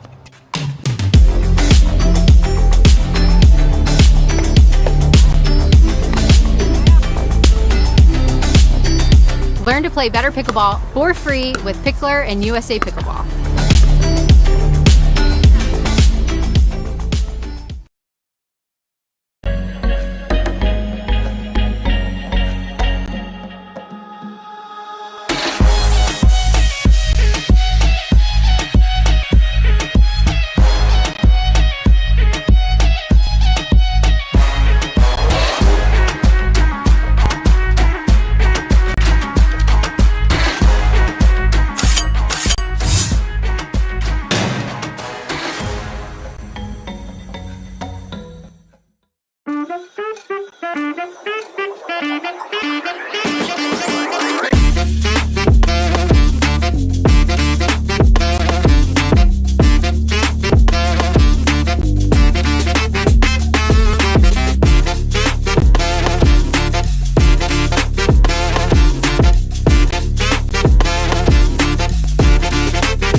Consumer Cellular has the best customer service. They care about the customer. The best price with the best quality. The prices, the coverage. The coverage is great. It was the same, if not better. Consumer Cellular provides the exact same premium coverage as the nation's leading carriers for half the cost. Switch to Consumer Cellular and get talk, text, and data starting at just $20 a month. It's like 4 scoops of ice cream for the price of 1. Switch today and get a 100% risk-free guarantee. Call or go online.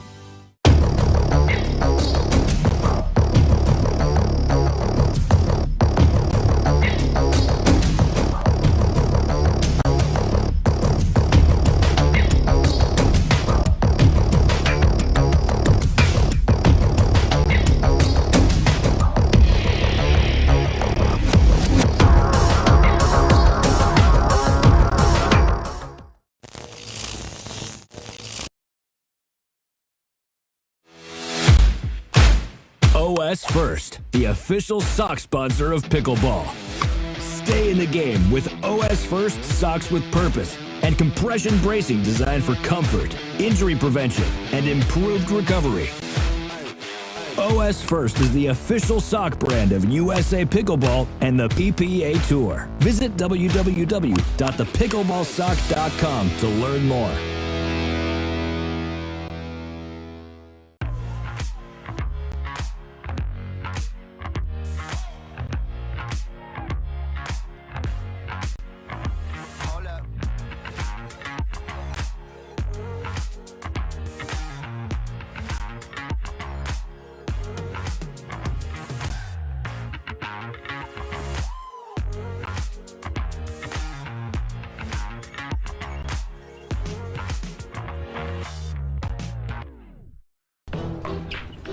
I will dig deep.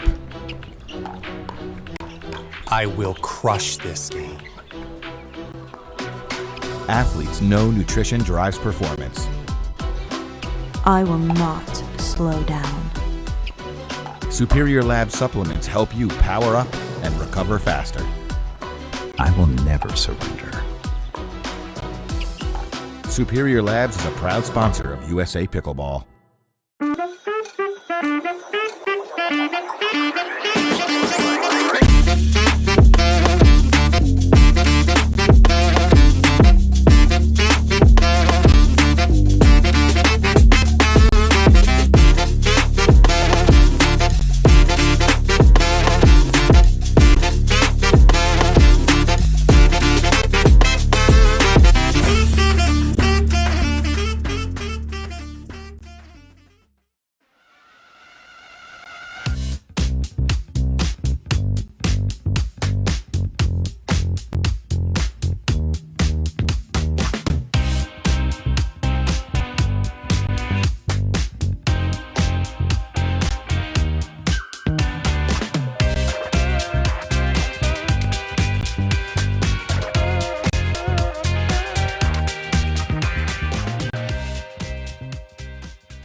Consumer Cellular has the best customer service. They care about the customer. The best price with the best quality. The prices, the coverage. The coverage is great. It was the same, if not better. Consumer Cellular provides the exact same premium coverage as the nation's leading carriers for half the cost. Switch to Consumer Cellular and get talk, text, and data starting at just $20 a month. It's like 4 scoops of ice cream for the price of 1. Switch today and get a 100% risk-free guarantee. Call or go online.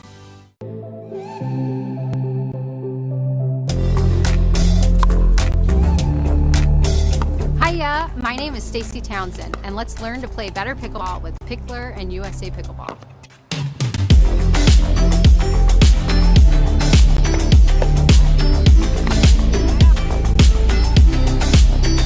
Learn to play better pickleball for free with Pickler and USA Pickleball.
I will dig deep.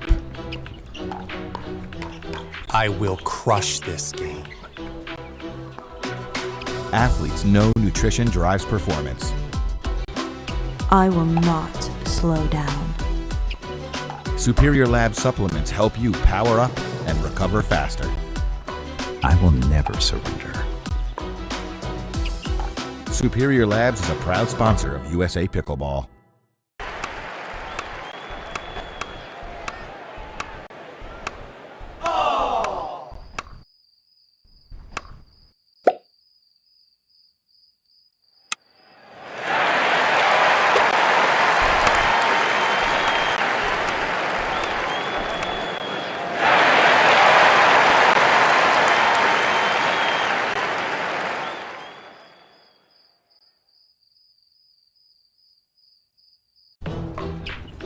I will dig deep.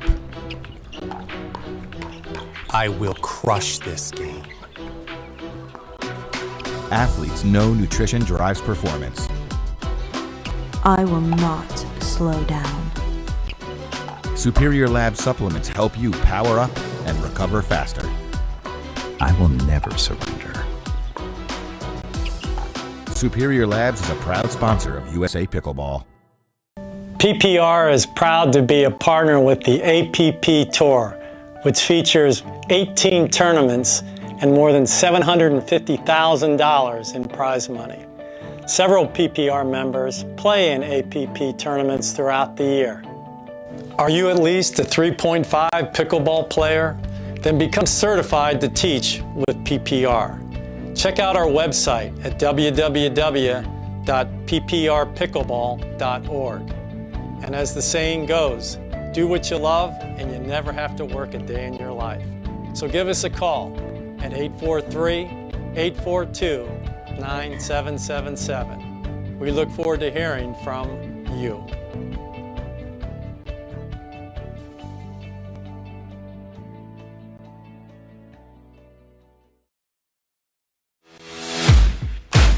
OS First, the official sock sponsor of pickleball. Stay in the game with OS First socks with purpose and compression bracing designed for comfort, injury prevention, and improved recovery. OS First is the official sock brand of USA Pickleball and the PPA Tour. Visit www.thepickleballsock.com to learn more.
Consumer Cellular has the best customer service. They care about the customer. The best price with the best quality. The prices, the coverage. The coverage is great. It was the same, if not better. Consumer Cellular provides the exact same premium coverage as the nation's leading carriers for half the cost. Switch to Consumer Cellular and get talk, text, and data starting at just $20 a month. It's like 4 scoops of ice cream for the price of 1. Switch today and get a 100% risk-free guarantee. Call or go online.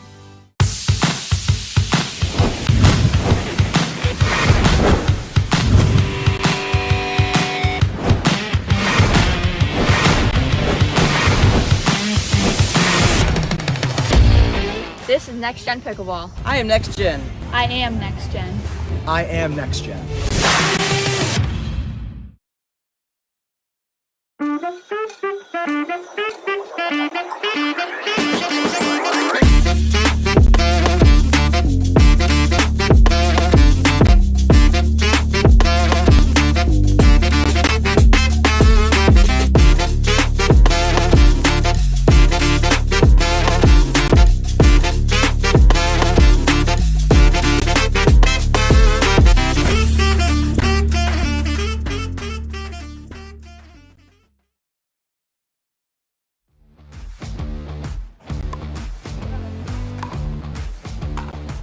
So what was going to be our final match of the day in our men's Senior Pro Gold Medal match has turned into the ladies. They were ready sooner, and Julie Johnson actually withdrew from the bronze medal match, putting Anna Shirley directly into gold here to face Beth Bellamy. We're not sure why Julie withdrew. I suspect it's perhaps to watch her kids, who are both playing over on CC1 during Championship Sunday. But you know, that's what a mom's got to do. She's got to make tough choices. You want to watch your kids, or you want to play in bronze and possibly gold. So it looks like she chose the kids, and that is fine with us. A big congrats to her. She's our bronze medalist here in Women's Senior Pro Singles. So Anna Shirley got a free pass through the bronze into gold. She faces the undefeated Beth Bellamy. Les Self will be our first referee for this match, while Marcia Frezzo will be our second. Lauren McLaughlin here for our final match of the day in our CC2 court coverage at the APP Atlanta Metro Open. About to kick off, Beth Bellamy in the black on the near end, Anna Shirley in the white on the far end. And the sun is out from behind the clouds, certainly keeping things toasty on court. If Anna Shirley wins the 2 out of 3 portion, we would have a tiebreaker match to 15 coming your way. But of course, Beth Bellamy hoping to avoid that and win the gold in 2 or 3 games.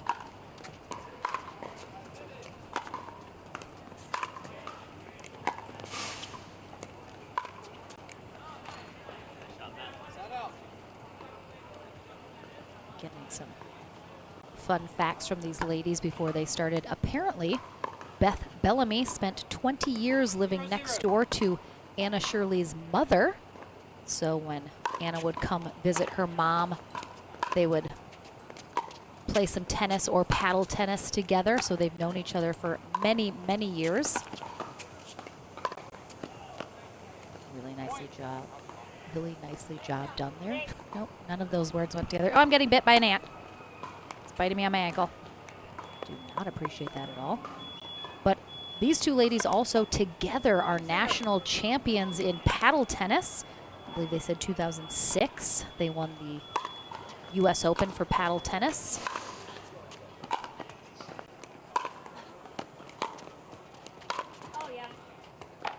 Also, Anna Shirley's mom, the same mom that lived next to Beth Bellamy for 20 years, her and Scott Moore's father have the record for the oldest team to play at nationals in pickleball. I believe they are national champions together. Ooh, such a good spot there from Shirley. But I believe they said it was, one of them was 93 and one was 90 at the time, so a combined age of 180, whatever the math is. Too brain fried to do it right now. It's not too hard, but I can't even be bothered.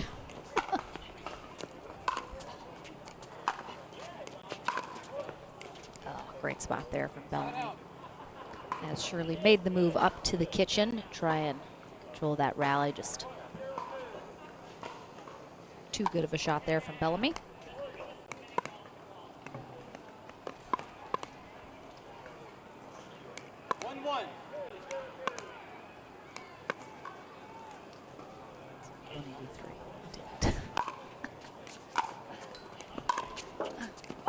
Oh, again, just great spot there from Bellamy.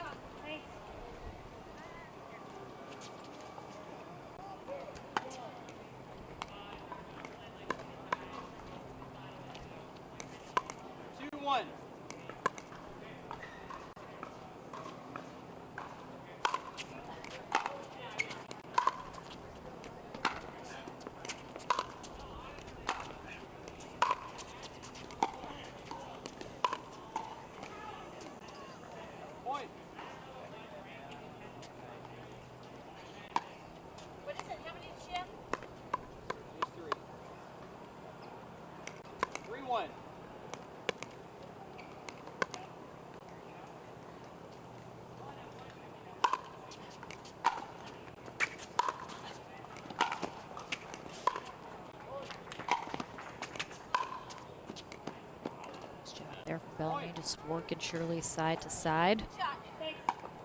Would have been a rematch in the bronze medal match between Julie Johnson and Anna Shirley. They faced each other early on in the day. Johnson coming out on top in 3 games, 11-3, 10-12, 11-3. So Shirley has been in the back draw for a couple matches. Defeated Brenda Tilford 15-5 and then Leslie Bernard 15-8. Then Sue Johnston 15-7. And finally, Unapit, I'm not familiar with her, 15-11. So she has been grinding in the back draw. That is a long day for Anna Shirley. I imagine at this point she is feeling fairly fatigued. It is very hot out. Singles is a grueling grind on the body.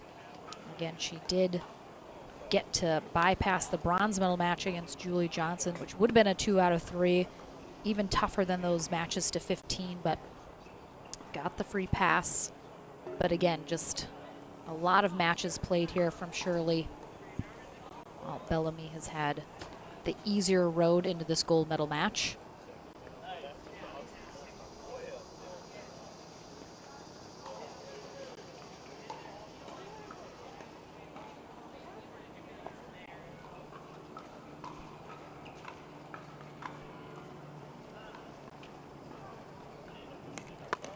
Timeout remaining. Server 2 timeouts remaining.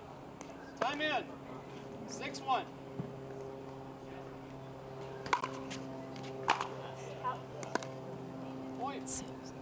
Puts Bellamy up 7-1 now. 7-1.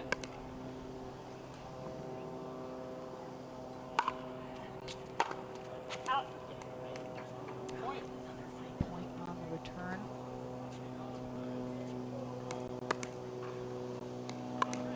8-1.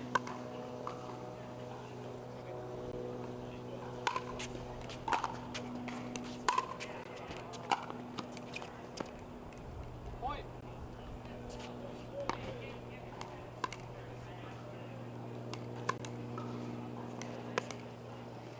9-1.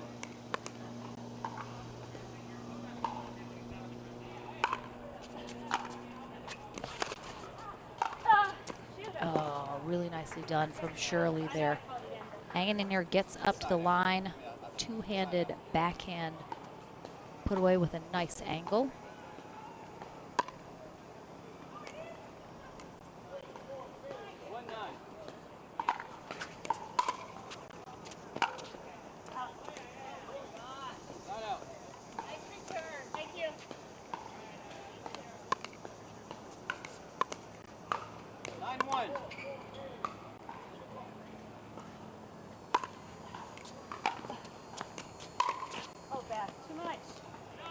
Too much there from Bellamy, and she knows it. Certainly the 9-1 lead. She's been executing very cleanly. No need to push anything too tight to those sidelines. Simply needs to work Shirley like she has been. She's been moving her around a lot, forcing her to expel a lot of energy she probably doesn't have to spare.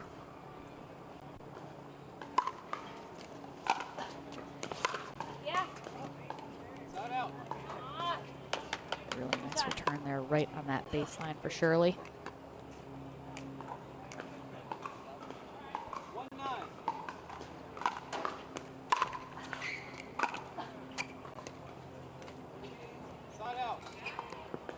Shirley's gotten a couple good side outs here, just not able to do anything with the opportunity on the serve to add any more points.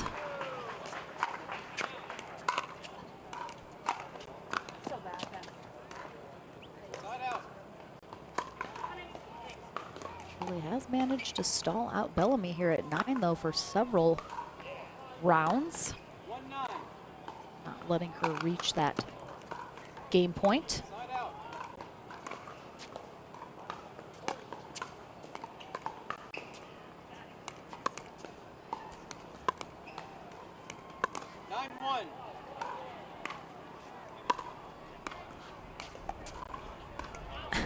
Bellamy had heard her mention to herself her serve was not good the last couple times.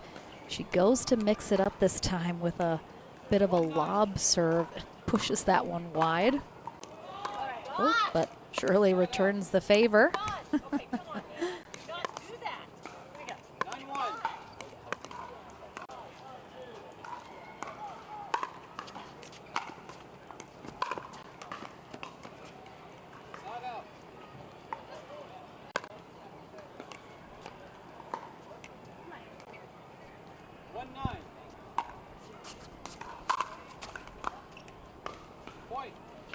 Bellamy. And the freebie to Shirley here to break her off of 1, doubling her score to 2.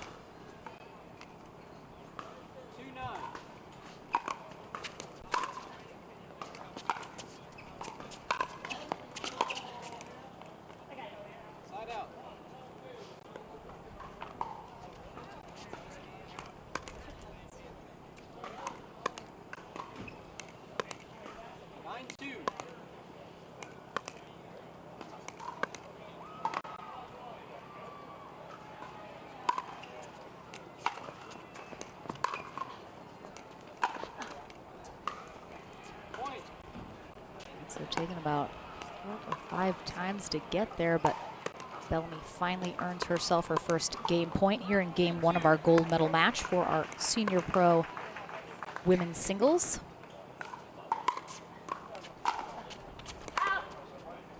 Shirley pushing that return long. Game 1 in the books here for Beth Bellamy, still undefeated through the day. We'll see if she can close out this gold medal in 2, or can Shirley dig deep, find something in the tank here to push this to 3. We'll find out. Back into the action right after this.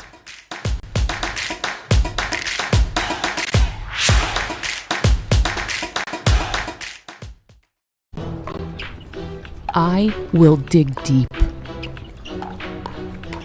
I will crush this game. Athletes know nutrition drives performance. I will not slow down. Superior Lab supplements help you power up and recover faster. I will never surrender. Superior Labs is a proud sponsor of USA Pickleball.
Could potentially be our final game of the day here at the APP Atlanta Metro Open here on CC2. We are kicking off game number 2 here in our women's senior pro singles gold medal match. Beth Bellamy on the far end taking on Anna Shirley on the near end.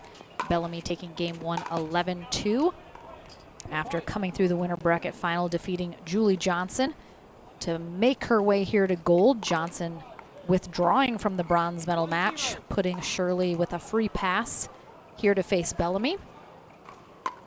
But if Beth Bellamy wins the second game, she is our gold medalist straight up. Les Self and Marcia Frezzo, our USA Pickleball Certified referees for this match. Bellamy, quick start, up 2-0. The breeze picking up a little bit here. Probably feels very good to our players. It is very warm, very muggy here in Griffin, Georgia. Gorgeous facility here, though. The Spalding County Pickleball Club has done such a fabulous job here creating this space. They have the first covered courts in the country here at this venue that we more than took advantage of during the rain the last 2 days. But the weather cooperating today, back outdoors. Championship Sunday rocking over on CC1 on ESPN+. But this is our final match of the weekend here on CC2.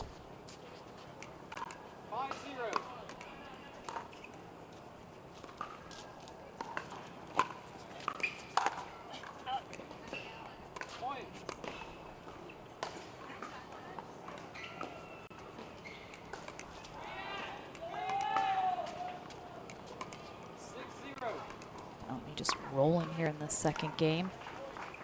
Shirley got knocked down into the back draw in her first match of the day and has been grinding ever since.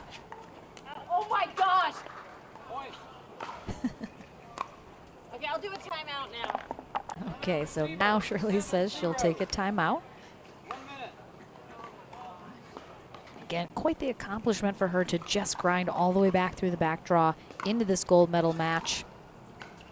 The cool part about these double elimination format tournaments is you can lose in your very first match of the day and find yourself competing for gold by the end. Right now, simply just seems Bellamy in a slightly better position than Shirley. Seems a little bit fresher, has had to play less matches. Had a little bit more downtime to rest coming into this gold medal match.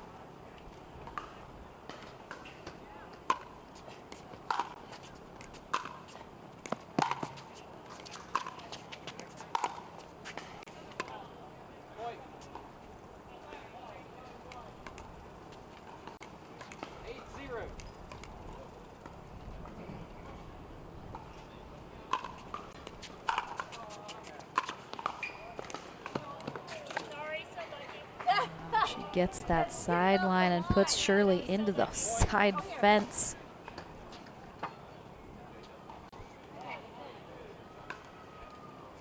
And Shirley was telling us in between games, it's actually been a year since she broke her humerus bone in her arm. Can't see it too well, but she's got sort of some tape along her inner left shoulder. She slipped on some rocks and fell on that arm, breaking it just about as she was kicking off into trying to play a lot of tournaments. Had to forego that, has some screws and some plates that I assume are possibly still in there, but she said the year anniversary and she is back on court playing, feeling good about that. But Bellamy right now with a gold medal match point.